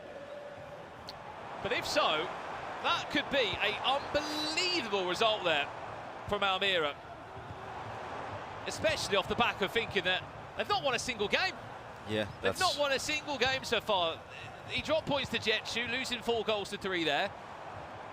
He's lost to the hands of Tuga 5 goals to 2. And if he can go and beat Nicolas off the back of 2 defeats back-to-back in the LALIGA FC Pro group stages, how on earth can you predict that? You just can't. You just can't. You can't. Really, you can't. Dayu, who's an experienced player on the amateur events, it's a surprise here because he dropped points against Chechu, which was a surprising result, but now against Nico, if I'm not mistaken, he's leading 3-1 at the moment. What a goal by Bini. Tuga, incredible passing to Bini. He's really getting into his groove now, Tuga, isn't he? Oh, what a goal.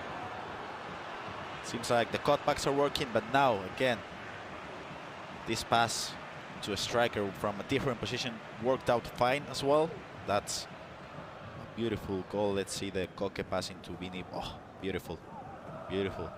Well, this will be the last group game we actually see from this group, in fact. Yes, it is. And they will be back on the 11th and the 12th of March, so it's such an important round, hence why we're giving you so much context when we can from Nicholas's game, because for Dayu, he's in a situation now where he ends the day on 0 points from 9 available, or he picks up 3 points, puts himself level with Chechu.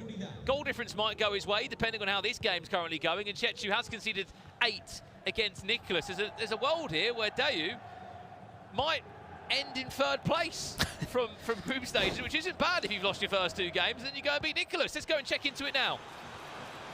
So we can see now that's 4-1 with the Sorloth goal by Nicholas, so that's 4-2. If I'm not mistaken, that's the 59th minute of the game. So let's see now. Sorloth, which is a player that Nicholas loved last year, playing as a winger in the 4-3-2-1. Now this new item of Sorloth this year. Let's see the minute of the game. That's 4-2 for Almeria, for Dayu against Nicolas. Arguably the best player in this competition, and that's 40 minutes left to play. Wow. Oh yeah, I'm looking forward to this, Brandon. Well, there's not many players that could put Nicholas into a bit of a chokehold, you could argue, in terms of just feeling uncomfortable and not being able to feel in control. Dayu could do it now with another goal off the post and a rebound. He squeezes it in. And I tell you what, he's got a 3-goal lead on the Iceman. He's got a 3-goal lead on the champion here of last year's competition. The man who did the double, the man who was so convincing, might be ending group stage day 1. Not perfect. As you can see now, Sorloth is off the pitch. As we jump back to the game 1.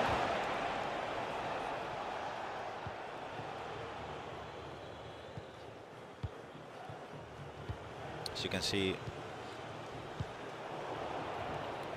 can see, Tuga is leading convincingly this game, 5-1.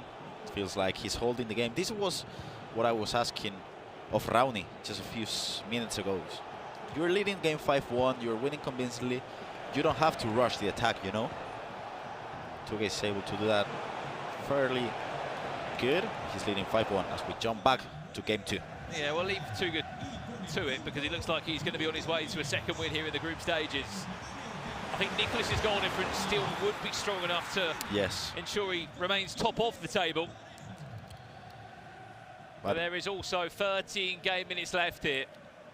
What's interesting is he used the 4-4-1-1, the 4-4-1-1, the TG. Let's just call it the Team Hullet one.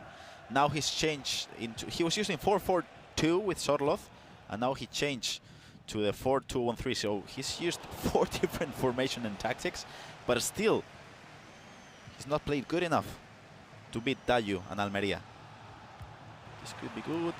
Big chance for Nicholas. He does get another goal back. I tell you what, there is so much time with this game. I just can't. I mean, Gravison, you've been in this situation before. You've been a pro player at the highest level. For someone who's lost their first 2 group games, he's got no coach with him. He's brought no one with him to this event in his sort of breakout LALIGA FC Pro year. And to be in a situation where he could be beating Nicholas. Yes, there's still 13 game minutes left to play. How do you pick up the mentality to even be able to put yourself in that position? I don't know. I don't know, because I used to love playing with coaches. I played with a coach throughout my life, 3 different coaches.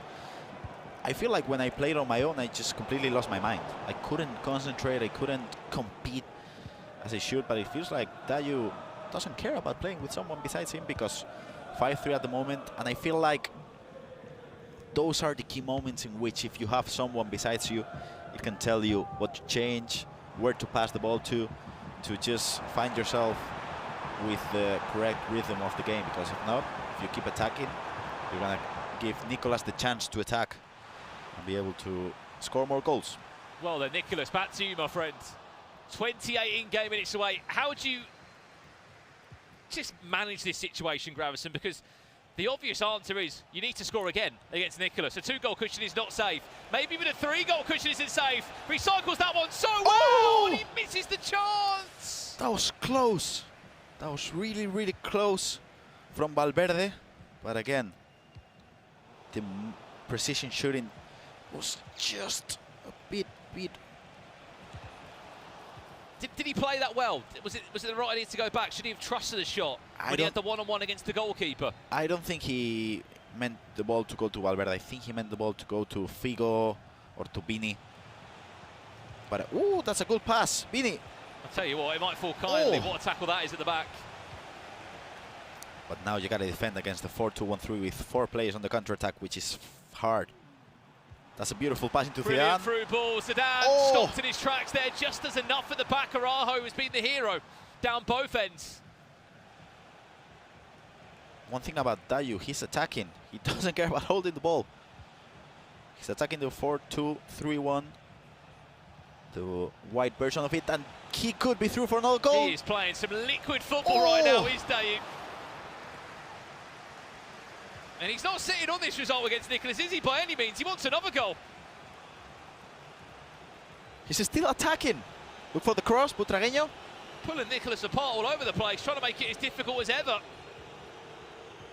Valverde into Vinicius again. It's a lovely. What a tackle. And now tackle again. The counter-attack, you can see Cruyff. Is it too far away from Cruyff, though? It is, ever so slightly. 4 big key attacking moments there. Wow. And it's all come to nothing. Into a pause menu we go again. Nicolas, another chance to get some more instructions on board there with Coach Fur. And as we quickly leave this one, we'll give you the final update if we can for our main feature game. Tuga up against Chechu. As you can see, he's changing the roles to deep line playmaker, which I don't think will make much of a difference. As we jump back to game 1 with Tuga scoring another goal. So it's 6-1 for Tuga, which I think is huge for the goal difference. I don't think he catches Nicolas with that goal difference, because he did lose the first game 7-3 or 6-3, I don't remember. I think it was 7-3. So still, with this result, I feel like Tuga at least manages to grasp that second spot of the group, which is good. And the goal difference is back on track with this +5. Well, it's the last 4 in-game minutes we are going to see from these two until the 11th of March, when they return again to play the second phase of the group stages. That is one hell of a tackle from Araujo, who really has been the MVP in these teams. I've got no idea how he's not been selected in a few of these drafts. Cruyff, how has he not put that past? Remiro, what a save. Dayu's goalkeeper. Just under 15 minutes left now. Let's stay with this one. What a chance to conclude the game. Maybe Figo one-on-one. Can he trivela the keeper? Yes, he can! A huge outpour of emotion from a man that hasn't won a single game here today. He brings his A game against the Iceman in his last group matchup. So you cannot overlook how important of a 3 points this is. One thing that you asked me for, Brandon, is the way you gotta approach these games in which you lost your first 2 games of LALIGA FC Pro 25. You're playing against Nicolas, who's probably the best player in the competition, really, with Obrun. One thing he's doing, he's not afraid to lose the ball. So as you can see, every single attack from Dayu, his player locking into the strikers, he's risking something. So as you can see now with those passes from Xavi into Luis Figo into the other striker, I feel like he loses the ball. He goes forward, he's not afraid of Nicolas, and those passes from Xavi into the strikers are just too good. Figo. That's brilliant. Oh, this is superb FC. But where was it? Where was it in the first 2 rounds? Did it take him a while to get used to this atmosphere, to this stage? What? You really can't pinpoint. Sorry, what's gone wrong? Because he's playing some of the best FC we've seen against the best player in this league. One thing we can mention for sure: Dayu goes forward. Not a single pass back to the midfielders, to the center backs, full backs. He goes forward. He looks for those passes into Xavi in which he can open up the angle to the wingers with a player lock, to the striker even, with the 4-4-2 formation. Wow, what a performance. Incredible, and he keeps going. I mean, the goal difference is huge at the moment. I feel like Nico, of course, he needs to keep attacking, but I feel like he has to focus on defense as well. Well, he will be, you'd like to say, top of the table, but you're right. It might not be that way. I mean, Tuga's just come off the back of, I think, a 6-1 win. Yes. That's a +5 for him. Obviously, he did beat Chechu 8-2, did Nicholas, which is a massive 6-goal difference swing there for him. I think he'll just do enough to stay top with that goal he's just scored now. But that table is already starting to shape up. Wow. And the defending LALIGA FC Pro Cup winner, League winner, Super Cup winner is not going to end day one in the groups unbeaten. No, he's not. To be honest, I feel like everyone here on this arena thought that Nicolas was gonna... Wait, this is good for Luis Rioja. 5-7. Wait a moment. Is there time? Certainly is. I mean, there's Nicolas time, which... Surely not, right? Luis Rioja with the Trivela, green Trivela. And now we have 4 minutes plus at a time.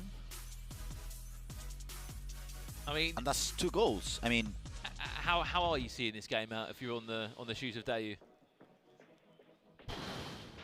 I would be shaking, because I feel like if you keep playing the way he played those 2 chances, he could potentially draw this game.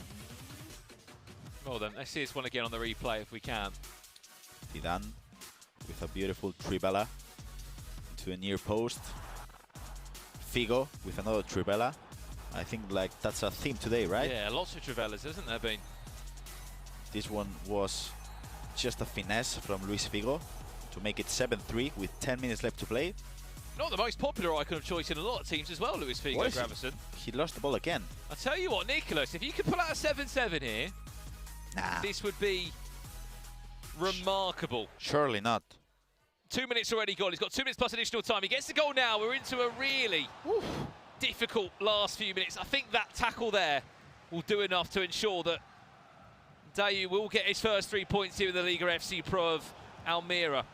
Unless there's a really chunky bit of added time, and if a goal goes in now, it could shake things up. There's the through ball. Big tackle again.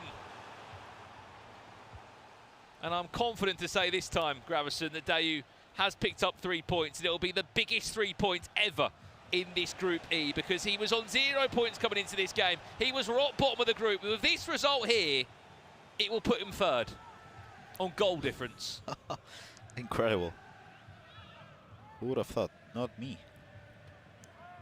If you would have said to him after 2 rounds, this is your situation, you're playing Nicolas, I don't think maybe he would have even expected this result from himself. But he has played so well. He's oozing confidence. He'll be praying that he can play his next 3 group games now. Unfortunately, he can't. He'll be back on March 11th and 12th to put it right. But he is very much in the conversation still. He is currently in 3rd place, which would be enough to get him into the Cup. And as much as Nicolas can score now, it is just too little too late. It is too late. One thing I gotta mention is the goal difference. I mean, Nicolas was losing 3-7, now it's 6-7, so it's a -1, and I think that's huge. But as you can see, Rafinha into Cruyff, into Bryce Mendez, the Real Sociedad item, to make it 6-7. Probably the biggest surprise of the day, with the Obrun loss against Raoni as well. But at least he saved the goal difference. You wouldn't have expected that, would you? You just wouldn't. No one would have called that result there.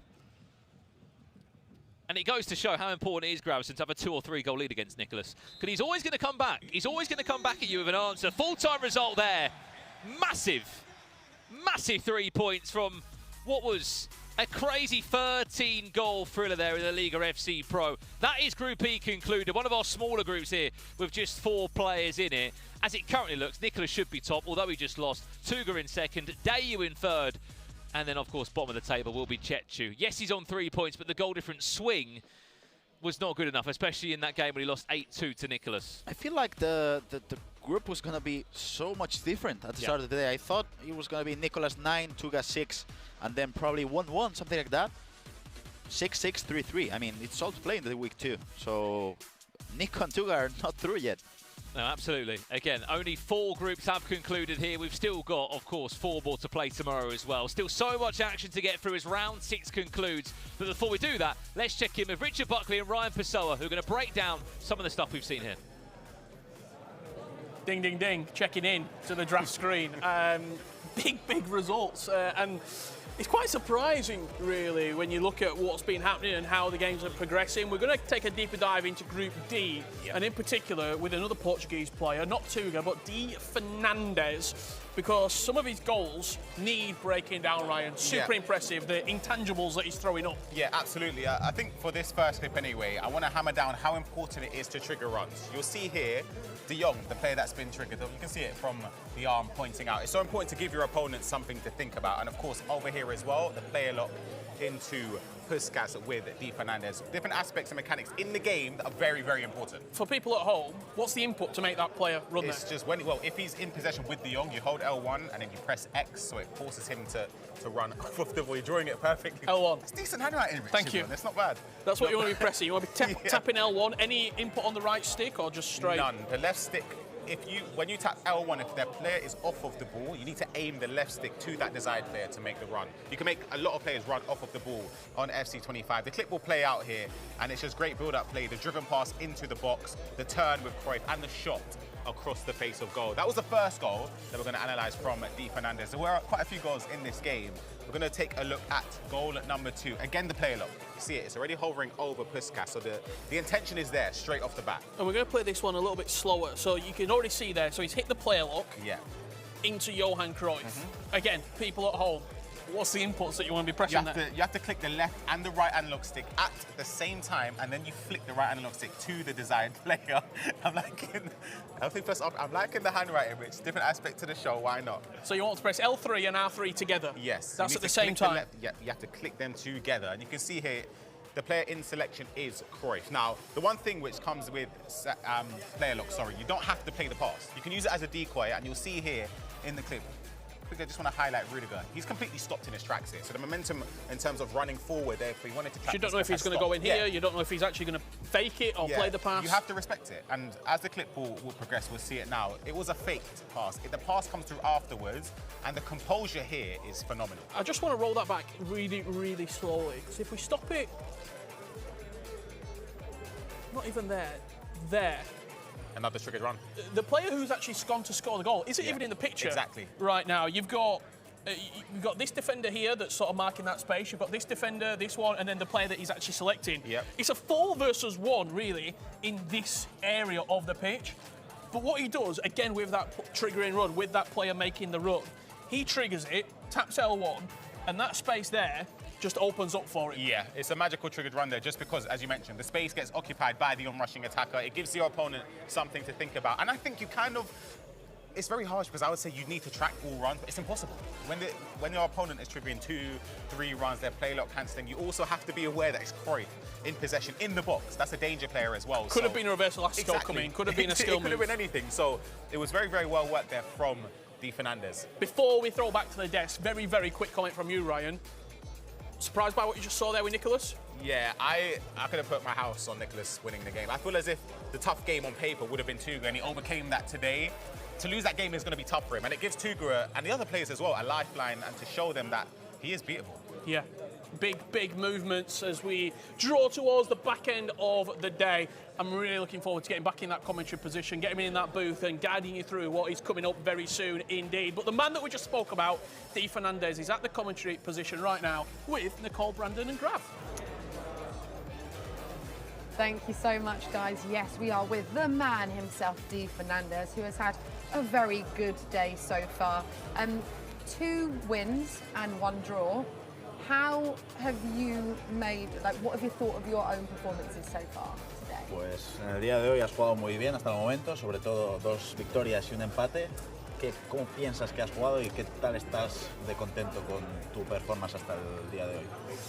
La verdad que es 3 juegos que yo he hecho, he cogido muy bien, pero contra Andoni me ha anulado muy bien. Yo he entrado 2-0 en 10 minutos, después Andoni cambió de táctica y yo tenía que me adaptar y no conseguí lo muy bien.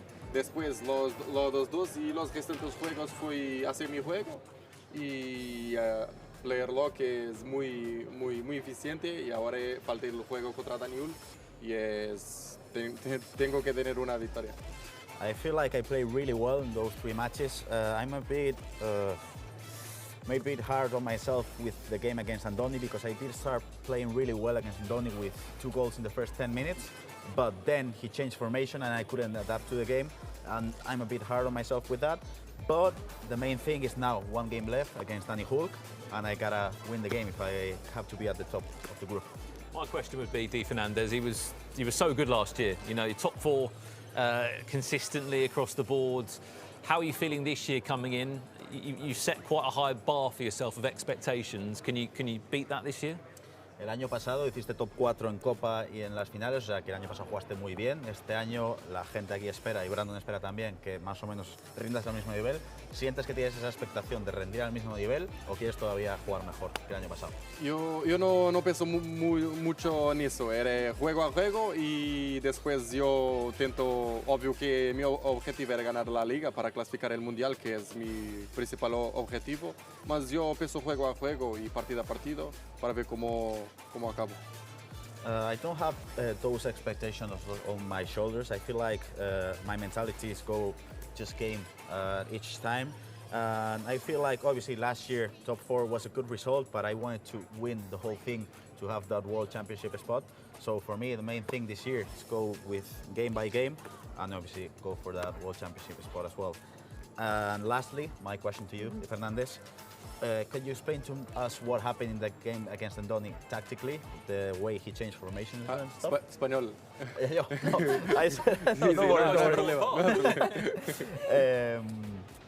Y para acabar, Fernández, me gustaría que nos explicases un poco a la gente de en casa y demás, ¿qué pasó en ese partido de Andoni tácticamente? O sea, empezaste ganando 2-0, ¿qué cambios hizo Andoni y cómo no pudiste adaptarte?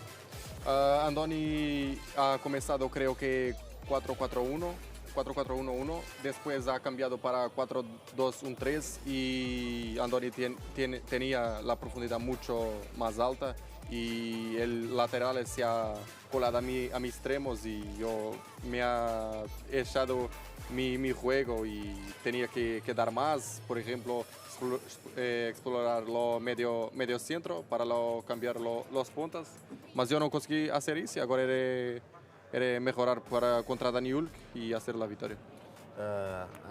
I feel like Andoni started with a 4-4-1-1 formation, but when he changed to the 4-2-1-3, I didn't find any single way to attack against him, especially when he was just doing those 2v1 situations with the fullback and the winger against my fullback.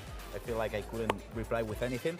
At lastly, I usually attack with another midfielder on the attack, but I feel like against that formation from Andoni, I couldn't do anything. But the main thing now is the game against Danny Hulk and to win everything now. Amazing. Di Fernandez, thank you so much. Muchas gracias. We look forward to seeing more of you later. I just want to say, Gravison, take a bow, son, because that was impressive. Obrigado. So good. Gracias. Right, we're going to take a short break. We'll be back very soon. Don't go anywhere. See you in a bit.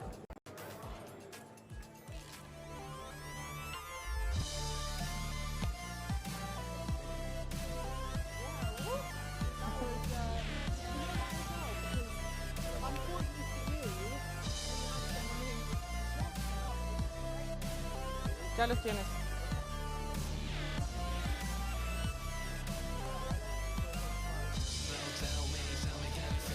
¿Sí?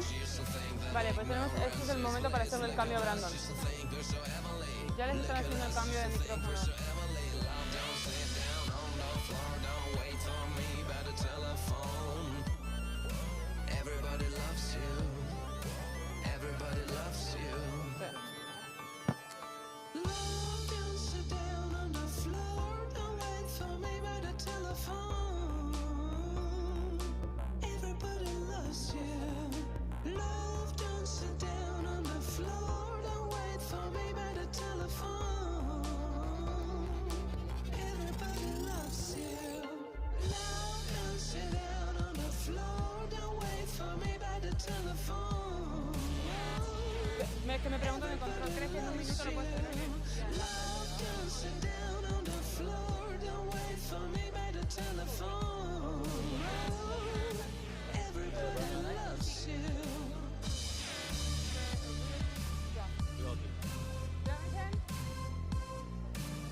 Welcome back to the FC Pro La Liga. Richard Buckley and Ryan Pessoa here to guide you through what plans to be an eventful last few rounds of action. Ryan, it's getting to the crunch time in these groups. We've already got 2 groups wrapped up for today. Yep. They'll come back in 2 weeks. But what's coming up is going to be action-packed, to say the least. Yeah, we've had quite a few games already. There are still some remaining. We'll take a look at the schedule to see what's coming up. Of course, we've got Real Sporting up against Osasuna. We've got Resende up against Adri Dominic. That's coming up very, very shortly.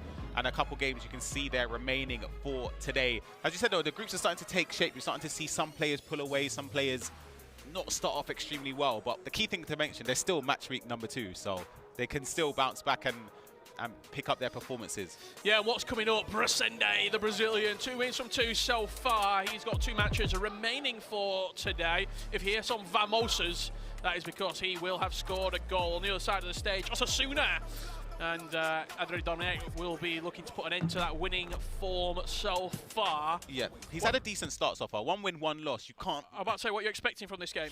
I still put Resende as a favourite. Maybe that's an easy answer because he's already got maximum points. But I think from what we've seen so far, he's creating a lot of chances. Well, let's get this show on the road. We've got the game coming up very shortly indeed, and we're going to get kicked off right around the corner. I'm just having a look over onto the stage, and I think we're going to get this game underway very shortly indeed. We were going to go and have a look at the draft, but we don't have time. No time for drafts. What are you expecting? Resende, I think if he scores first, he wins this game quite comfortably. Yeah, he's been creating a lot of chances, though. That's the thing. But he's not been extremely decisive. And you mentioned he's starting to resort to easy chances, the tap-ins, the pass across the goals. There's no shame in that, of course. But I feel like I would love to see the Resende of old with the confidence to be able to take those chances in and around the area a lot more. Because Lewandowski's had quite a few, to say the least. Well, here we go. This game about to get kicked off. And let's see what's in store.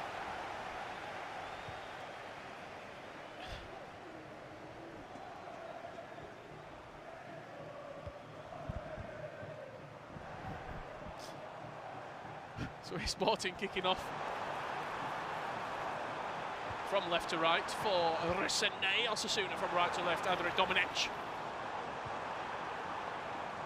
Johan Cruyff has been integral so far in a lot of these teams. That pinged pass into his feet with the first touch plus activating, just able to move the ball so quickly, you can kill it and then you can shift it on. And I think it's a really, really important combination as combinations come out once again in the skill department, and Resende opens up the lead after 3 minutes in game. Yeah, a great start. You mentioned Cruyff. I believe he's been the best player today, in my opinion, from the games that we've seen amongst the other players in their respective groups. Just the chance creation, the 5-star skill moves, 5-star weak foot. Also, the Silva tiki-taka playstyle comes into effect. Just those first-time ground passes to help speed up attacks. But it's a perfect start for Resende in this game. Just having a look at the other matches that are underway right now as well. We've got Espanol versus Merendes in Group A. And then looking over to Group H is where our attention will turn. Valencia up against Mallorca, and Racing Club versus Albacete will be that final game that we're going to be guiding you through here in Group H.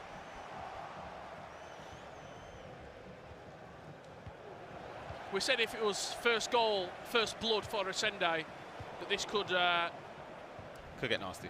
Yeah, I don't even feel like that's disrespectful to Adri Dominic. It's just the quality that Resende has. Gutierrez out wide, back into Koke, look for a ping pass into the gap, and there it is, but good aggressive defending from Resende. And after a disappointing 2024 for the Brazilian, he'll be wanting to fight back as well and show that he's right up there with, I think him and PH Zin for a long time was in conversation with each other, especially when we were playing online in those South American qualifiers. If PH Zin wasn't winning a tournament, Resende was picking up the victory. And PH Zin now has gone on to new heights and become one of the best players to ever do it. Resende is right in that conversation, but maybe it feels a little bit disrespected. Yeah, I feel like just because he's had a down year doesn't necessarily dictate or showcase his full ability. He's capable of winning tournaments, especially one of this stature. I just want to look at the draft selection. Paulo Futre in left wing or left midfield. I don't really... It's not something... Especially when you've got Vinicius Jr., it's not something that I think a lot of players should be. I just wouldn't opt for that choice. I know you do have the license to choose some heroes. First time through ball, Lewandowski in behind, definitely going to chip the keeper. And it just about gets past the line ahead of the goalkeeper, running back towards the line there. 2-0 to the good for Resende. And Real Sporting in this game, a great start from him. And I'm sure that, well, the last time we got to commentate his game was, well, for me anyway, the first game today, Lewandowski in front of goal. He lacked the composure, he lacked the decisiveness. Simply not the case now, is it? He's in full flow. A long time ago when you were competing, Ryan, especially in these days like today, where it is a little bit more of a marathon, not a sprint. You're not coming in and playing 5 Swiss games in 3 hours. The players may be here at 11, 12 midday. Yeah. On that schedule, the last game of the day is kicking off at 9:30. How hard is it to pace yourself? Because you do have to keep... Do you play any games in between when you're not playing? When you've got that round off? You're not going and getting some warm-up games in, are you? It's difficult because I've had a few coaches, and you get varying opinions. Some people think it's good to keep practicing, to keep warm. Some people think it's best to... I think you burn out, yeah. I think it's very common, especially when, as you said, the breaks between the games. It's not 25 minutes. You have to wait quite a while, and you're sat there watching. Potentially is probably best to watch potential opponents in the next round. I think that's a key aspect, especially nowadays anyway. The coaches are playing a key factor. You see Nicholas, he's got 2 coaches. So it does play a huge effect in the scene.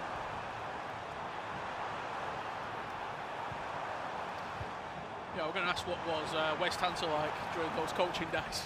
Tell him to stay steady for the camera shot. We need to get the vlog.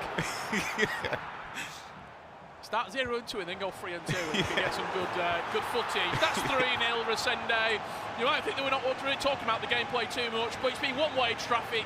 It's been the Brazilian back at his best here in Barcelona, and Resende. I just looked at a little shrug of the shoulders from the coach. It just looked so open there. That pass looked easy. I don't know, maybe second man press or reckless or rash defending, pulling players out of position, but the space towards Lewandowski was so open. And I think when you make those mistakes, when you're playing semi-pro, when you're playing in rivals, when you're playing in qualifiers, you might get away with it. Yeah. You're not getting away with it on the main stage here at the LALIGA FC Pro against one of the best players. If you were to compile a list of all the best players to have ever played competitive FC, especially since 2017, since Ultimate Team came into the conversation, Resende is probably in the top 30. Resende was PSN before PSN. Absolutely. He's in that top 30 of all time for me. When you look at his achievements over such a long period of time, when you look at the dominance in South America, 2v2 with Ethan getting to a final where they didn't even speak the same language and they're playing together. It is a continued excellence, really. And I think what you're seeing here from him, that as one of the elderly statesmen in the scene, he's still got the appetite to go and perform. Yeah, I rate Resende very, very highly, especially going forward. He seems to create a lot of chances. I thought, albeit he won the first game, I thought maybe it could be a case of creating the chances but not being too comfortable with the precision shooting, because it just looked like a lack of confidence. It seems as if though he's getting into full flow anyway from the start of this game, but easy for us to say. Yeah, exactly. Do you use precision? No. I think right now,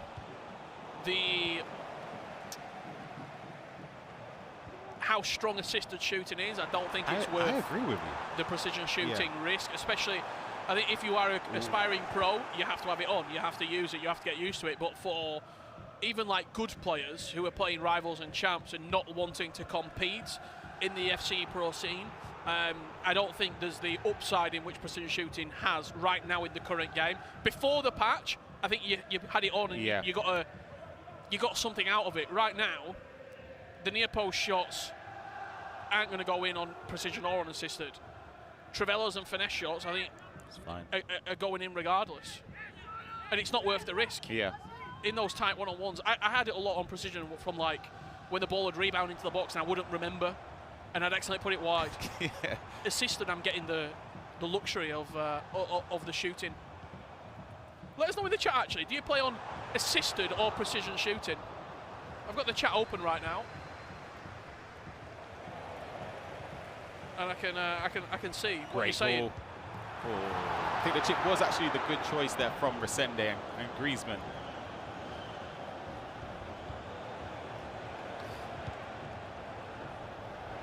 I'm sure if this game does get further out of hand, we'll jump over to another match and see what else is happening in this pivotal selection of fixtures.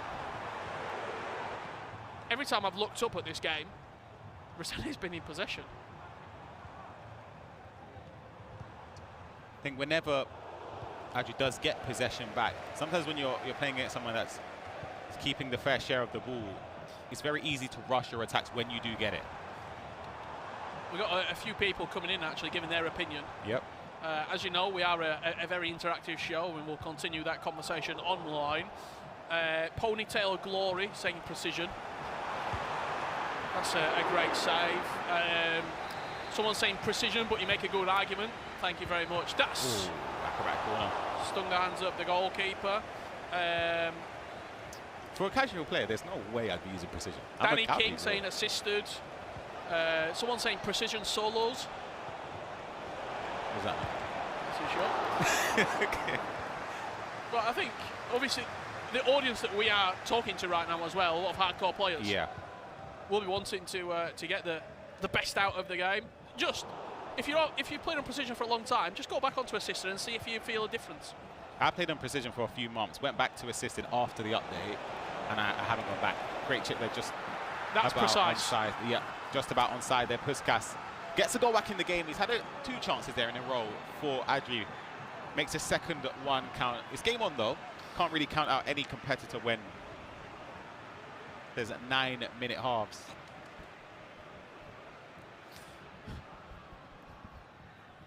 We can have another look at that goal. It's a beautiful dink over the top of the goalkeeper. He rushed out. Puskas on that right boot. Delicate over the keeper. Chips are really strong at the moment. They are. We've seen it a lot with Emre Yilmaz recently in a previous competition, and of course we'll be seeing him tomorrow as well. Loves a chip, one-on-one, first thing. Where does that come from though? I don't know, but it wouldn't be surprised me if it was somebody like Emre Yilmaz and the likes to keep starting to use that in important situations. Obryn as well, we've seen him use it quite a lot. Is it with now with the patch as well, with the pace that players are getting away from defenders, that you've got more time in these sort of areas? Time there. It's a difficult one because I'll be honest, I don't actually chip that often. I'm trying to get it a lot more into my game anyway. Corners as well, we've seen him a lot played short. Crosses to the back post, there's intricate passes in the areas, opting to build up slowly as well. Resende's not been great on any of his corners. I remember watching the first game that we saw and he played it short and recycled all the way. Yeah. Pretty much back to the halfway line, similar to what he's doing now. Maybe it's the thing where you want to play for the last attack in the half. But then I still think 3 minutes is sufficient. Yeah, I would play, but it's probably 45 seconds real life time when you consider the 9-minute halves in effect. But defending here, this is where the pressure amplifies because you don't want to concede in the 45th minute. You want to make sure that even though you're losing, let's keep it a 2-goal deficit. So you potentially could have made it 4-1. There we've got a corner. Let's see this whipped in straight into the box. Acrobatic, There's the back. Yeah. And look, we're asking questions. Why are you playing it short when you've got that in the locker? Yeah, maybe it's just to to give your opponent something else to think about, to maybe catch them off guard. But when you've got Lewandowski with the bicycle kicks at the near post, you can't really stop that. In that position, you kind of just hope you've got somebody there already in front of Lewandowski, or your goalkeeper pulls off a miraculous save. On that corner right there, it's about the pace in which the ball's being put in. Like, he's not giving him a chance to move the keeper, pull a defender in front of it, because even an aerial plus versus an acrobatic plus there, it's an interesting battle on who would come out on top. But when you don't even have a defender in around the area, there's nothing you can do. Nothing. Nothing. Obviously jumped over to the game going on. Obrun against Javik. We recently saw Javik against Rowney. I think it ended 7-6. Yeah, 7-6. So he scores a lot of goals, but also concedes a fair share as well. Obrun on the attack here for Valencia.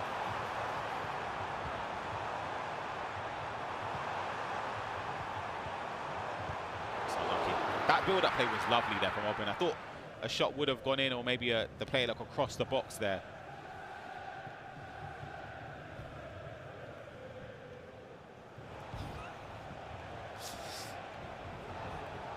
Don't know if you're getting that at home as well. Got some great dubstep as we approach half-time.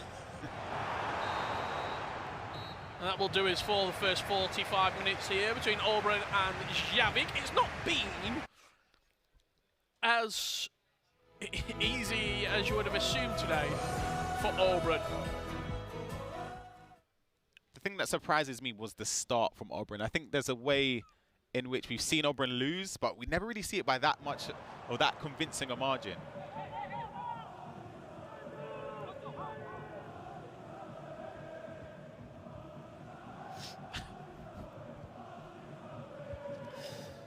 As we look back in for the second half here. Ball out wide, just offside on that particular occasion. If you're wondering about some of your... Ooh, bless me. If you're wondering about... I couldn't get to the mute mic in time. If you're wondering about some of your favourites for the FC Pro La Liga, Nicholas has already wrapped up his day today. 2 wins and a loss, 6 points out of 9 for Nico. As Resende adds a fig, everything is going that man's way right now. It's a smart pass, but come on, Rich, the keeper there for me. I actually haven't seen that goalkeeper save animation. I'm not sure who is in goal. Whoever it is, they're getting benched. The dinked pass here is great with Lewandowski. Back to Vinny. The dinked pass works to perfection. I just expect the goalkeeper to save that. It looks just like it's come and take everything. Yeah, Unai Simon in goal. This poses the question. Does rush out. I'm using Emi Martinez team of the year at the moment. You like him? I'm not a fan. His rush out is really good. Yeah, rush out's amazing though. I think that's the best goalkeeper. Oh, actually, far reach. It's close. The problem is there's not a lot of good goalkeepers with far reach. Agreed. I know a lot of players use Casillas. They recommend him at home at SBC. For me, no chance. No. Too small. I mean, we're not seeing any team here. You're looking at a couple of the other matches coming in there. 4 goals to 1, 2-1 and 5-4, those score lines. The one in the middle are the one that a lot of people will be paying attention to. That's Obrun and Valencia in action right now.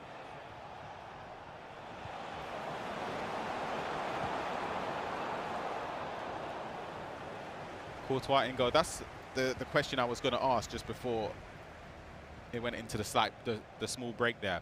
The 3 Real Madrid players, who would you go for? I'm saying Rudiger, guaranteed. Yep. Vinicius Jr. Valverde. Okay. And he's using Carvajal team of the year. Yeah, that's an obscure choice in my opinion. Attack here from Rowney. I just clocked that then in the bottom corner. Oh, there he is. Actually steps in, wins a tackle, fair enough.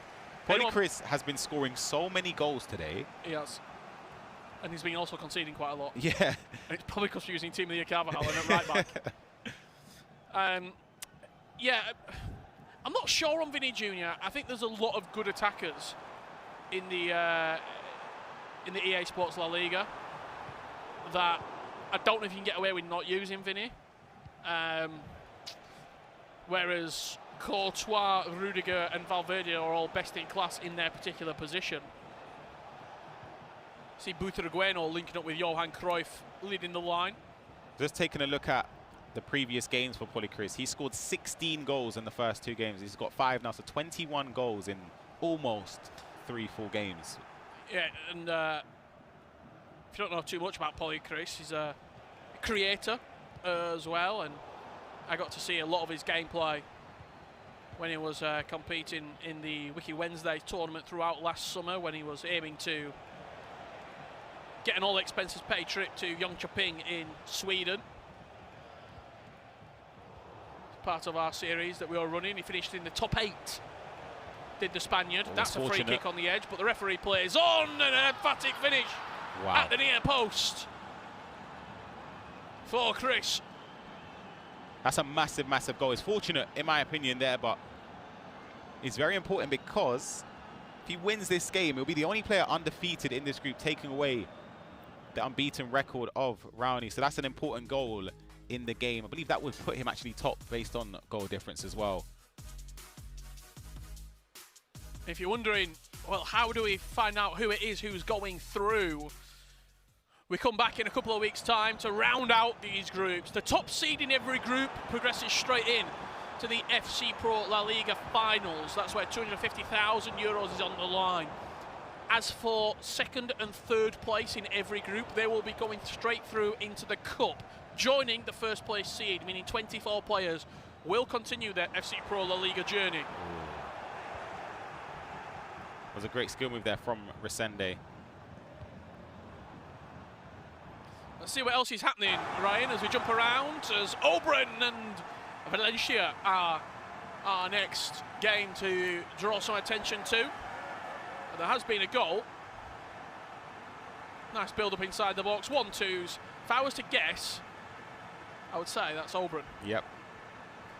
Interesting to see the scoreline as well. That'll be very important to give him a victory if he is leading in this game, because it'll put him on 6 points level with Rowney. Am I mistaken? It would be Polychris on top of the group with 9 points from a possible 9. Still a long way left in this game for Javik to try and come back. And he pushes forward straight from kickoff. Gets the ball from Sorlov into Puskas. And doesn't have enough space to get the power shot off. You're a big fan of power shots. We haven't seen too many of those today. Interesting that he's still got the zoom on as well. That might be the first thing I turn off, you know, when I log into the game. Like, the first thing. You're setting up your camera angles. Do you know if you're watching someone and they've got power shot zoom on? I'm just spamming it. Like, cancelling the power shots. I've still got it on. Do you actually? Oh, I was going to say, Trabella lined up there. Didn't get the trajectory with Xabi Alonso. But it's a corner. When you've got Sorlov, you're always going to have a threat. She's taking a little bit of time on that one. It's whipped in. Headed just wide of that upright. Luke Bacchio into Pushkas. Cruyff, first time pass, releasing. Luke Bacchio, rapid plus. He's going to get away from Kunde. There's nothing the Frenchman can do about it. Drives to the byline. I just sort of ran out of ideas there. Yeah, sort of. The further he got towards the byline, the space and the options sort of dwindled along with it as well. End-to-end game, though. Straight on the attack from Javik. First time through ball. That is going to be offside, though. So we see the updates. Resende 6-2 winning against Adri. And we do have a final result. Polychris defeating Rowney 6-5. That puts him top of the group as well. Yeah, really, really big performance there from Polychris. Corner will be whipped into the box here. A 4th goal kills the game. A 3-2 scoreline. We've got something to play for. And that's exactly what we've got going into the final 20 minutes. 1-goal game. I don't think that was intended, but it worked out extremely well. Fantastic corner. Yeah, it fell perfectly to the feet of Vinicius Jr. Oberyn moves the goalkeeper, expecting a shot across goal, but the green time to finish with Vinicius Jr. there. You can see the goalkeeper movement gives him the near post. Is that by purpose? I don't think that's by purpose. If it is, fair enough. That's another routine. I would claim that. He's claiming that. Yeah, I've never seen that in the training ground. Yeah, but it puts the pressure back on the side of Oberyn. 20 or so minutes left to be played in this game. If Oberon slips up here, that would be a huge, I guess, boost for the other players in the group as well.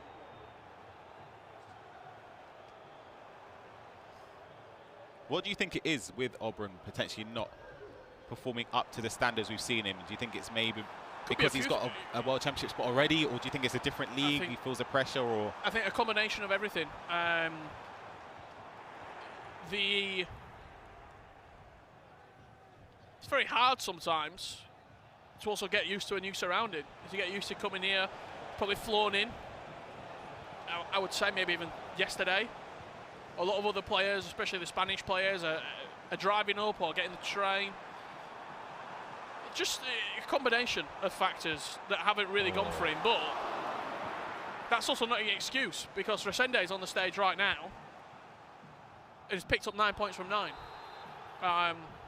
We're going to see Emre Yilmaz tomorrow in action. We're going to see Yago. We're going to see a number of players who are coming from different places.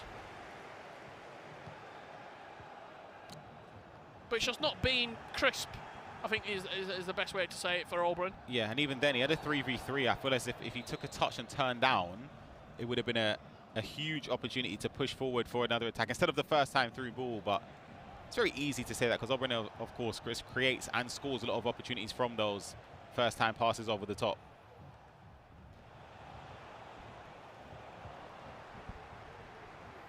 No free kick given there. I thought he might have been awarded something, but Javik winning the ball high up the pitch. He's getting a little bit scrappy in the middle of the park. Look at the triggered run. Good step there from Javik with Rudiger. Yeah, we were just doing a bit of analysis, weren't we, on those triggered runs and how dangerous they can be if sometimes you just spam it.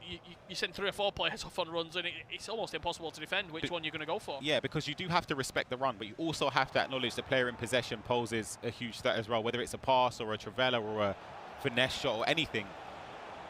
So there's so many things. That's where the skill of Soloff has been player locked there onto the edge of the box. Oh my goodness. Flashbacks to 2024. A player lock into Soloff. No defender around him.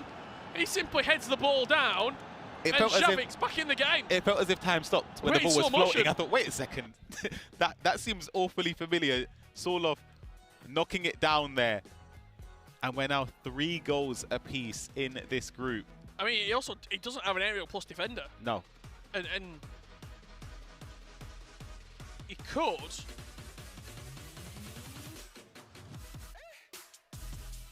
For me, this... I mean, points dropped. Yeah, this opens up Group H drastically. We're heading over back to Group A. Yeah, Espanol and Menendez in action here. That's nice. Great play, opening up the strike.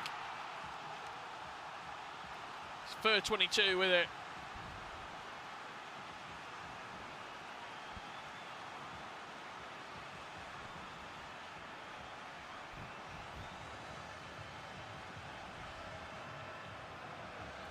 Still time left. We've seen a lot of Williams as well. Yeah. He's been, if not starting, a definite off the bench. Are you a fan of Nick Williams in this game? I've not really been the biggest fan from what I've used. So, funny story actually. Yeah, go on. I packed him about 15 minutes after he came out, and I thought, oh my god, I'm a millionaire. 100k. 97 pace. Yeah. Rapid plus. I've just made 5 million coins, and I think it was selling for about 160k. Yeah, it's the lack of shooting. That's a great. What a goal. Oh, no, it's not. It's off the bar. The triggered run there. Straight end to end. Vinicius Jr. in behind here. He's got the pace on Llorente. Hold on a second. Got to pull him down. Vinny Jr. tearing past Llorente. Gets the byline. He's going to knock it down. Heads it down and it's just bounced away. Agonisingly close. Nah, this is severe PTSD. Just seeing Soloff knocking headers down. And he's in first time through ball. Just off. Incredible game. There's people out there right now who are getting ideas as we go into an Premier League with Erling Haaland. Yep. Drogba as well. Oh, goodness. RSD has just got very, very happy. Yeah. Soloff offering Gutierrez. Does he have giant throw, Gutierrez? Yes, I'm pretty sure. And quick step and long throw. Surely not. You can't. No, don't do this. He's going to. Look at him. He's selected Soloff. Listen, Javi, not on day one. He's getting launched in. No. He's flicked it down. Busquets. Just wide. You've got to be kidding me. We're so back. Not on day one, Javi. Come on. If you're Obrun there, what do you do? I just saw his eyes just open up and he's flustered. He's giving it away. As soon as he gave the throw in, he's looking for it again. He's trying to get another throw in. This is unbelievable. It's like watching Prime Stoke City. He's giving it away again. Obrun is completely lost. He's giving away possession. Rafinha, dink it. Javi Alonso, power shot. Oh my goodness. Forces the corner. It's whipped in, surely into Soloff. I wonder if he goes near post. Yeah, because the keeper's there. I don't know. Nah, he's giving it straight to the goalkeeper. And he's got a chance here, Obrun, if he comes up the other end quick. It's a player look down the line. He's got a runner in behind. Yamal's in. Yamal's in. Yamal! Chance! Got to be. Dink! No! Agonisingly close. Clips the outside of the post. What has just happened? What a sequence. And we've got a pause with a minute left to play. Oh. The ball was in the air surely for about 5 minutes. It felt like, oh my goodness. Oh, that's incredible. What a sequence. What a sequence. This game has it all. It really does. How has that gone wide? It looked perfect. The dink. The long throw. I've never seen long throw plus used. Same. And he's arrowed it into Soloff. Oh. Are we about to see Soloff in 2 weeks? When the second week of groups make a big impact. I'm just wondering here, there's a minute left. Sorry, you ping it up to him. You could just knock it down and see. Maybe you get something, who knows? You have to go long into him. 1 minute. He's always winning the first ball. Or full R1 square up the pitch to him. Here it is. Oh, wait, it's in behind us. An R1 That's keepers all day long. Yeah. That's going to be it. What a game. 3-3 points split between Mallorca and Valencia. And I tell you what, a really, really entertaining game. It had everything. It had long balls. It had giant throws. It had knockdowns. It had first-time shots in. It had agonisingly close, decisive moments. Obrun must feel like he's just dropped 2 points. Yeah. Javik. It's a point gained, in my opinion. It just shows the margins, they're so narrow. That post shot there with Yamal at the end, that could have been the difference. We'll find out anyway as the group progresses, because that could be decisive. Yeah, it certainly will be decisive. I can't wait to see what is coming up very shortly indeed. But I'm hearing that we're going back on over to Brandon Smith, Gravison and Nicole. Thank you, guys. I heard how excited you were throughout those games. And also, Richard Buckley, bless you, you sneezed ever so loudly and it ringed in my ear for quite some time. Gravison, Brandon, hello. Quite a few exciting games that we just saw there. I know we're going to see the highlights shortly of those games, and one big talking point will be Obrun and his day so far, because it's kind of not panned out the way we thought it would, Brandon. He's had a bit of a topsy-turvy day, hasn't he, in the LALIGA FC Pro? I thought after him winning that last game, he was going to be getting back into the right momentum, and to be honest, he probably should have won the game in that 90th minute there. He's had a chip, he's through on goal. He does that 10 times, it probably goes in 8. Do you know what I mean? And the one time Gravison, he takes the chance. We'll see some of the highlights shortly. How does he hit the poster? How does he not score? I don't know. I don't know really. If we look at that Group H, you can see Albacete with Poyecris leading convincingly the group. And then Obrun with 4 points now. So that's Real Racing with only 9 points. Tied up with Albacete's Poyecris with 9 points as well. And Obrun has to win that last game, for sure.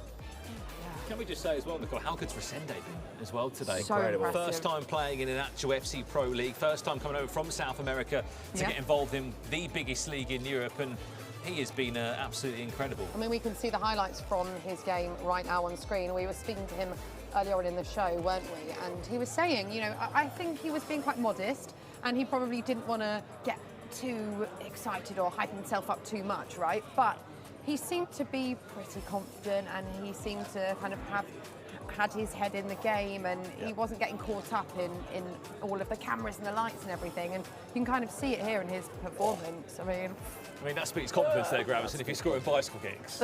For sure, that corner was something special. But the main thing from Resende, if you remember that first match, he was playing good, but he was lacking on the finishing side of things. And now with those bicycle kicks, with the chip shots, with everything really, it seems like the build-up is obviously there, but now those finishes as well.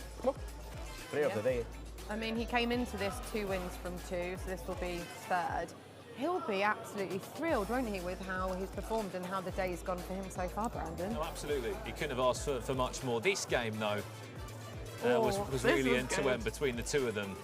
And again, it's just two players that haven't really had an outstanding day by any means. They're still very much in the conversation. Of the beauty of the LALIGA FC Pro is that top 3 will go to the Cup, even in the group of 5 or in the group of 4 that we saw earlier that me and Gravison was covering. This game, end-to-end. But for Nava, he's had a really interesting day.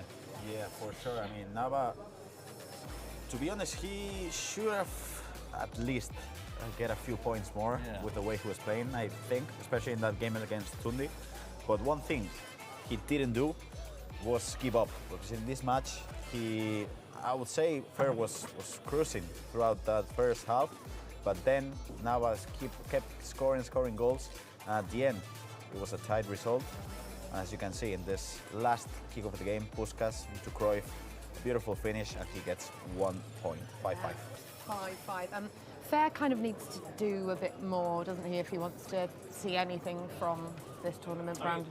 The one thing that's on his side there, Nicole, is obviously he's gutted. He's just given away an extra 2 points, but he's still taken a point from that game, and he's still got more games to play in March and here today. This is the game, though, that took everyone's attention. I mean, we won't look at maybe the last few goals, because I don't think they were the most prettiest, but this game had everything. Obram really pushed to the edge, really, isn't he? So you can see here the corner, which was kind of weird in a way, but you know, he does these things that don't make sense for many of us, but they work, because he scored those 2 more goals, and it was 3-3.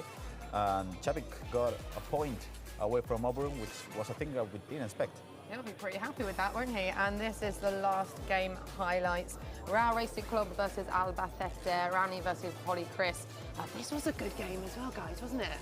I mean, both of them were undefeated. Rauni with 9 points and Polychris with 6 points. And it was a tough match, as you can see in this instance.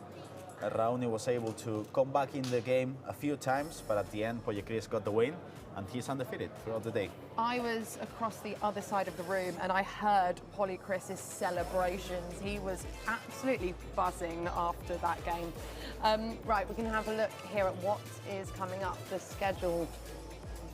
We've got still quite a few games. The night is young, Brandon Smith. I know you're happy about that. I know.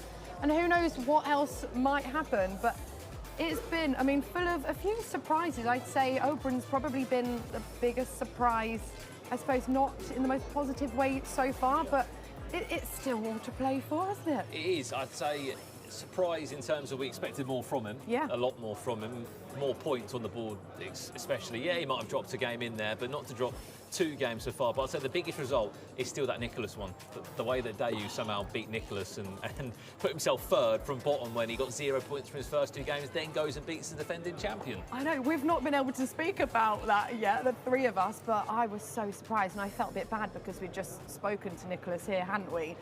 But again, we know what he can do, and you can never write him off. That kind of means nothing. And he came back really well in that game, didn't he? And he's still top of the group, isn't he? Look, for Nicholas's own standards, Gravison, he might not be unbeaten, but he's still top of the group, and he'll be back in 2 weeks' time to qualify himself for the Cup and maybe the finals. I feel like when he comes back here in 2 weeks, he's going to win 3 matches. I feel like when Nico has a chip over his shoulder, he just brings the best out of him. So I expect Nicholas to top the group easily. All right, well, we will see. Okay, let's head over to Richard and Ryan. Guys, how you doing over there? Superb. Thank you very much for asking. Yeah, Nicholas, did you get jinxed by Nicole Holiday? I would you say, could yeah. say he had the Holiday Blues in that last round where he lost. No? It's all right. We've got a few hours left. We've got a few hours left. We've actually shortened down the amount of games we've got now with so much happening on in these games. We're going to get kicked off very shortly indeed. Zumequero representing, obviously, Levante there. There's a lot going on here when you look at the matches that are coming up and what we can expect from certain players. CD Castellon in particular. On the other side of the stage, Levante. Yep. J-Line. Talk to me about J-Line a little bit, because he's always been a player on the periphery, but he's never quite got over the line. Yeah, and he's not had the best of starts in his first 2 games. 0 points, so he needs to make sure that he bounces back in this game, and especially for Zumequero. He's played 3 games already. He's got 3 points on the board. I feel as if he wants to give himself a great chance to progress in the top 3, these are the games you have to win. So for both of these players, it's a must-win. I think a draw doesn't really do anything for either player, in my opinion. And especially now, sort of, we've only got 2 matches taking place. Yeah. It really does sort of increase the tension a little bit in the room. There's 100%. less noise going on. There's less sort of distractions, and the matches that we're going to see, really, 3 points is essential. You can't even be drawing. No. At this point, points win prizes. And prizes mean top 3. Yeah, exactly. The top 3 is still up for grabs for both of these players, but as I said, for J-Line not having any points on the board as it stands, I feel as if these 2 remaining games, he's got 1 now, and his last game is against Andoni, so it's not going to be easy, but he needs to make sure that he gets points on the board. Yeah, I can't wait to see what happens. Well, the guys are getting ready. We've got a couple of minutes, so let's head on over to Gravison and Brandon Smith to talk all things draft. Yes, thank you very much, gentlemen. Just before we jump into round 8 here in the LALIGA FC Pro group phase, we're going to have a little bit of time to look at both of these drafts. If you haven't been following the tournament, we have an 8 million coin budget with a few rules that come into play. One of those being La Liga icons only 3 of them, and 3 players from an individual club. Let's jump into this one then. Zumequero. He's had an interesting day so far today, and one of these most interesting things that I love about his draft, Gravison, he's one of the few players that's actually gone for a hero. And just a normal hero, like no promos or anything really, which is interesting. I don't really like Paulo Futre. I think it's a weird choice and a choice that I don't like. Another one is this Rudiger, in my opinion. I'll probably go for the other version. This Winter Wildcard, for me, is lacking pace, is lacking silver playstyles. I don't know. I don't really like the whole draft. I think the Team of the Year version of Carvajal is too expensive for a fullback as well. I don't know. I've not seen this man too much in use as well. If I could even get my clicker out, there you go. What are we thinking of this man? I think Kovacic is good. He has that defense, he has those playstyles that I feel like are really good, not only to defend with the anticipate, but also to get the long ball pass into. So if you want to get the ball into this area, you could with a triangle L1 or whatever. But I feel like Zumequero has played 3 matches, lost 2, 1-1, and I feel like one of the main reasons is the draft. I feel like it's probably one of the worst we've seen today. I mean, you only get 3 players per club here as well, and the fact that he's gone for Carvajal at right back, I thought he might have gone for Vinicius, but maybe the coins didn't match up. Let's speak about the opposite man's draft, Jay Lyon on the opposite side of Levante. You're circling Rudiger, team of the honourable mention straight away. What's the biggest difference between that winter wild card and that team of the honourable mention? Stats for sure. The winter wildcard Rudiger doesn't have any stat over 90. As you can see, the defending and physical stats of Rudiger are plus 90, and the pace as well. The winter wildcard has 85. He has the 87. Of course, we're lacking the anticipate playstyle on Rudiger, but even though the 2 playstyles are defensive, they are not as good as the anticipate. But I feel like Rudiger is probably the best choice you can use as centre-back. And as far as I knew, Gravison, I didn't think there was a gentleman's agreement in this game, but there is. They're both using a hero, which again is not been common amongst, I'd say, quite a few of the players here. You are allowed to use 2-foot heroes that have played in the LALIGA FC Pro in past time. He's gone for Paulo Futre there. Again, I just don't. It just doesn't. It's not a pick that I really would go for. I don't like him, to be honest. At this stage of the game, I mean, we're in February, late February, having 80 passing stats for me is not a good choice. So, in my opinion, what I would do, I mean, I'm telling you, first minute of the game, Paulo Futre is off, and Luke Bacchio is on. Straight 100%, straight away. This guy is off the pitch. and he's on, because we've seen Lukebakio coming in from... yeah, just turn it off, guys. We've seen Lukebakio as a starter for Nico and from many players. I think Lukebakio is a really good item. Paulo Futre, in my team, off the pitch. Yeah, don't bring him on the screen again, because Gravison might turn off this touch screen in front of us. The last man I want to get your thoughts on before we jump into this one, Puskas, quick word on him, 1.5 million coins. You've been a massive fan of him today. You've said he's been the player here at the FC Pro.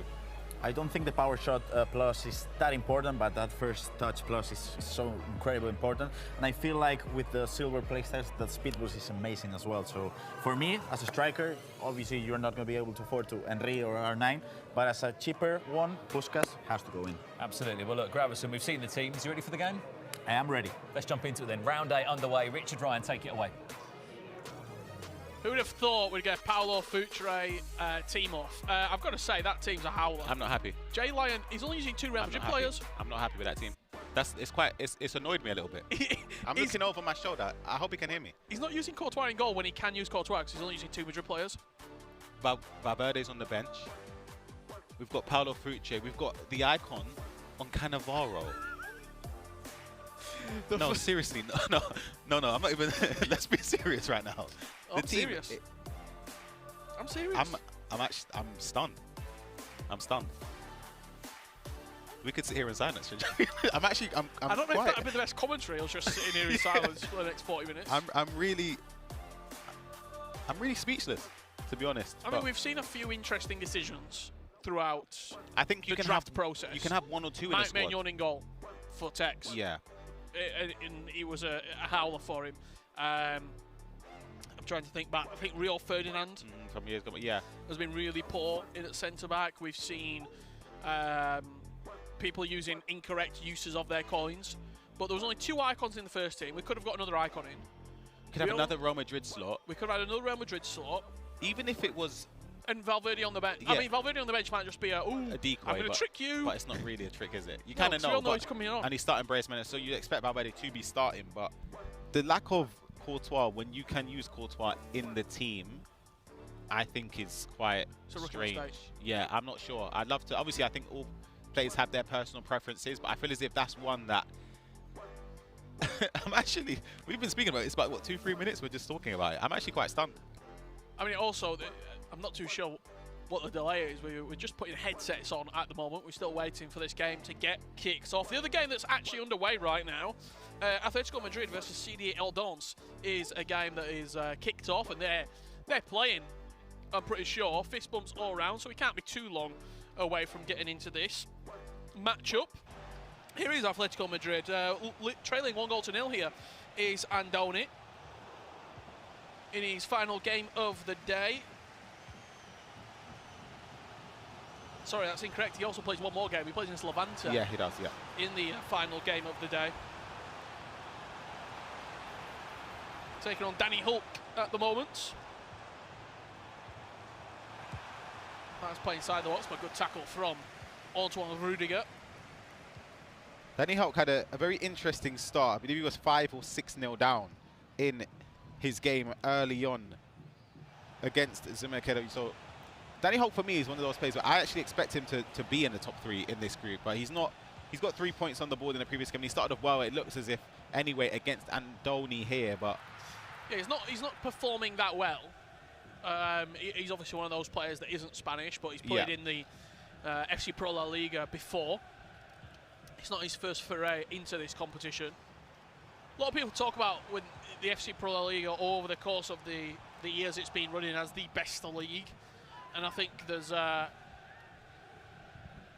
think it is. This year especially, the talent that is on display is right up there. You've got some foreign inputs, shall we say, some foreign players coming in. When I say foreign, not Spanish. Yeah. To what I'm alluding to, who are some of the best players on the planet. Emre Yilmaz, Nicholas, and Olbran, Resende as well. And then you're also looking at the Spanish talent that is coming through that has a point to prove, that want to beat these players that are coming into their league and beating them. Yeah, if you look at the players we've seen today, the likes of Resende, etc., Olbran, they're unbelievable. But we're still yet to see Emre Yilmaz, Chusita, JRA, Daniel Aguilar as well. We've seen Nacho on the desk with us, but he's playing tomorrow. Zidane, another former champion as well. So the list goes on with the amount of players. Kone as well. There's so many top players. Hidalgo, Yago. Yeah. I think in terms of finesse nice shot. Andoni back in the game. Loves that celebration. Yeah, Every goal. Maybe Every single goal. He was doing that celebration before Rashford made it Yeah, popular. literally should have copyrighted. He's been doing that for a very long time, but Andoni finds a way back in this game just before half-time. A pass into Vinicius, just a touch to open up the angle for the finesse shot into the corner. But yeah, the level of competition and players in the La Liga FC Pro, for me, is, I would say it's the highest. Yeah, I think there's certainly a case for that. You can argue about the peak players, but I mean, in terms of just everybody, the quality of the player. average player, I think is very, very good. And like, the standard is higher, in my opinion. I mean, you mentioned all those players there. You didn't even talk about JRA. I did. I mentioned JRA. Sorry, you did. Yeah, I did. One player that we've not spoken about who's not playing this year is Neat. Neat, exactly. Can you imagine if he would have been here as well? A couple of years ago, Matti Bonanno winning the tournament. Incredible. He's no longer there. He's obviously moved with Manchester City now, and he'll kickstart his campaign this weekend. You can watch all the action on twitch.tv/EA Sports FC, where you'll see all the action unfolding from domestic leagues from around the world. But it's Spain's time to shine as we jump aboard with our featured matchup on the main stage right now. And we are watching Levante and CD Castellón, with CD Castellón leading 1-0.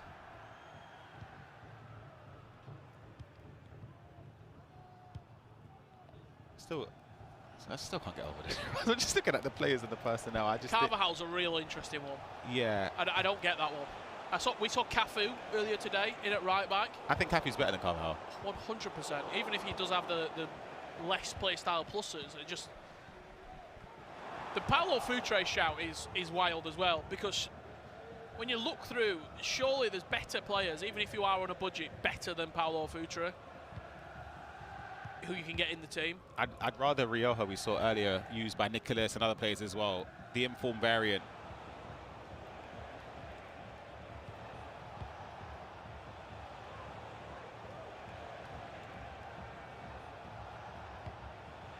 Just offside, it looked like. Yeah, offside. The intention was there. The pass was open, but of course, just timed slightly late, therefore. JRA Lion. I'm looking through left mids right now who are sort of in that price range. Left wing, Yamal. Yep. 292k. Yeah, the issue is... Nico Williams. Yeah, it depends on the formation you play as well, because you kind of want a player... Hold that thought a second.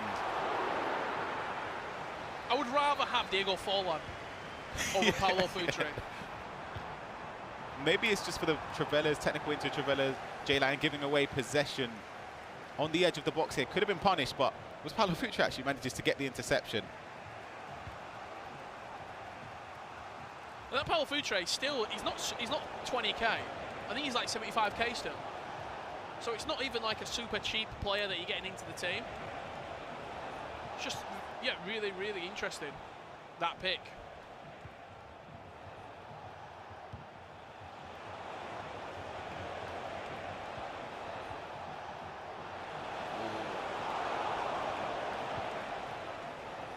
Going to be seeing a lot of that, not just in this tournament, throughout the year.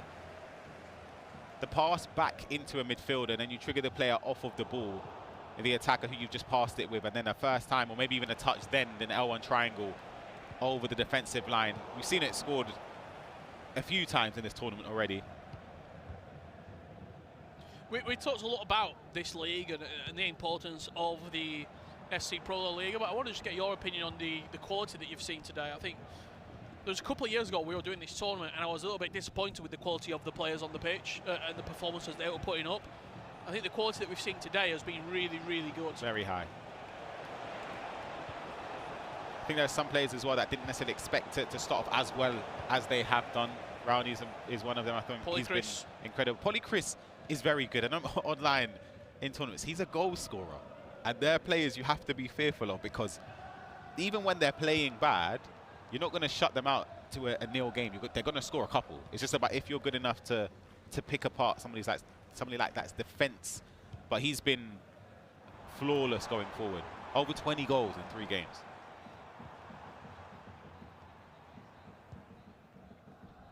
Nice build-up here in and around the box. It just runs into a brick wall in the centre of the pitch. Even Zidane in at camp, I think, is quite an interesting one. Obviously, when you trim the team around, he might drop into a centre mid position, but it's a lot of coins for a camp in that role. Johan Cruyff's been the most impressive player we've seen today by far. And when the drafts were cemented in just under 1.8 million for Cruyff, I think it's a bargain. That's a bargain. Yeah, I think. I mean, it's about a quarter of the price. Yeah, it's somebody that should be in every single squad based on what he offers. Playstyle Plus is great with first touch, 5-star skill moves, 5-star weak foot, incisive and tiki-taka as well. Trickster, he's got pretty much everything you can ask for. Agreed. Especially for an attacking midfielder.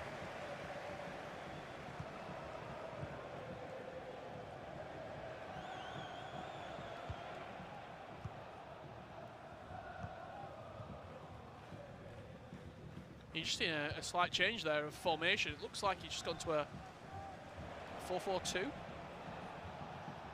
with the 2 DMs and then the 2 wide mids. It's a big win there. Does he have runners off the ball? That's the question. Yeah, he triggered Puskas too early there. Miguel Coutinho, you can see him running on the overlap. Puskas in possession now. Cannavaro, intercept plus. That's why he's in the team. Yeah, it worked, it worked.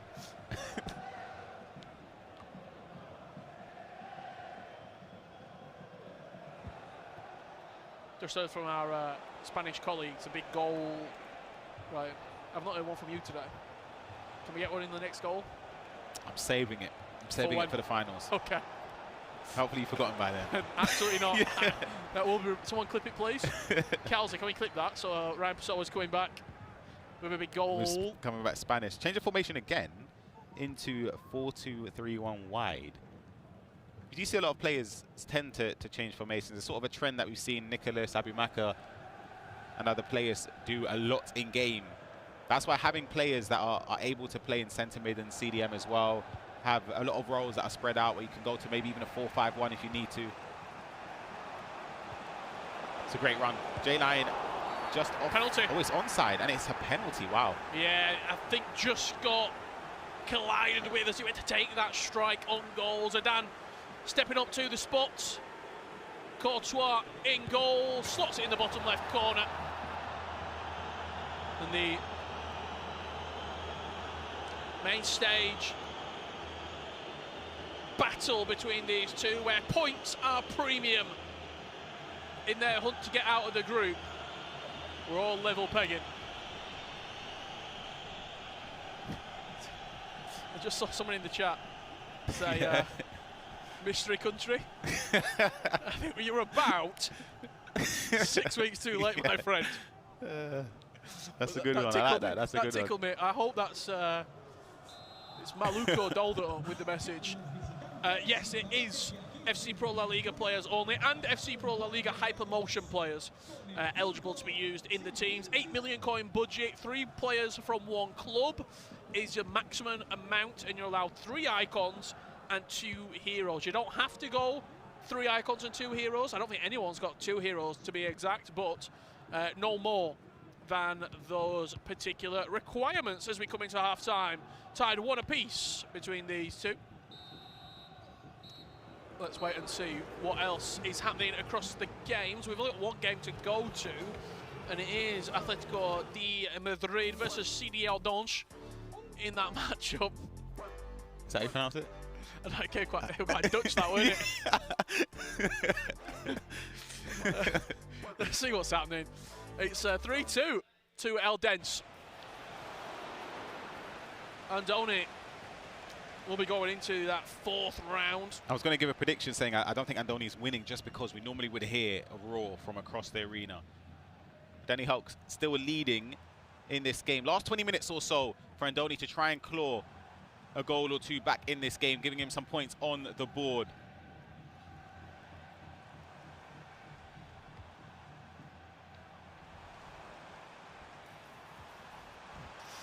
Rivaldo, lovely cut back into the box, just runs into Rudiger.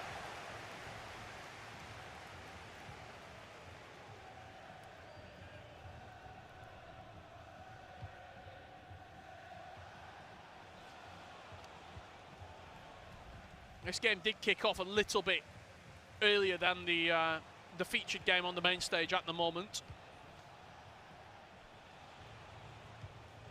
Lovely switch of play, bringing Gutierrez into it. See the offside trap there as well with the 95 depth, aggressive line height as well. Valverde back in towards Griezmann. You want Griezmann a little bit higher up the pitch there. He's trying to create, but he wants to be the one on the end of it.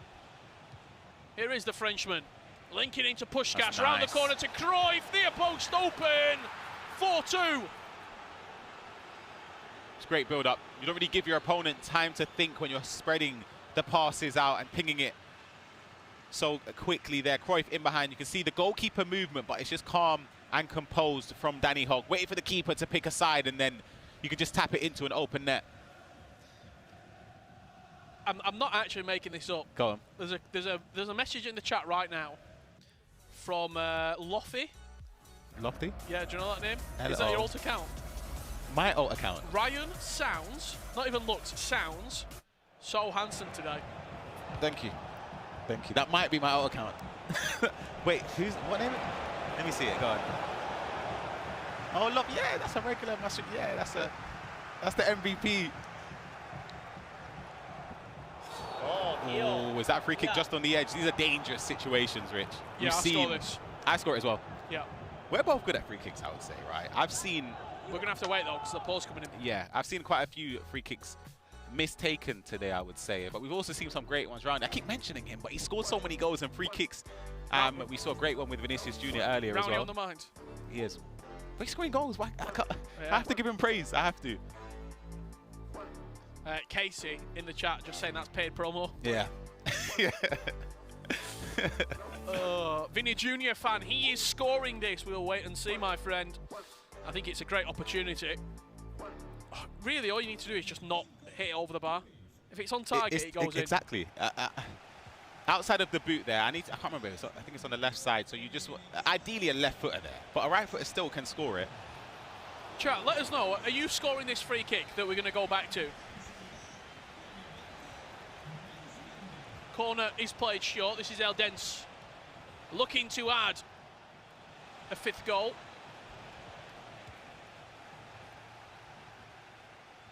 Thuram. Lilian Thuram. I think so. Yeah, it has to be. Sorry, yeah.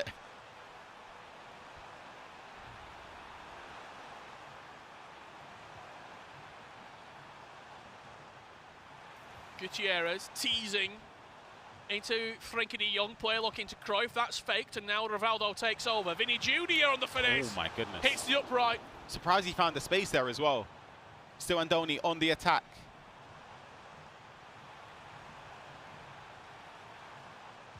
Nice manual cross there, but defends well.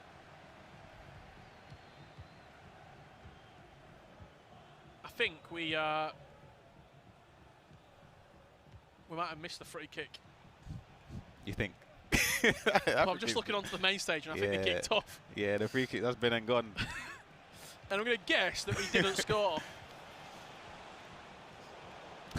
The free kick's been in gone. Oh. It's been an important 3 points on the board for Danny Hogg. We'll put him on 6 points if he can see this out. And leave Andoni still on 4 points from the first 3 games if he loses this. He'll be disappointed by that? I would say so, yeah. But it's not a shame to lose to somebody like Danny. Danny Hogg's very, very good. Llorente, the Atletico Madrid man for Andoni. Just a little bit hesitant. I don't think he expected to get through there, and he actually ended up pushing towards the byline past the defender. Nice Berber cancel, just opening up the space, waiting now. Ball roll scooped in, attacking the space, couple of step overs into Mendes. That's lovely. 4-3 with only a couple of minutes left to play. That's composed from Andoni. I thought he overplayed it a little bit. Thought maybe the step overs, the intricacy was just a little bit too much, but it led to a goal. And this is where tactical variance and the coaches come into play. What do you do? Do you change formation if you're Danny Hogg to go slightly more defensive? If you're Andoni, do you go forward? Do you push the line out even higher? Put more bodies forward to change your formation potentially?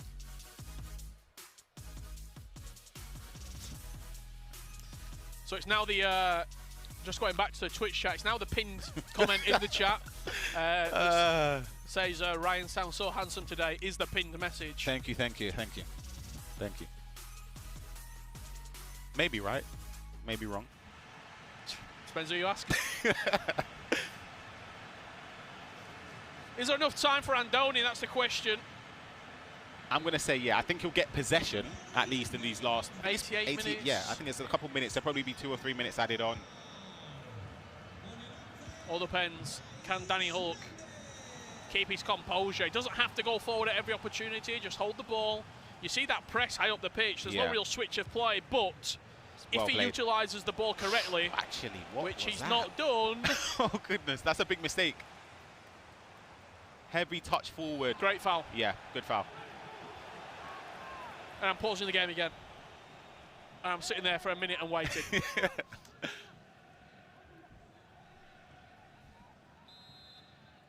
It's got to be short at this occasion. You can't really go direct into the box.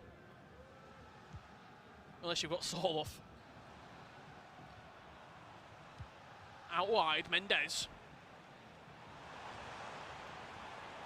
Can he create something in a dangerous opportunity? That's a free kick. No, it's not. Wow. The referee not giving it. And Danny Hulk will take maximum points against Andoni. 3 points for CD Odense. And it leaves Andoni in a bit of a tough situation after today. Yeah, 4 points. He's still got a game left. Yeah, and it will be against Jay Lyon. And from what we've seen this game, it's been quite tentative from both of these players. The scoreline reflects it as well. We've been used to end-to-end games. By this time, Twitch probably scores. Or Polychris, I should call it now. I call him Twitch Polychris. That's his name. Twitch Polychris. That's his name. That's his name. Seriously, that's his name. He would have scored 10 by now. Yeah.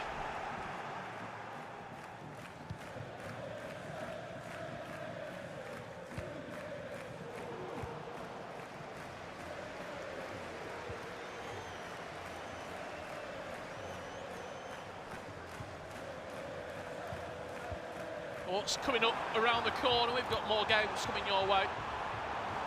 The action doesn't stop as we're in the final 15 minutes here.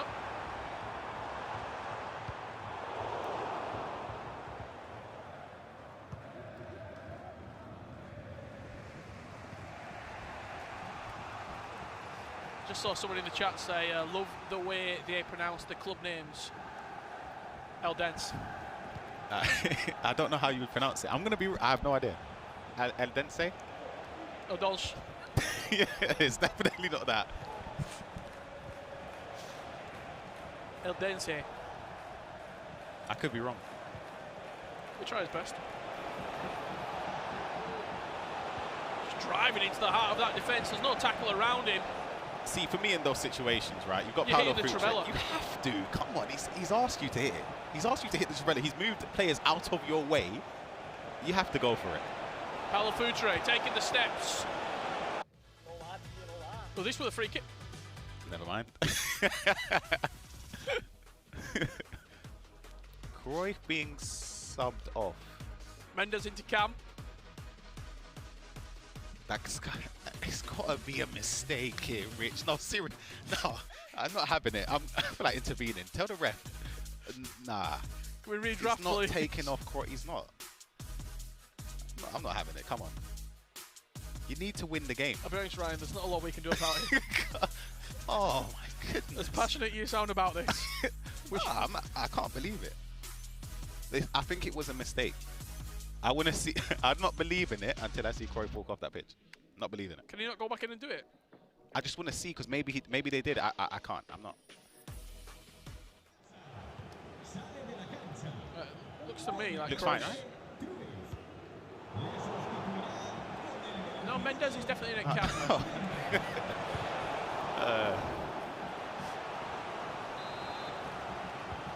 Puskás. Played short. Lorente now taking over. Griezmann can open up on that finesse shot. Baiting, holding. Gutierrez. Mendes! That would have been beautiful. I think it's the other team, though, right?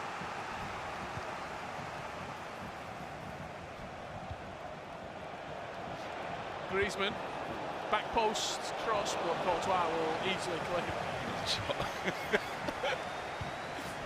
Red timed. I gave him the benefit of the doubt. that shot's right up my alley. Trust me, I know those red time Trevellas very well. It's a good manual pass out to Griezmann. Here's Mendes on the ball into Puskas. Just waiting for runners, and there's Gutierrez offering a little bit on that left-hand side. Dances up against his defender. De Jong, Griezmann.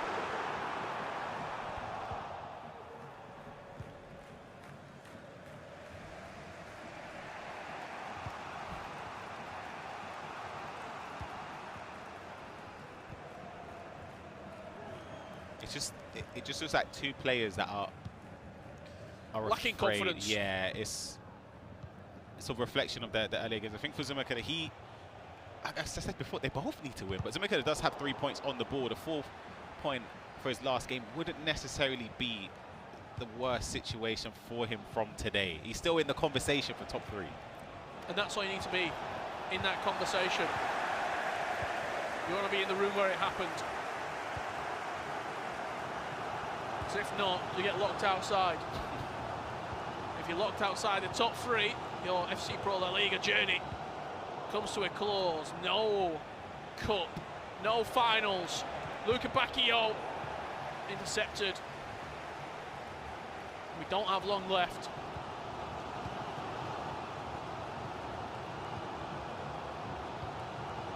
Got to play for last attack. 1 minute added on. Paulo Futre, how's he managed the full 90? Got to go forward with some pace. You have to. That's it. Sums it up. 1-1. The final score between these two. One of the lowest scoring games we've seen. Yeah. In the groups. And I don't think either of them will be particularly happy, Ryan, coming off the main stage now with a 1-1 draw. I think it's a fair result. Don't think either player deserves to win. It's harsh, but I think no player... It was a lack of confidence, you can tell, from both Zumikada and Jay Lyon as well. But for Jaylen, he still has the next game later on today against Andoni, so hopefully for his sake, he does have that confidence and it just falls in his favour. Yeah, and you just want to see a little bit more.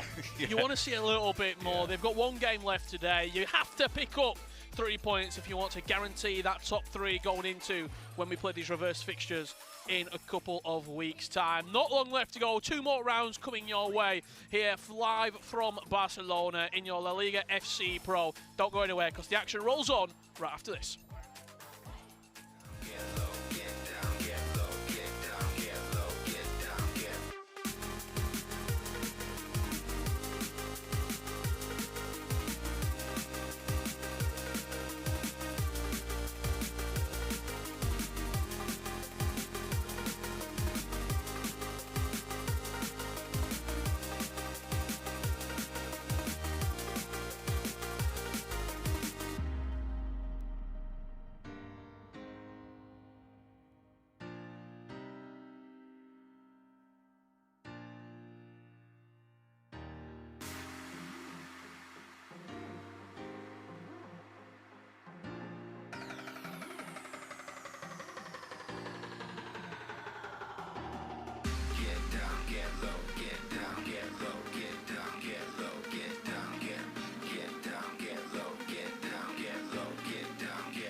Well, welcome back to the Liga group stages here live from Barcelona. We've just seen 8 rounds of action. Myself, Brownless, with Ana Jaime Alvarez, a previous champion of this tournament, are going to break down what we have just seen there. And it comes from Andoni, who again played pretty well for today. Now the tables have turned and he looks like he's going to end on a 4-3 defeat here. But let's go right back to the start of how this game unfolded, Gravison. Yeah, for me the main thing, if we just take a look at this clip, is how I feel like Andoni on transitions isn't defending well. So first things first, as we see, this is Marcos Llorente. This is the right back that's supposed to be here.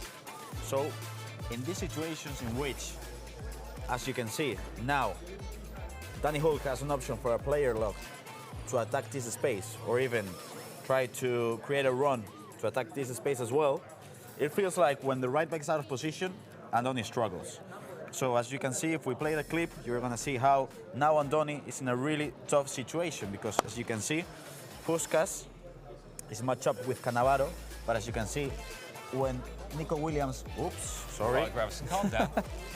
When Nico Williams attacks this space, you're going to have to switch into this player to defend this area, because if you trust the IA to do that, you'll be doomed. So as you can see, if I play this clip, you're gonna see how in this situation, it's even tougher for you, because you gotta defend with one player, 2 situations, which is Nico Williams attacking this space, and then Griezmann attacking this space as well. So you, with the other center back, you gotta either go this way or this way. You know what Andoni does? He tries to go for the wrong one, and Williams scored that goal. So the main thing here is that when Andoni defends on those transitions, he chooses wrong. And just very quickly, Marcos Llorente's out of position naturally. Why has that even happened? Just he's joining an attack, or? Yeah, I feel like every single build-up from Andoni starts from fullback just triggering a run and trying to overlap. And obviously, if you do that, you'll attack with 2 players, but the counter-attack is going to be a problem. Well, Andoni, look, let's have a look at him, because he did score 3 goals in the game. This was the all-important equaliser. Let's play this clip through, Gravison, and what was it that caught your eye here? For me, the main thing, as you can see, Cruyff passes it to Araujo, and Araujo passes it to Thuram. And in this instance, what Andoni does really well, if you take a look at here at the mini-map, you can see how Andoni is going to be able to player switch into this player, which is the young over here, and he's going to press in here. So this is the thing that Andoni did really well in his previous match against Di Fernandez, which is player switch and press. And if we play the clip, you can see how Andoni is able to press with De Jong, pass it into Cruyff, into Vini, and a beautiful finish and a beautiful goal. So one thing that Andoni is doing really well is pressing after the possession loss. And just so direct as well when he was playing there. So quick, so direct. There's one more goal we want to quickly jump over, and it was from the man who went and won this game of Eldense.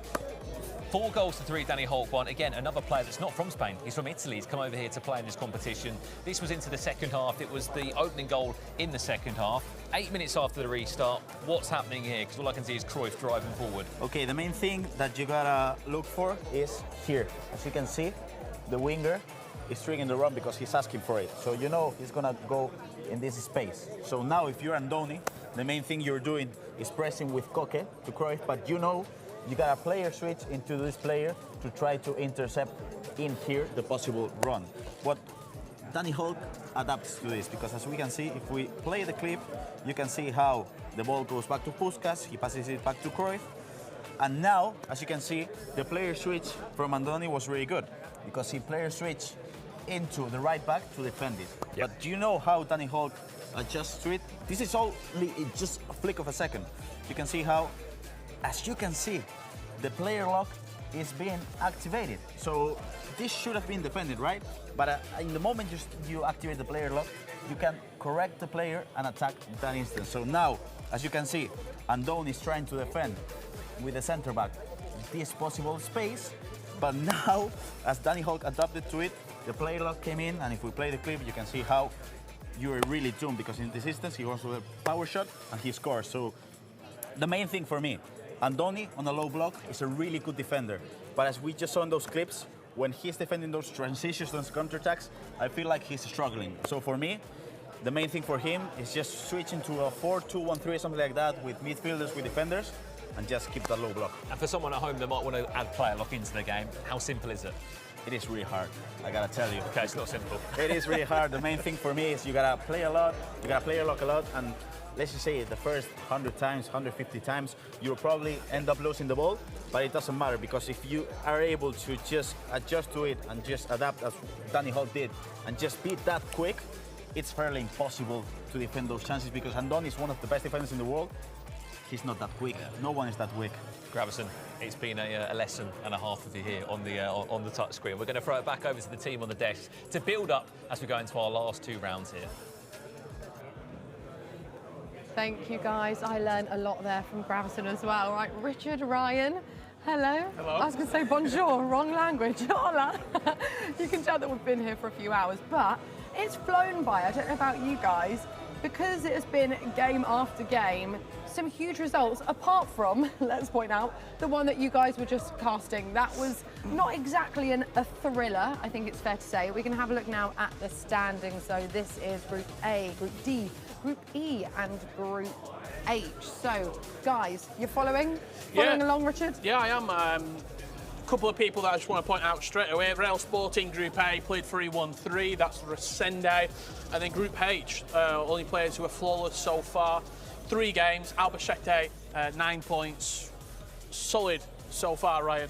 When you look at what we've seen, those matches that we just had the privilege of sort of delving into, not super high scoring, but I think you can just feel the tension and the nerves on the stage. Yeah, absolutely. It seemed like both players lacked the confidence in that game. This was the goal back in this game. The game did actually end 1 goal apiece. This was a free kick. We get to see it. Saved from Courtois.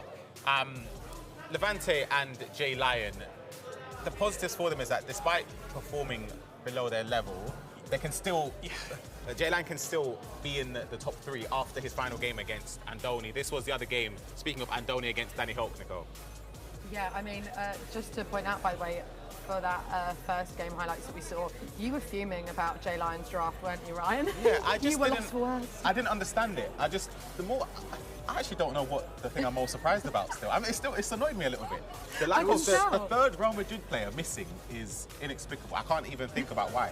There was when we first did the Pro Open, there was a default draft that got used to get picked in case someone forgot to submit. Right. And it looked a little bit like the default draft. There were players in the team that I was like, why? Like, we need to get him on here and ask him why they just choose certain players. Maybe we can later on. But shall we talk about game 2 that we can see on the screen, the highlights right now? Atletico Madrid versus Eldense. Richard Buckley. Big result for Danny Holt. Yeah, this was a pretty interesting game to watch. Andoni, he's had a bit of a mixed day. He'd won 1 and drawn 1 coming into this. And then, of course, this didn't go his way. But like you said, I mean, big result for Danny Holt, for sure. Yeah, absolutely. And I think when you look at the people that you often come in, especially when you have a group, you look at people that you think, okay, that's 3 points, that's maybe a point. I don't really expect much against him. I think he probably looked at that game and thought, if I get a draw out of this one, on reflection, that'd be a great result. You've got 3 points out of that game. So now, the other matches that he's going to play today and then in the reverse fixture in a couple of weeks, if he can mirror that, especially in the groups of 5, 9 points I think goes through. Yeah. Just on sort of rough calculations, what we've seen so far. If you can pick up double figures, you could be edging towards top spot. Yeah, okay, we have some big games coming up. Thank you so much, guys. But we're going to head to a short break, so don't go anywhere. We'll be back in a bit.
Well, welcome back to the LALIGA FC Pro here, live from Barcelona. And who would have thought, into the late hours in Barcelona, Brandon Smith and Richard Buckley have been thrown together back in the commentary booth. Rich, what a day it's been. Yep. I mean, look, we followed the script mostly in terms of the big names performing well, including Nicholas and Resende. But Obron, he's playing his last game as we look to the right of us now. He's had a topsy-turvy day.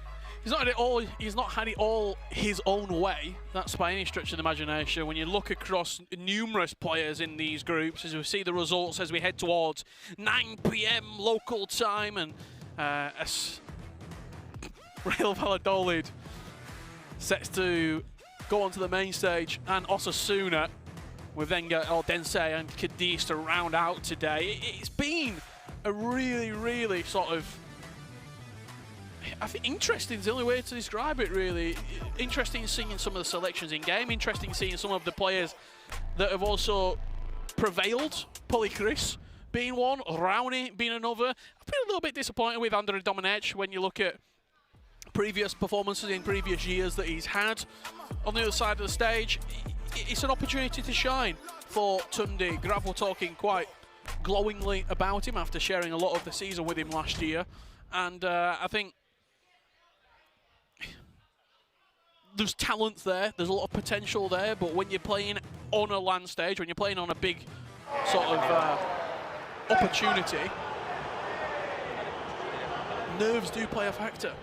No, absolutely. Andrew Dominic, he has been a familiar face here in the LALIGA FC Pro. Year after year, he's always been in the competition, but he's lacking that push through, isn't he, in terms of not just performing well here, but doing enough to qualify himself for tournaments outside of Spain. Here's Puskas early doors.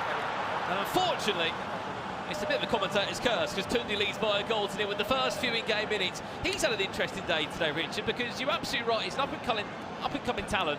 We saw him a few times in Wiki Wednesdays, in fact. We did. Perform really well there. Same with Polly Chris, two players that online have been great. They just need that LAN opportunity. Tundi started today really well. He won his opening game.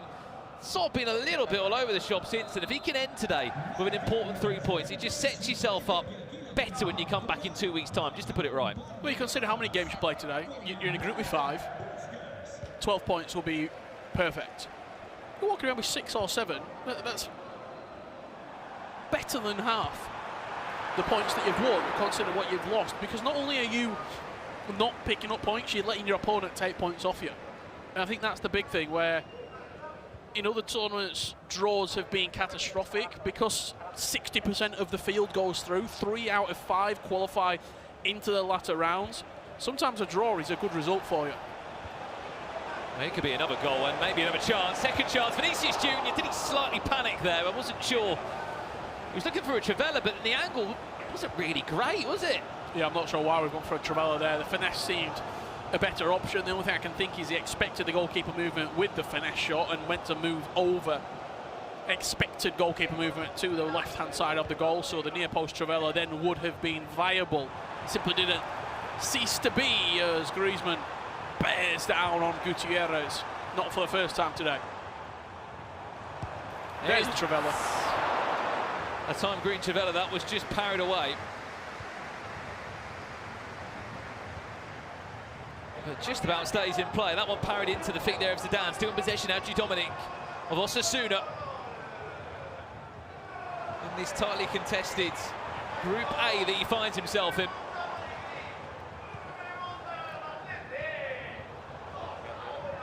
One of the hardest parts of this, though, as well, Rich. We've seen 19 teams in action today. We've still got 19 more players to see tomorrow. They have been slowly arriving into the room here. The likes of J.R.A. Lyon, Chasita, Hidalgo. I saw Emre Yilmaz. Emre Yilmaz fresh into the Liga this year. Yago of Real Betis. We are back here, same place, same time tomorrow here on the EA Sports FC Pro channel. Make sure you do hit that follow button if you haven't already done so. And for those that are still watching, we can see you in the chat. If you maybe want to run a poll of some sort, Richard, but we might be able to do that as well for you. What would you like? A poll. What sort of poll? I'm asking you. I'm Give not me a mod. anything. Here's Puskas. Surely has to score. It's a cheeky chip. He's timed it green. Just to make sure. Osasuna They're straight back in this game. The poll that will run. What's your favourite type of goal to score? Chip, finesse, trivela. How many options are there on the poll? Or power. I'm pretty sure there's 4. Crazy Kale 134. Good evening to you, sir. Thanks for tuning in. We have got a moderator in here. Favourite way to finish? And you want chip, finesse, trivela, power shot. I mean, you can let us know at home as well in the chat what I've been saying in the poll. I mean, the chip has become a bit more popular in recent times. I've seen so many trivelas here, not really so much of a power shot. And the days of on the finesse seem gone. Yeah, I mean, we had that spell, didn't we, where the finesse shot seemed really, really prevalent. But now the shooting mechanics have slightly shifted, and we're looking to recycle the possession into a better area before taking a strike on goal. The Trivela's super strong still, though. Might be able to see one in the next attack or two. Puskas finds Griezmann. Can he get it onto his left foot? He can. Quick corner to come in. Unai Simon with a strong enough right hand just to parry it away. Araujo, not the player you want there. Vinicius is. Fortunately, can only run into the ongoing Osasuna player. Puskas out here just isolated.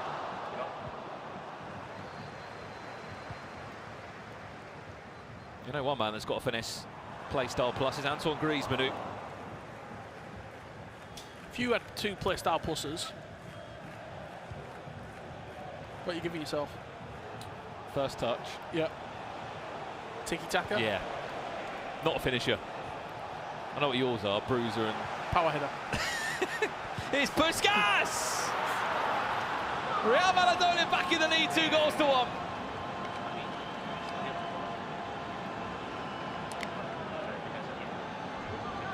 Terrific from Tundi. In around the box. It was always an emphatic finish. Didn't really need to do anything different other than just strike across the goalkeeper into that far post.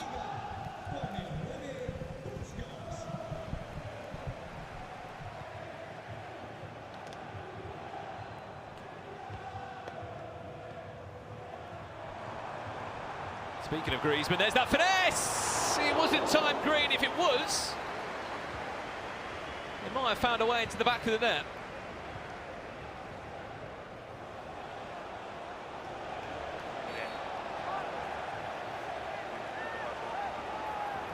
I'll tell you one thing though, Richard Buckley. I want to go and see how Valencia are getting on. Yep. Because what a game that is, to be fair. What? Polychris against Obram. Someone's just scored, actually. I think does Ryan Pessoa want to go over and have a look at that Valencia game? And I think report back to us. Obram that has just scored a goal. We don't know what the score is in it. I think it's over in pod 2 if we can go and check it out. That shot just goes wide. The goalkeeper movement was way off there. If that was on target, that could have been a 3-1 lead to Valladolid.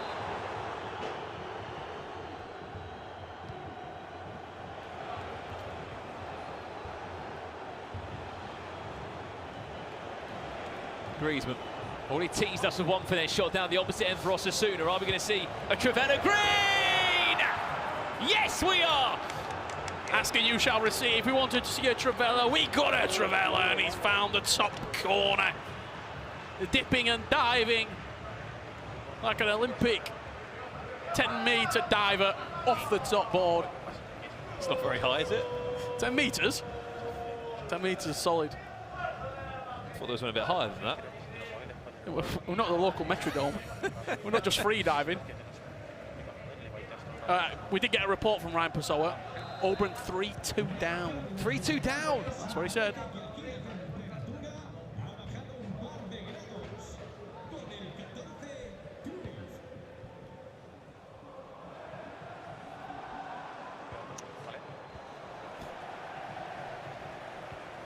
Well, I spoke to Obram. What did he say?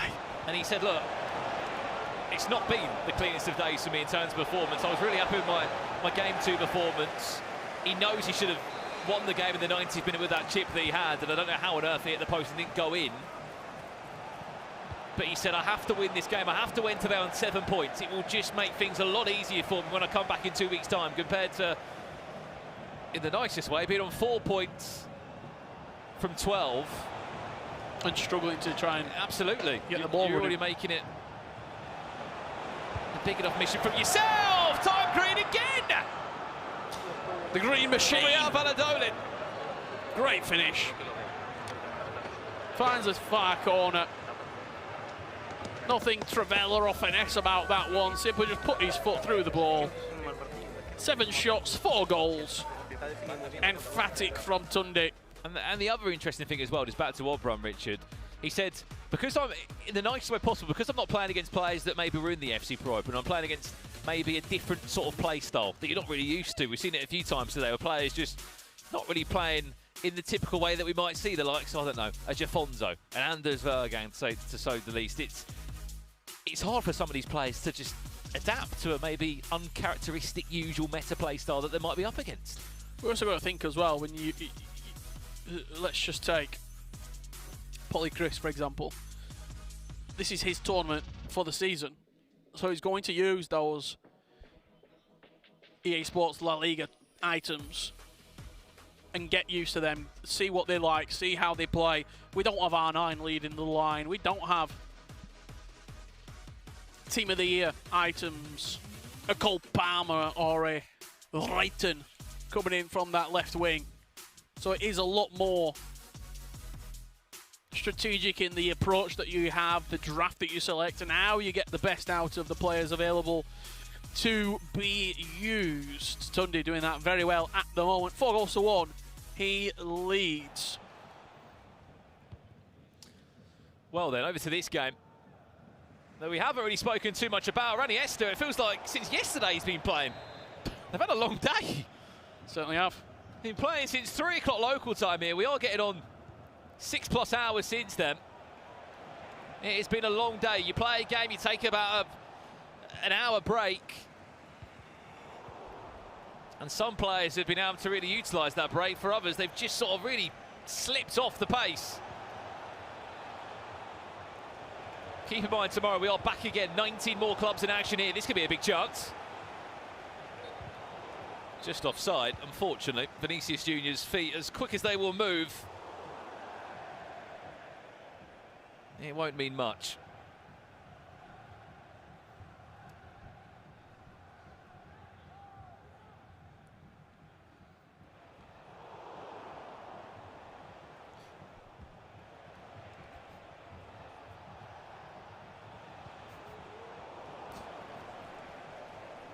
Who would you say has been your standout item in these teams, Richard? Wow, it's a great question, because we had so many different items that are being used and implemented into these 11s. I think for me, got to go towards Johan Cruyff, really. He's been a catalyst to a lot of these attacks and how the teams have operated. The first touch plus ping pass into him, and then you can turn on a sixpence and get strikes away. But I'm actually going to go for Gutierrez, the left back. I think he's been in 37 out of the 38 squads. Pick, isn't he? Yeah, 97.37% chance of him being picked, and I'm not surprised, because he's quick, he's good defensively, he can play forward, we saw him score goals as well. I really do think he's a good player to have in these teams. We swap games now as well. We're watching Polychris in action, leading 4 goals to 3 against Oberon of Valencia. Well, here he is. Obron now kicking from left to right. Unbeaten today, Polychris. In this second half, Polychris has been superb of Albacete. He also said, Obron, as well, that when you're coming into this tournament, I'm sure Emre Yilmaz might feel this as well. This is a cup final for a lot of these players as well. You're playing against such a big name that you're probably not going to face again at Alanova, unless you do play really well in the LALIGA FC Pro. Here's Obron now, fakes a couple of shots, cancels a couple of skills, and finds himself back into the game with that moment of brilliance. Fabulous goal. Fabulous, fabulous goal. The cancel inside the box, just sat him down. Have a look at this. There you go. 2 slid past the ball. They're not coming back for 2 more weeks. Turns, strikes past the goalkeeper. That's maybe my favourite goal today. We'll get it clipped. We might have a little look at that on the touch screen a little bit later on. We've got a special guest joining us. Who is it? Tease me. He's a... Has he won this competition before? He's a former LALIGA champion. Okay. He's very active on social media, in particular Letterboxd. And he has been analysing clips all day today. And no, it's not Matthias Bonanno. Gravison, welcome to the commentary box.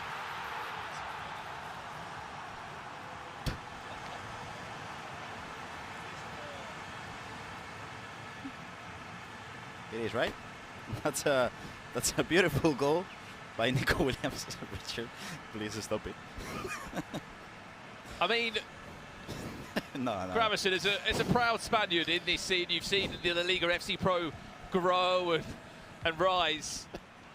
Polly Chris, where does he rank amongst these players? Because he is an up-and-coming name. As I've just looked around, Richard Buckley's pulled apart the commentary desk.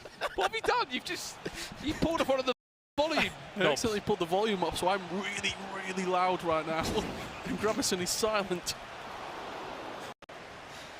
What was the question again, Brandon? How do you fix a commentary box? I've done it. That was the question. I've done it. I fixed it. No, the question was, Polly Chris it's sort of come to life in the last 12 months or so. Yeah. He's a big chance for Obron. If he can find a tap in, oh, he cannot with Cruyff. Are we looking at maybe one of the next rising stars here in Spain in Polly Chris? It could be. He has been playing since 2020, if I'm not mistaken. But it's one of those...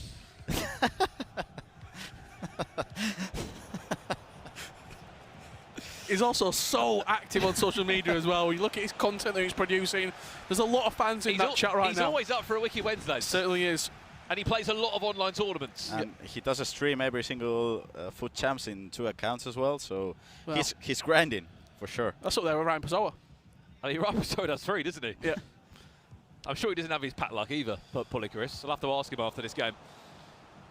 However, we're potentially looking at the group leader here, Richard.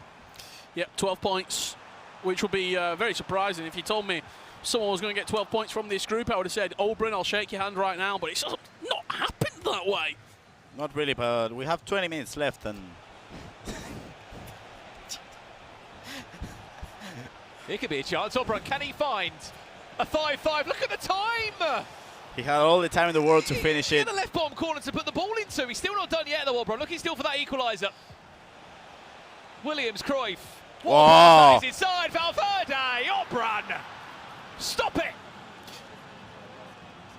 He's like a lion playing with his food, and I thought that the deer was going to run away when he had that chance, and it didn't quite fall for him, but he pounced like the apex predator that he is.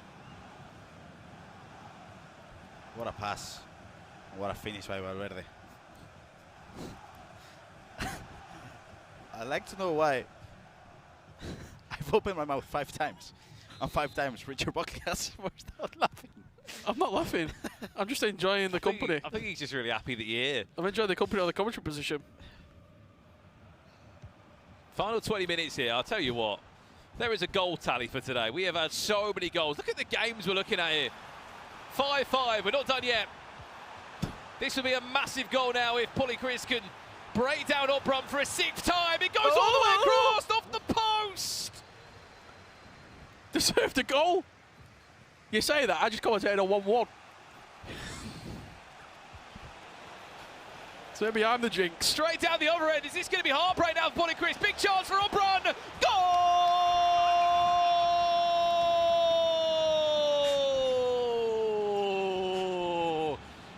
Obron! 6-5 in front. End to end. FC this is. On the biggest of stages in Barcelona. And this time it was the post to save him.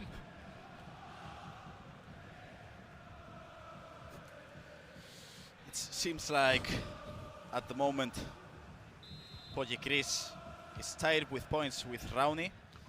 Obrun would be having 7 points at the moment. But I feel like this game is not ended yet. As you can see. Just saw Resende walk away. Is that 4 wins from 4? I think so. 12 out of 12 points.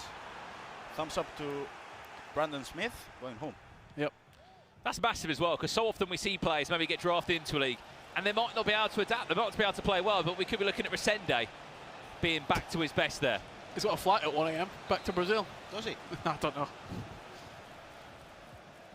I know, for example, that Nico is staying here for 2 weeks. So you would imagine that the players are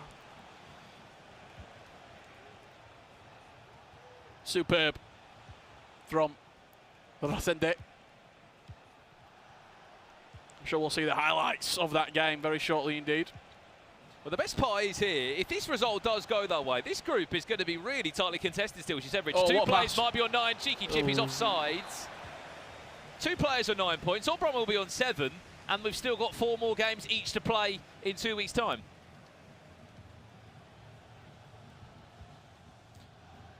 I think Rauni, either Rauni or Poyekis are not going to be as convincing as they were this first week. Oh, controversial. Hang on a minute. Cruyff times it green! We are not done yet in this one!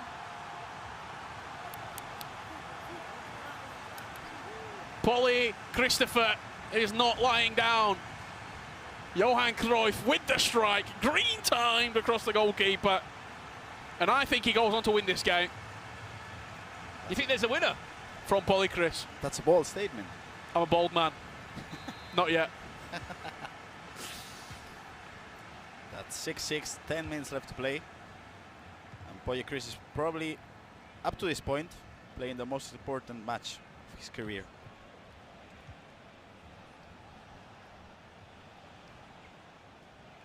Not just that, Grauson, he might be playing the best tournament we've seen from him at LAN. Obrun, it's so quick, is there a one more pass? Goal!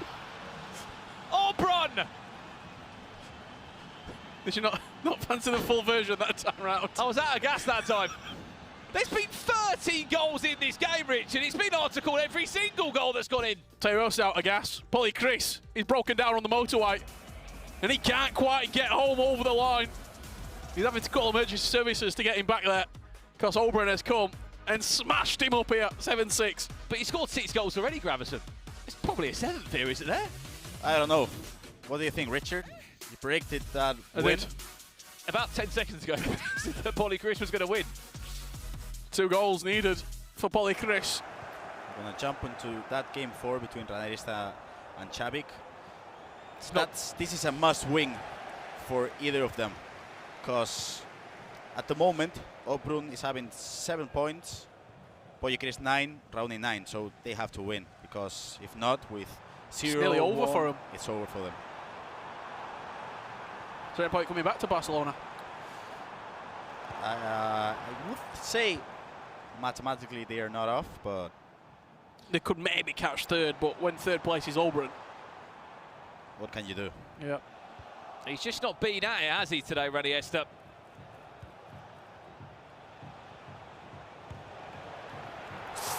Good strike. Travella, green time. We've got a corner to be whipped in here with 3 seconds left to play. It's final chance of the game. This is his last chance to take a point before he comes back in 2 weeks' time.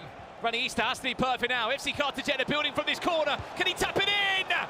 Massive, massive point that could be. No celebration coming in from Rane, because even though this goal is important from him, it might not be enough for him to make it to the top 3 in week number 2. He looks distraught, does Javik? Yeah. I don't know if he was crying. He looked pretty upset there, didn't he, as he conceded.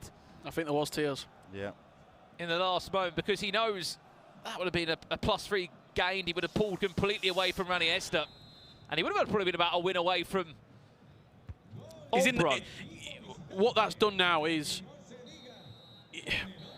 sort of, it's not only a point gained, it's a massive 2 points dropped for Javik, and it puts him really not even in the hunt to catch his competitors. They're too far away, both of them, Ranerista and Shavik. But the main thing in here is, the question is, Boyekris going to be able to score a goal and pull back? Well, it could be 7 points from a possible 12 for Obram. I think we get +4 here. He's not had the warmest of welcomes to this FC Pro Partner League. It's the first time that he's played outside of Italy. Fancied a new challenge this time round, joined the FC Pro Partner League here in La Liga. And he's 2 in-game minutes away from ending today with a win here. It's not been an easy day for him though, Richard, by any means. Kicked off today with a loss. No, it's certainly not, but he's ending the day with a positive, with a 3 points on the board and a win going his way.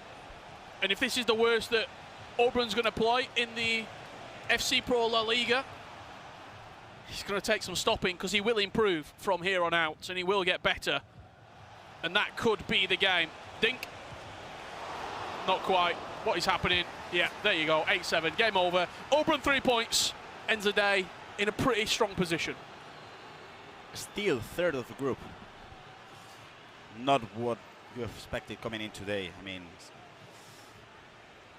well, you would have expected him just to top the group, wouldn't you?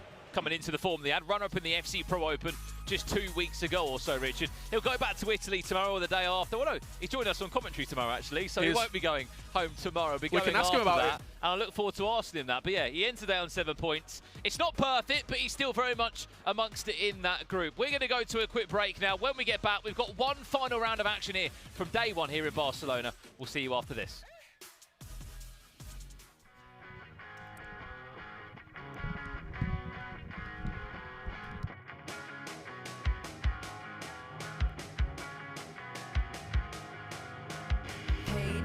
Out the boat, I think you pull now, get your coat. I never saw a boy like you, I'm feeling good, want something new. Mama said to marry rich, but I'm a rich bitch full of glitz. I'm bad enough to play the game, I'm striking out and you're to play.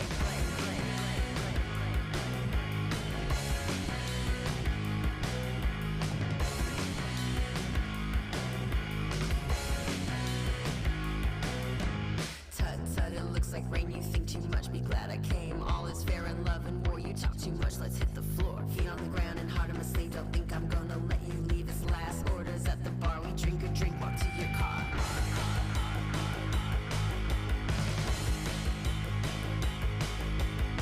You wanna level up, come on and fill your cup. Scissor kicks, get licks, and we'll never stop. You wanna get with me, I don't come easily. Bring all your friends and we'll party like it's 93.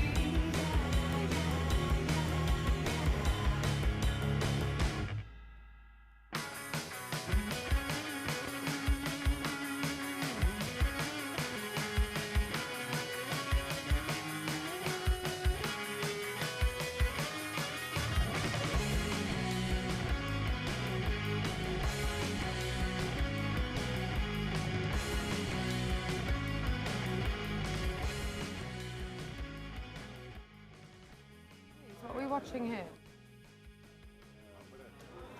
4 matches, the highlights. Hello, right. Brabazon, you were just having a lovely little chill, as was I. I was Ryan, chilling in here. You were chilling, having I a was just lovely chilling. time. I think we're doing quite well because, you know, we've seen a lot of action here today in Barcelona. It has been non-stop and really exciting as well. Brabazon, how are you doing? You hanging in there? I am. A lot's happened. A lot's happened, but I really want to look forward to these last 4 matches of the day, because I feel like the fight for the top one is alive in every single group. And I want to look forward to seeing if many players are able to just grab that top one spot and be able to just be alive for that week too. Yeah, it's quite exciting, isn't it, Ryan? Because like Brabazon's saying, you know, it's kind of all still quite open and we're watching everyone, and some players are really stepping up to the ability that we know that they have. Others maybe aren't doing quite as well as we thought they would. Yeah. That's what you kind of want to see as a viewer as well, right? Of course. I want to give a shout out to Polly Chris. I know he didn't win that game, but I felt like he played extremely well. These were the highlights from the previous round as well. games between Tundi and Adli Dominic. Was that a good pronunciation? Yeah, I thought that was all right. Absolutely I thought that was all right. Muy bien, Ryan. Yeah, Tundi in this game ends up conceding down the other end within the first 20 minutes, but it's a difficult one in my opinion because you know Tundi very, very well. I predict him to be top of the group. Yeah. For me, I think he's one of the best players in this tournament. I would say he's shown glimpses of it, but not in enough consistency, in my opinion. 100% agree. I feel like the main thing for him was going to be that match against Resende. Yeah. I feel like that match should have been tight. It could have gone either way, but should have been tight. And in my opinion, Resende played way better. Way better. Yeah. So for me, the main thing for Tundi for week 2 is he cannot drop points to Nava as he did in this week. And against Resende, I'm not asking for a win, you know? Yeah. But he cannot destroy you again. Of course. Yeah. Well, Tundi came into this one having won one, drawn one, and lost one. So a real. Gravison, how important is it for the players? Because as we've said, you won it in 2019, just in case anyone has just joined us and didn't know that. But this kind of stage early on, right at the start of the group stage, how important is it for the players to really excel right now? It is really important. The format was different in that year, but on the regular season I ended up second, I think. Zidane was first and Daniel Aro was the third one. The three of us, which were the top 3, ended up the top 3 in the finals as well. Yeah. So this happens in competitions, Ryan. Yeah. I mean, the people that are consistently good throughout the regular season perform well in the finals as well. Exactly, and it helps as well in group stages just to get off to a great start, as both of these players you see on the screen. I say Polychris started off a lot better than Oberon, but Oberon ends up winning this game, and I think it keeps the dream of top spot alive. I think if Polychris won it, that would have been quite some gap, because that would be 4 wins out of 4 for Polychris, an astounding record. But Oberon pulled it back consistently in this game. Whenever Chris looked like he was getting ahead by a couple goals, Oberon pulled him back straight away. And Oberon needed to perform in this game, didn't he? Because we hyped him up earlier on before we saw him in his first match. This goal here, it's incredible. It is incredible. He looks so calm as well. But coming into this game, he'd won one, drawn one, and lost one. So it was really vital that he put in a good performance here, wasn't it? Especially because I feel like that race for top 1 is still alive for him. Yeah. But let's just say he didn't manage to win this game. 4 points out of 12, and then Polychris with 12 out of 12. I think that, to me, if Polychris won it, I think top spot, it's not secured mathematically, right? But I think he would get it. Yeah, I genuinely do. But it does make it a bit more exciting for us anyway, yeah, doesn't of course it? it does. Yeah, it's all still open, Ryan. Absolutely, but I'm a big fan of Polychris. I like the goals he scores. Concedes late on in this game against Oberon, and of course the result ended up in favour of Oberon. Ranarista against Javi again. Ranarista, I actually predicted to finish top 3 in the group. I genuinely did, just based on last year. I feel like in the group stages, he done enough to progress into the knockouts, but I felt like he wasn't up to standards for top 1, but, but top 3, top 3, yeah, for me. And to be honest, with Oberon having 7 points and then Polychris and Raoni having 9 each, now Ranarista with 1 point and Chavik with 2, that's done for them. It's one of those games where a draw doesn't really do anything for either player. You need to win the game, and I think that's where, spoilers, I'm going to have to speak. Go on. Ranarista scores late on in this game to equalise, and he didn't even celebrate because he knows that a win was essential. A draw doesn't really do too much for either of these players. And for me, the main thing in the celebrations as well, you can see Chavik here, who knows a win is a must thing to do. Yeah. And now in this last kick of the game, Ranarista scores, doesn't celebrate, and you can see how Chavik is devastated because he knows a draw. Zavik looked absolutely gutted, didn't he? Bless him. Right, we can have a look at the schedule here. So we have one more round of matches coming up this evening, gents, and it's going to be a good couple of games, isn't it? I really look forward to see how Andoni and Di Fernandez, even though they're not playing against each other, I want to see how they battle for that top 1 spot. Yeah. Can't forget Danny Hulk though, because that wins put him back into it. Danny Hulk against Di Fernandez. Yeah. That's a tough game. I don't even know. I would expect Di Fernandez to win. For sure. Danny Hulk. But then you probably expected Andoni to win convincingly against Danny Hulk. And the goals Danny Hulk scored, they were amazing. So it's tough. It's tough to call. Who knows what can happen, as we've seen already. I mean, we obviously saw Nicholas lose as well earlier on, and I was not expecting that. So who knows? Anything can happen here. Right, let's head over to Brandon and Richard for our final round of games. Thank you so much. Yes, here we go. Last round of action from the LALIGA FC Pro. Day one has delivered 9 rounds of action.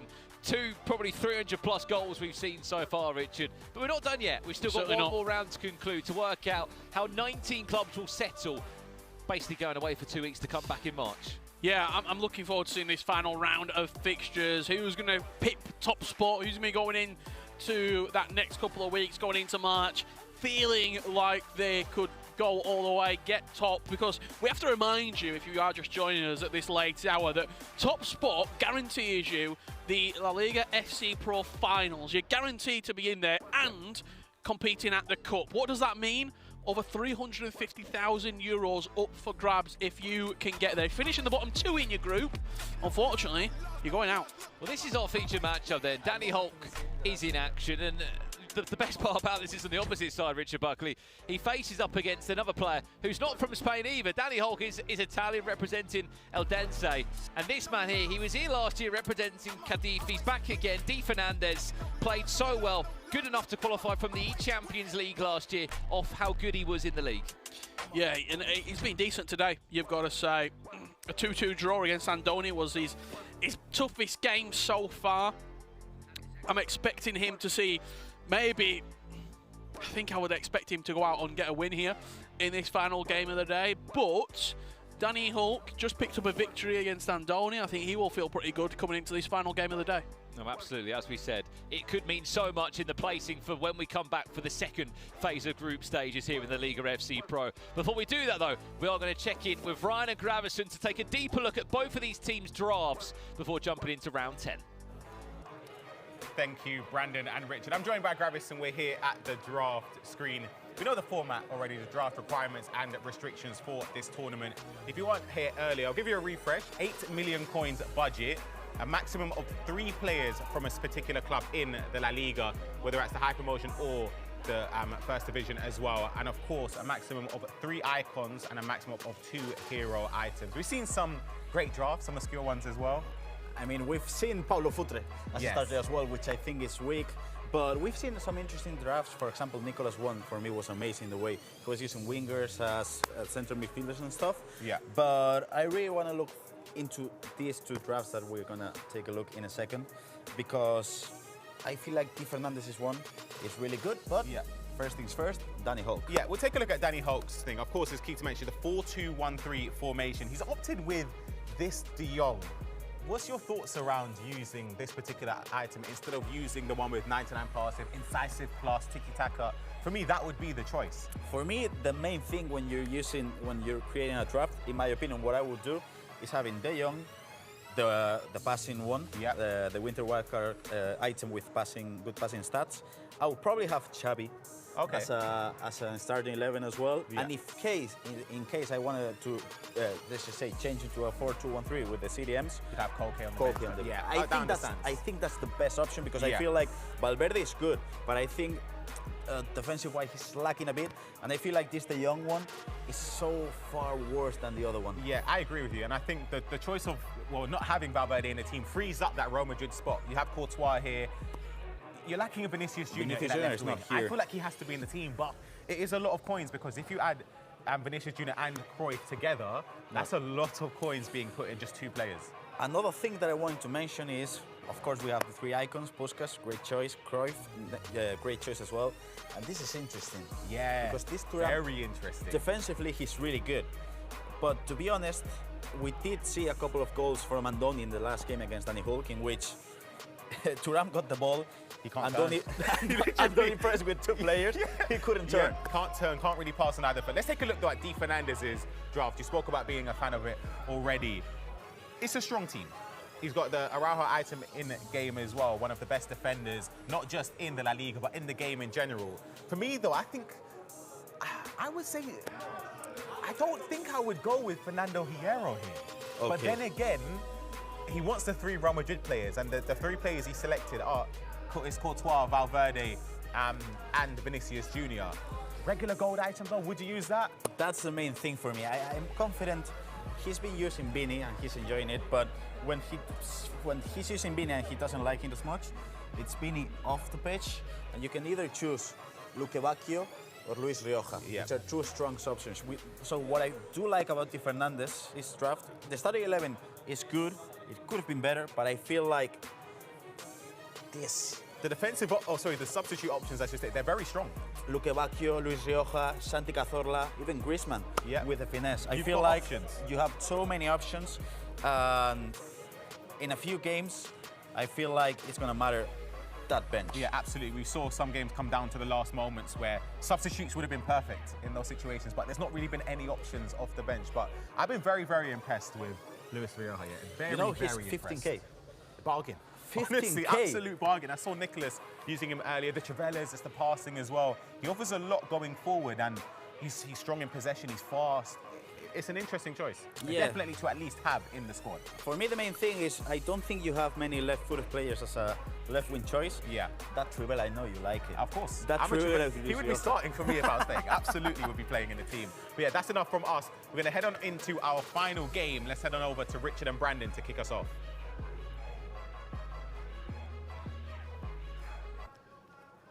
Well then, here we go. Final round of action. Danny Hulk against Di Fernandez. We've seen the drafts, Richard, and we are into the action. We're into the goals as well. Di Fernandez, straight off the mark within the first 5 minutes. Yeah, great timing. Didn't take long at all. Opening 3 minutes, Di Fernandez 1-0 up. And is this a sign of things to come? I would presume yes. I think he's a slightly stronger player in this final game of the day. If you have enjoyed what you've seen today, you know what to do. You come back tomorrow and we can do it all again with the groups that haven't played today, which would be B, C, F,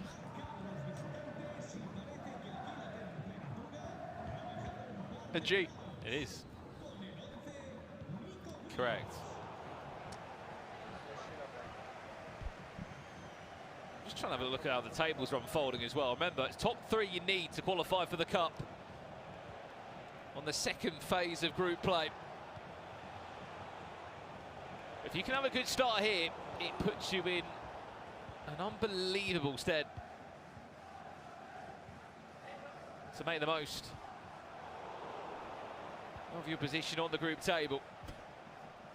Especially when you can have a performance like Paulie Chris nearly did tonight. Yes, he did lose his last game, but he was very close to a perfect performance. Only one player that has had a perfect performance here, and it's Rosendo. Yeah. And after that first game as well, maybe a little bit surprised because he went in at half-time, drawing 1-1, but it weren't convincing by Rosendo, but since then he has been flawless in approach, picking up win after win after win, and he just won his last game as well of the day, 4-2 versus Mirandez. Which I think is a point total in a 5-team group that you want to be looking for to get through third. 10? Well, from 24? I think, depending on how the rest of that group looks, I mean, 10 would be brilliant, but you think you need a bit more. Okay.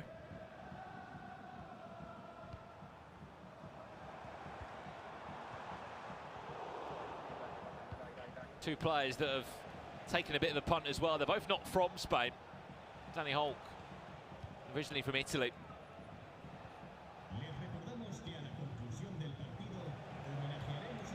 Di Fernandez from Portugal. He was superb last year though when he played in this league representing Cadiz. He could be on for a second early doors. He is! 15 minutes in, and it's been the perfect start for the Portuguese player. Yeah, Di Fernandez might have been a long day, but he's played through adversity before. I don't know if you remember back at the E-Champions League last year where he was quite ill on the day of the tournament and still went on to qualify in to that last 8 and have a great tournament there. There's a bit of late drama, wasn't there, in the group stages? Less emotion from him today, but I think that's because he knows that there's a long, long way left to go. I also think to himself, Richard, he can't really over-celebrate, I think, to a degree. There's nothing's done yet, is it? Unless you got 12 points and everyone else in your group is on 3 each. Resende got 12 points. I think we got a thumbs up. Yeah. That was all the emotion we were getting from the Brazilian. He's always a reserved character, though, isn't he? He's very cool. I think the most passion we saw from him was during the online qualifiers, and that was for a webcam. And at that point, I think he was celebrating with his dad in his room, who was coaching at the time in Brazil. Seems a long time ago since we're playing online and following all those specific regions and what tournaments were happening. Con the Ball Libertadores, wasn't he? Yeah. It was him or PhD. They basically shared the tournaments that entire year. On the other side of it, it was Matti Bonanno and Paolo Neto with Nicholas sprinkled in along the journey. Yeah, Matias Bonanno obviously sort of made his name, didn't he? Playing in South America before then playing for Real Betis, where he did win this tournament. Obviously, he'll be in action this weekend in England in another FC Pro partnered league to looking to defend his crown, actually, alongside Tex. Yeah, you can watch all that action across EA Sports FC Pro's social media channels, how it unfolds and who is progressing through as this entire journey. If this is the first time you're watching competitive FC, it all stems towards our World Championships coming up later in the year, where the winner of this tournament, the runner-up, the winner of the English tournament, the winner of the French league, they all participate in our World Championships at the end of the year, where we find out, can Anders Vergang, the Danish wonder kid, defend his crown, or will we have a new player sat on top of the FC mountain? Yeah, healthy 250,000 if you do become the FC Pro champion. There will be some direct invites from this competition. 2, in fact. Going straight to the World Championships. That will be decided from the finals, which will happen later on in April. There's a Travella that wasn't really troubling the goalkeeper there of Danny Hulk. You know these halves are long, the 9-minute halves. There is a lot of time to... The game, by the way, that's taking place, 2-1 at the moment. Levante leading. And is that Andoni trailing? It is. It is. That is our only other game that's currently taking place here in our final round. Live from Barcelona. It really is one hell of an FC Pro partner league, this one. It doesn't get much better, Rich. I think over 340,000 euros in prize money. Prize money in the regular season, the cup and... It's always been leading the way, hasn't it, when it comes to domestic leagues. The La Liga, as it used to be called, the LALIGA, now the FC Pro La Liga. In some ways, it's surprised me that not more bigger names have come here. It's not easy to win. And also, is it that attractive when you know Nicholas is already going to be here, Ray Yilmaz is going to be here, or Brun's coming in? And also the Spanish talent that is here as well. Can't forget about a lot of those players. Zidane, a couple of years ago, winning this said tournament. He's a great example as well of a player that did the double in a year, similar to Nicholas, won the league and the cup back in 2022. He's in action tomorrow representing Las Palmas.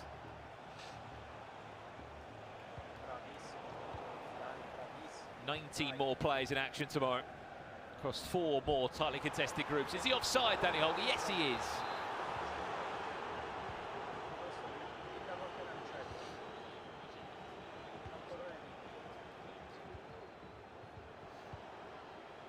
Nice little bit of build-up there as we head on over 2-2 between Levante and Andoni. Jay Lyon and a veteran of the FC Pro La Liga in Andoni. I think he's been competing from the very start of this domestic league. Well, he's one of the few players as well, Rich, that's actually been able to represent the same team for a number of years. It's normally a case that players change season to season with their La Liga chosen club. Andoni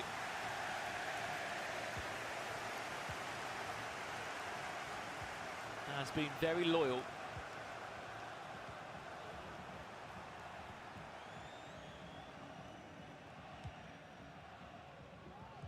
He started today pretty well.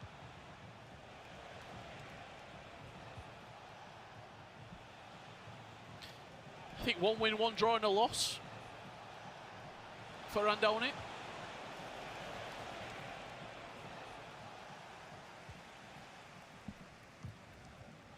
Four points from 9 as we head into the final game of the day. It could be on for the same sort of outlook as Operon if he was to win this game here. And like we said, you can't win the LALIGA FC Pro today, but you can sort of lose it. Like if you run out of points available to you, if everyone in your group is on 7 or 9 and you're on 0, the chance of you qualifying the next time around in 2 weeks, it is slim. When you look at what you've got to do, you've got to beat people, then you've got to hope results go your way, and it starts to become a little bit of a wearing down process. And also, on top of that, Rich, it's more the case of how big's the gap from 4th to 3rd, or 5th to 3rd, because that's the ultimate place you need to get into that cup. 100,000 euros on the line, taking place in early April. Top 3 is where you need to be in your group to even be invited into that competition.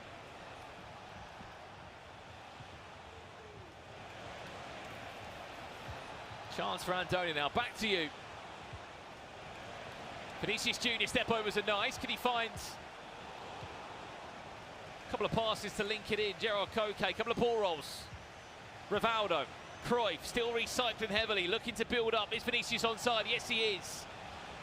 Can he find the right input? Can he find the right finish there? He timed it green, but he was just bundled. And that was unfortunate, because it was a really nice build-up on the edge of the box. He was waiting for Andoni to commit. He was waiting for just an opportunity.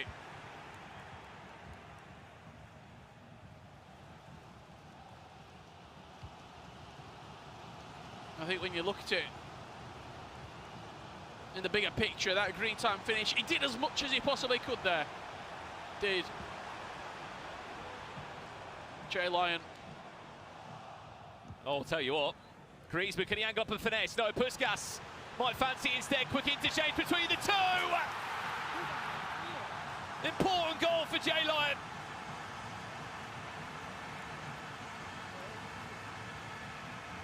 Close margins. Andoni down one end. He was trying to pick through a defence that just didn't budge. On the other side of it, Levante with a fantastic finish. Outside the boot, into that near post, and a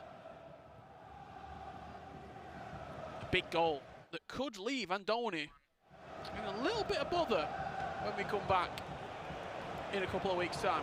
It's potentially a world here. He ends up 4 points today from a possible 12. After such a good start, it would be a terrible ending. Back to this one, Di Fernandez. 2 goals in 15 in-game minutes gave him the perfect start.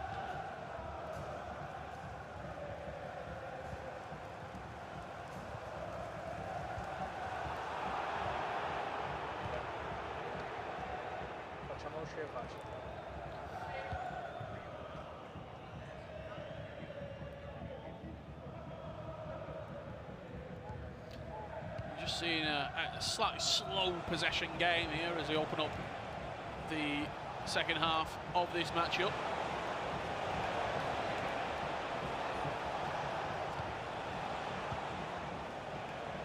Frenkie de Jong into Valverde. What can he offer up? Not a lot on this occasion.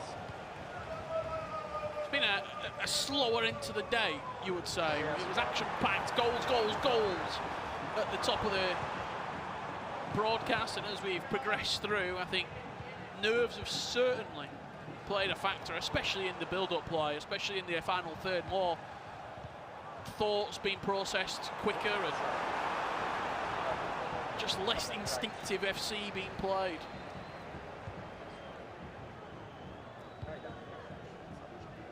Doesn't really offer too much as a threat at Danny Holkeeper here.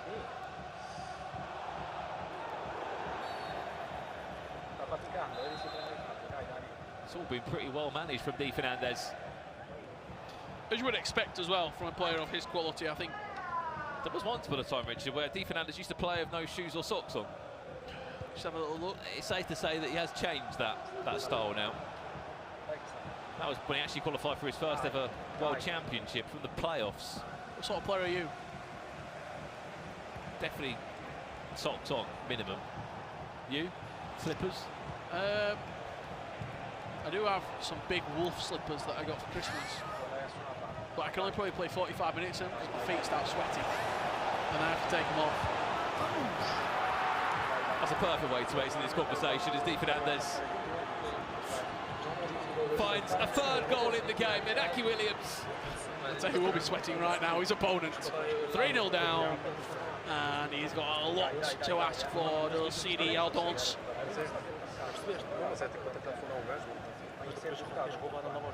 That pronunciation changes every single time. Paul's coming in here. Let's have a look at the other game. What is taking place at the moment? It was Andoni trailing. Last time we saw it by 3-1. We joined it back and it's 3-3. And the game is well and truly back on, Brandon Smith. Well, what a game over here. Andoni wants those extra 3 points.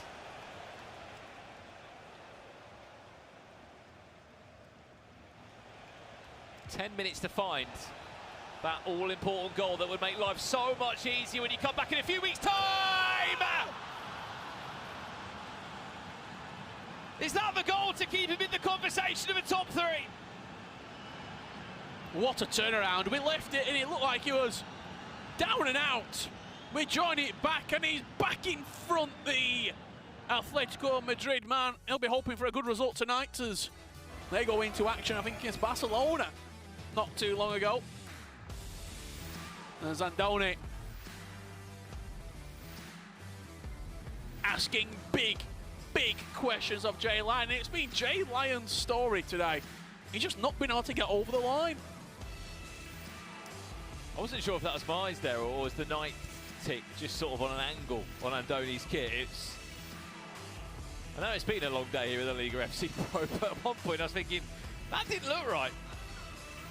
I think it's just a custom design on his esports jersey. You can just see him making some final tactical changes there, Andoni. Can he hold on to this result? He's making big subs at the moment as well. Looking at Lewandowski coming on, Mendes for Cruyff. Mojica in at left back as well. So it is it's defensive changes, you've got to say. Conor Gallagher, does he get a run out? Is that on the karaoke or? Just looking at Gallagher for Koke. He has got a few loyal Atletico Madrid picks in there, which I do love from Andoni. He has maximised his 3 picks for his parent club.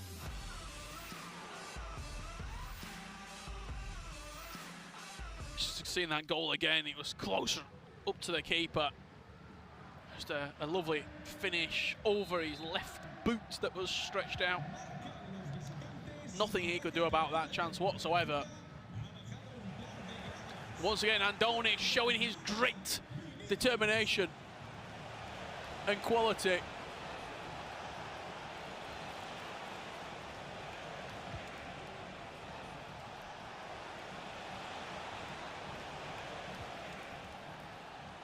Last 17 game minutes. Is there another equaliser, another twist to this one? Pull back for a free kick. A small chance to have a breather, but the pressure will continue to build. Valverde wants the ball, that is out to Greece with the angle too tight, goes to the near post. Saved out for a corner. As Levante's pressure.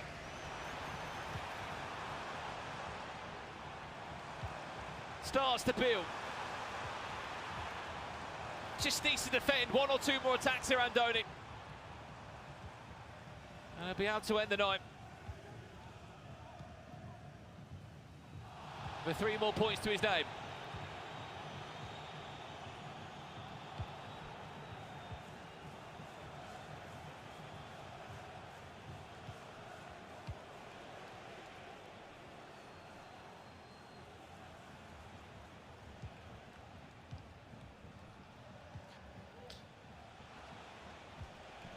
Let's see how this game wraps up here.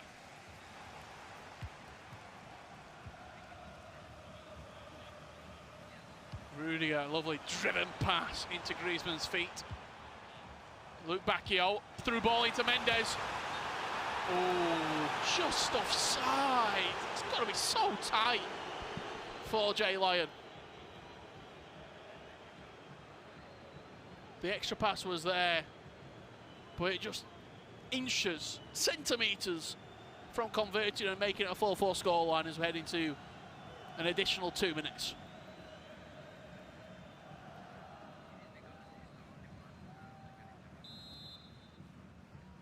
We're just looking here at the table, Group D. This is the table where this group is. Andoni wins this game, Richard. He won't top the group. He'll be on 7, correct? But he will be on 7 points, and that will be amongst the top 3. El Dente will go down into 3rd, and Cadiz with the 3 points they're about to pick up by the looks of it, of Di Fernandez. He'll be on 10 points. And he'll have actually had a pretty good day.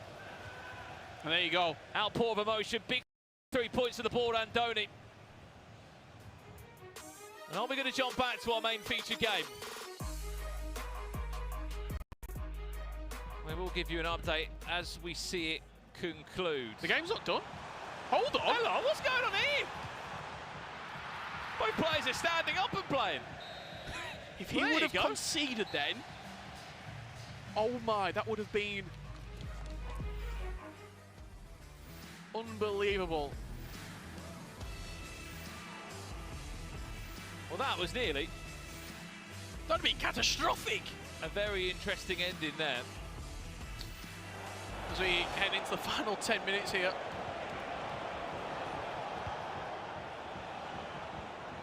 Final 10 in-game minutes.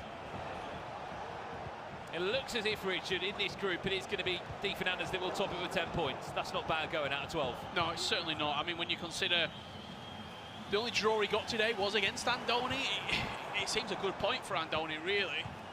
Taking the only points away from the group leader in Di Fernandez. 7 minutes left to play in this one.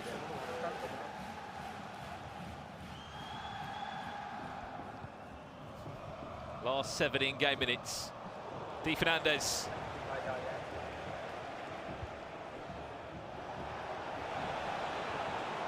Last 6 in-game minutes should be there. 2 goal cushion should be enough.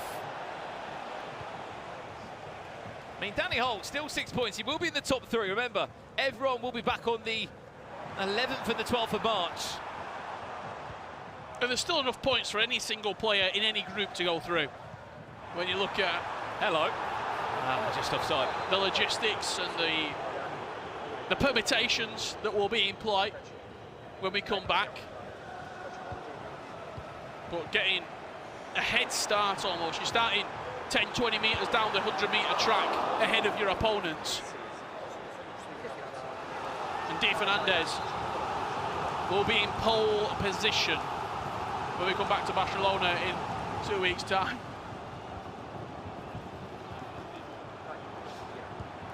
That's a big goal back. Hold the phone. I mean, still time, Richard. It certainly is. Nice corner, played short, extra pass into the back post, and a ball's being cued. Just 2 more in-game minutes left as we go into a pause.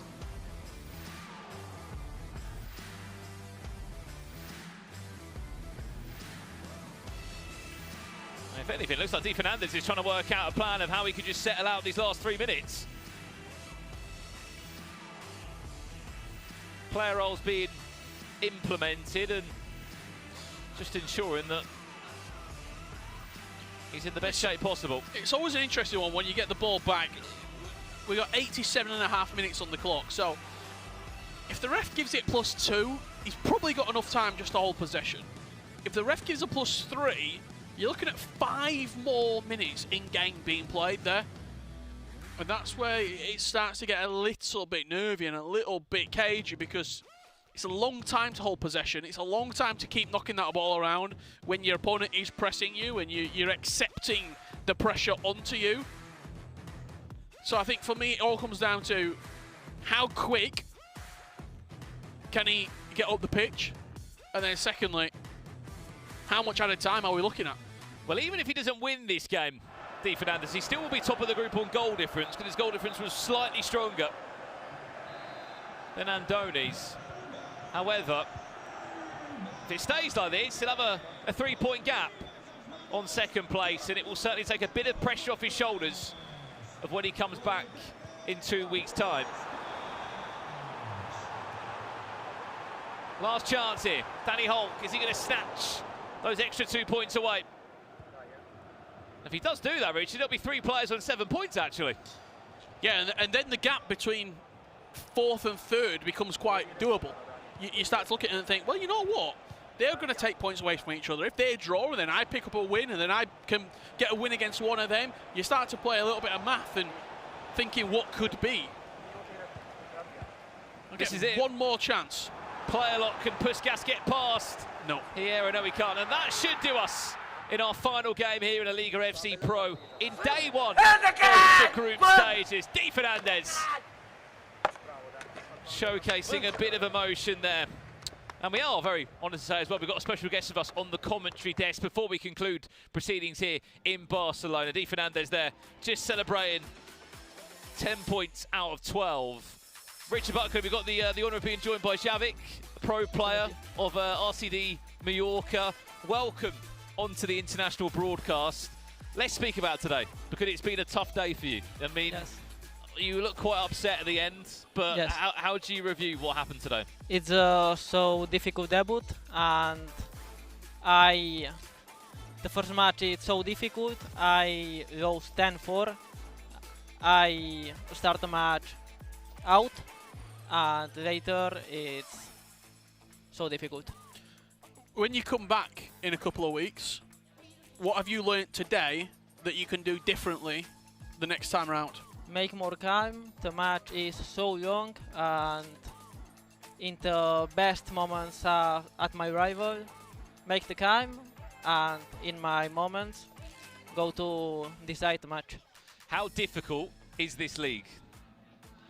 So difficult. So much. Somebody match, it's possible to lose and possible to win. I draw with Obrun, but in the first match, I lost 10-4. Final question. In game, who was your best player, and who else did you see that you want to bring into your team? I think it's Soriot, but quality price. It's 30,000 coins, and it's so different. Okay, nice one. Well, thank you very much, Javik. Great to speak to you here on the LALIGA FC Pro. Again, a new name this year competing. He'll be back again in March to try and put it right. But before we do that, we're going to go for a quick break. And when we're back, we will be doing our final breakdowns here from day 1 of the LALIGA FC Pro.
Welcome back to La Liga FC Pro, and what a day and evening it has been. Alongside me, Richard Buckley and Brandon Smith.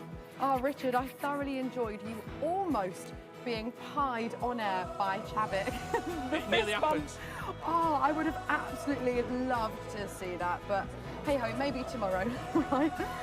We can have a look now at the screen. So this is what groups A, D, E and H look like as it stands. A lot has happened today, guys. Can you get your heads around it all? Yeah, it's been a fantastic day of FC. I instantly go to who's top of each table. Yeah. Real Sporting, Resende, 12 points. He's almost there, realistically, when you look at it. He's 9 points clear of the drop zone. He's 5 points clear of second place. He is as close to being through as one of the top 8 as any of the players are. Group E, Brandon, on the other side of it, is right up there when we come back in a couple of weeks. Absolutely. Look, we knew that Nicholas was probably going to take the lead in that group. Tuga following closely in second, but how it ended with Almira picking up that result against Nicholas, we thought the Iceman wouldn't be defeated, but he was in the last moment there. And of course, over in Group D, D Fernandez, we just saw ended in superb fashion. He's been able to get a little bit of the gap on Andoni in second place for Atletico Madrid. And then last but not least, Real Racing Club, Al-Bashay in there. I mean, Valencia, Obram, we expected him to probably top that group.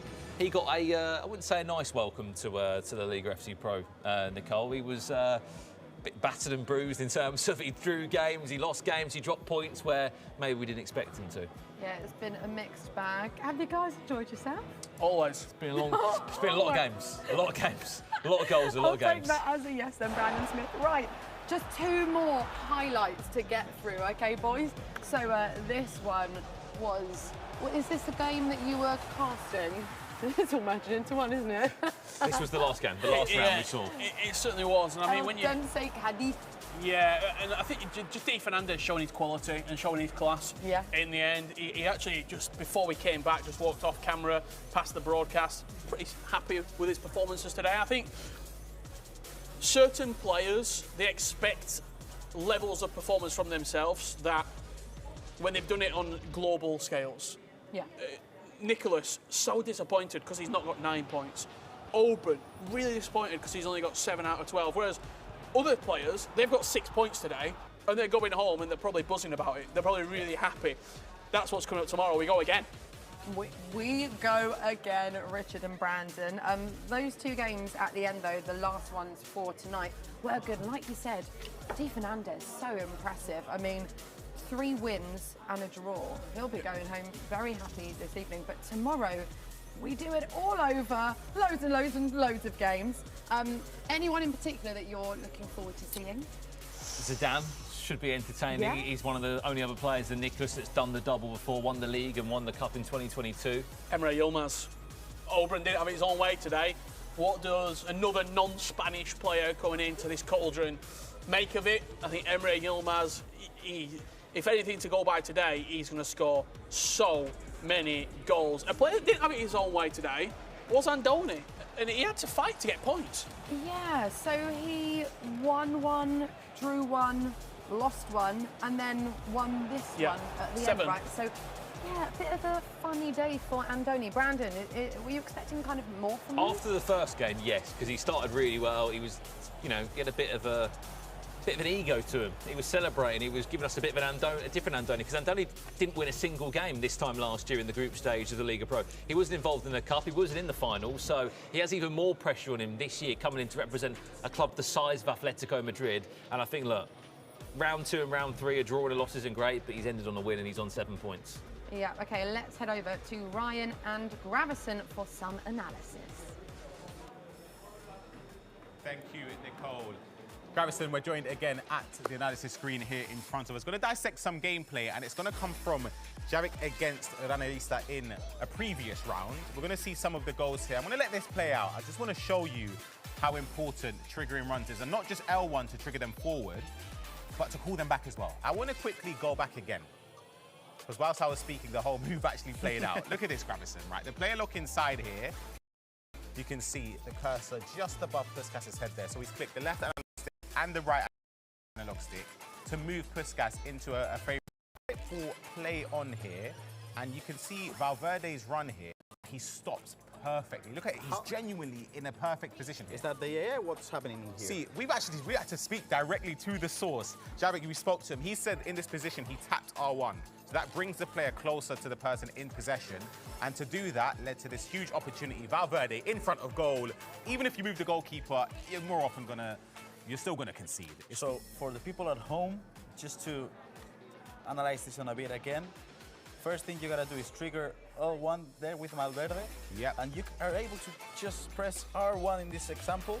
It's perfect. Look at it. It's an incredible level of skill to do that. To be able to factor in the movement off the ball from the player. You're also worrying about what other options that could happen in that build-up play as well. It's a fantastic goal there from Javik as well. But there's also another goal which we'll tap in on as well. A goal in the game between them. But he's somebody, he didn't get a lot of points on the board. I think it was 2 points at the end of the day. But I feel as if there were moments where it was very impressive, Gavin. So you could talk us through this goal as well. For sure. I mean, the main thing in this clip is we just start the clip. We're going to see how Xabi Alonso gets the ball in here. And I mean, if you just look at the mini-map in here, it seems like there's no real options, threat. really. Yeah. I mean, the main thing in here is just you have this player in here which can run in this direction. So this could be a player in here which we're not seeing run in this direction. Yep. You know, an important thing about Xabi Alonso, which is the player that's holding the ball in here, and that's these two playstyles. Yeah. That's long ball pass and playstyle, the incisive plus a playstyle as well. So what does Xabi think? Okay, if I actually player lock this player and run into this direction, it could be a chance for a counter-attack. So as in this instance, you can see Xabi Alonso just holding, player lock. Player lock, through ball, perfect. In on goal. That's why incisive pass for me is one of the best play styles. Okay, so now, I agree with you. It's my favorite one. So now, in this position, I'm gonna tell you, I know what I would do, 100%, which is just control in this direction, dribble in here. Yeah, I'm with you. That's Same. me. Same here. That's me. Same. But you know what happened if I done that? Keeper saves it. The keeper saves this chance. So either you or me, we're not scoring this goal. It's the composure. Composure, takes another touch, goal, and that's 4-4. Yeah, incredible. Composure is so important in these situations, these incredible moments. And as you saw there, just taking that extra touch, waiting for your opponent to move the goalkeeper helps a lot in those situations. But that's enough for us today, Garrison. We've had a long day. Long day. It's been a great day as well. A lot of goals. I'll be interested to see how many there has been. But let's head on over back to the hostess. Thank you guys, great work as ever. You two, you've lost the plot. You're just giggling away at each other. What's so funny? We don't always get to work together, and that's probably why. Yeah. Oh no, but it's good. You're great together on the desk, aren't you? I'm good as well. Thank you so much. This is getting awkward. Look, all in all, it's been a really good day. I know we're laughing here and we're probably getting a little bit sleepy, but don't worry, I won't keep you for too much longer. But it has been a really impressive day from a lot of our players. I mean, we've given love to Di Fernandez. Polly Chris has really stood out as well, right? I think it's fair to say. Yeah, absolutely. I think when you look at the players that you expected to do things today, we've talked about them all day long, but Raoni, Polly Chris, those two spring to mind straight away as players that I expected it from Resende. I think Polly Chris and Raoni were two that they were on the periphery, but now they've cemented themselves in a really good position to not only go through top three, but maybe even challenge for that top spot. No one's going to say anyone, to Richard's point, anyone that was known as a big name coming in hasn't played badly. Like, everyone's in the top three. You know, even if they haven't played that well, they're still in the top three. They're still in qualification places. So all in all, today has kind of sort gone of what to we plan. expected. Yeah. Okay, fair enough. Right, we've got top 5 plays for you now. Let's take a look. Here we go. Top I mean, what's it going to be? goals. We've seen a lot of goals today. I've always wanted to do that. Here we go. I mean, yeah, this is catching us off guard because we don't know. So that was Obron. That was Did you earlier into commentate the that one? tournament. I did commentate that one. Okay. I'm surprised it just about went in 39 minutes on the clock. That was Obron taking one of our goals of the day. And Valverde, Lovely goal. a deep run all the way from centre mid. Go on, give me your best goal. La, la, la, la. Maybe tomorrow. Pushkas with the green time Travella outside the box. I think I commentated that one. There's been a lot of You goals. don't There's have been a a lot clue. of goals today. There's been about 250 goals. There's been so many goals. Hopefully someone can do the maths later. And that was the 4th best of the day. Here you go, number 3. Oh, time green Travella. Oh, nice. That one going in from Real Valladolid there. That was Tundi. Oh, lovely goal. I did commentate that one. You can confirm. So we're asking for a Travella, and we got a Travella. Vinny Jr. inside the box, into De Jong. Lovely dink back into This is Tuga. Vinny Jr. Slightly fortunate that the ball bounced to him, but a good finish in the end. If Cruyff was to finish that, that would have been... That's number 1. That would have been number 1, but just a slight deflection there. I'm eager. What's number 1? Oh, I'm going to guess it's a green the time Travella. suspense. Maybe a free kick? Or an acrobatic corner. It could be a bicycle kick. Bicycle kick or free kick, I'm thinking. Now we wait. Here we go. Oh, Goal the 1. suspense, Yeah, it was. It guys. was the bicycle kick. Is that what you thought it would be? Oh, yeah, good goal. Whipped in, Johan Cruyff. Oh, look at that. Robert Slow-mo. Lewandowski. Yeah, great finish at the near post. Green timed, acrobatic finish. And that will round us out. Best goal of the day. You know, I can do that in person. Next joke. I'm not kidding. I've tried it a few times on my sofa. It didn't end well. Anyway, I think we can have a look at the schedule for day 2 tomorrow. This is what is happening. Guys, of course, we have lots of games happening at the same time. Any matchups there that particularly stand out for you boys? I'm looking forward to seeing Yeah. 4:30 p.m. local time. Iago against Hidalgo. Real Betis against Villarreal. But people that are watching at home, there's 4 games every round. Of course, we've got a feature match, but there's 4 games every round. There's so many games. I'm sure there'll be some brilliant other matches that are not on that list. Yeah, I've got one as well. That game at 6 p.m. Deportivo Chesita up against Zaragoza, JRA. Ooh, I feel like JRA has been involved in La Liga on the scene for... I think every quite a time, long yeah. He's played every year. Yeah, He really I'd has. say. Played as many times as Gravison, I'm He sure. got to the final, I think, a couple of years ago when Lost Matthias to Zidane Bernardo. as well. Yeah, so let's see if he can do it one step further. Well, you'll have to watch tomorrow to see how he gets on. All right, guys, I'm going to let you go. I'm going to wrap this up. Richard, Brandon, it's been a pleasure as always. And of course, Ryan and Grabson. And thank you guys for watching. We've said that we have loads more games in store for you tomorrow. So much action. So make sure you join us for that. Thank you, and we'll see you there.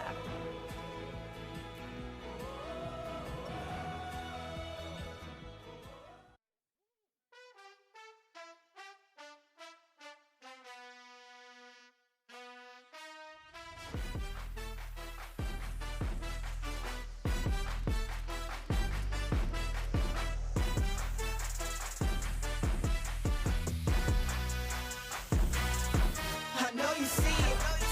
They be talking about the best I really be it. Should've never gave us money, I receive it. You achieve it just as long as you believe it. I'm highly favored, you know I guarantee it. If I'm in it, take a flick. Life's sunny side up. Wait a minute, watch me move. If you need a reason, I'ma have to give you 2. You know I'm the best, that's the truth.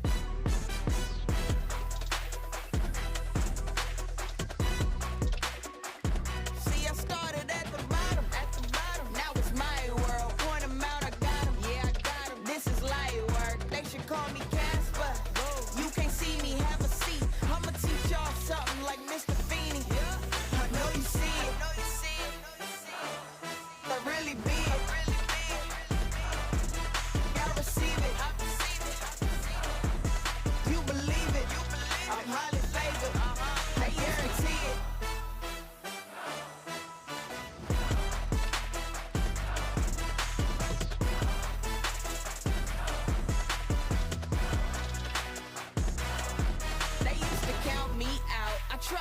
my ends, me against them odds, but that was way back then. But I got even, I waited for my season. Now that we're foreign and it start without the keys in. Push the start, no matter whatever you do it with your heart. Then go with the flow, it's a work of art. They snap, I'm posing like a trophy. They can never block me like a goalie. I know you see it, they be talking about the best, I really be it. Should've never gave us money, I receive it. You achieve it just as long as you believe.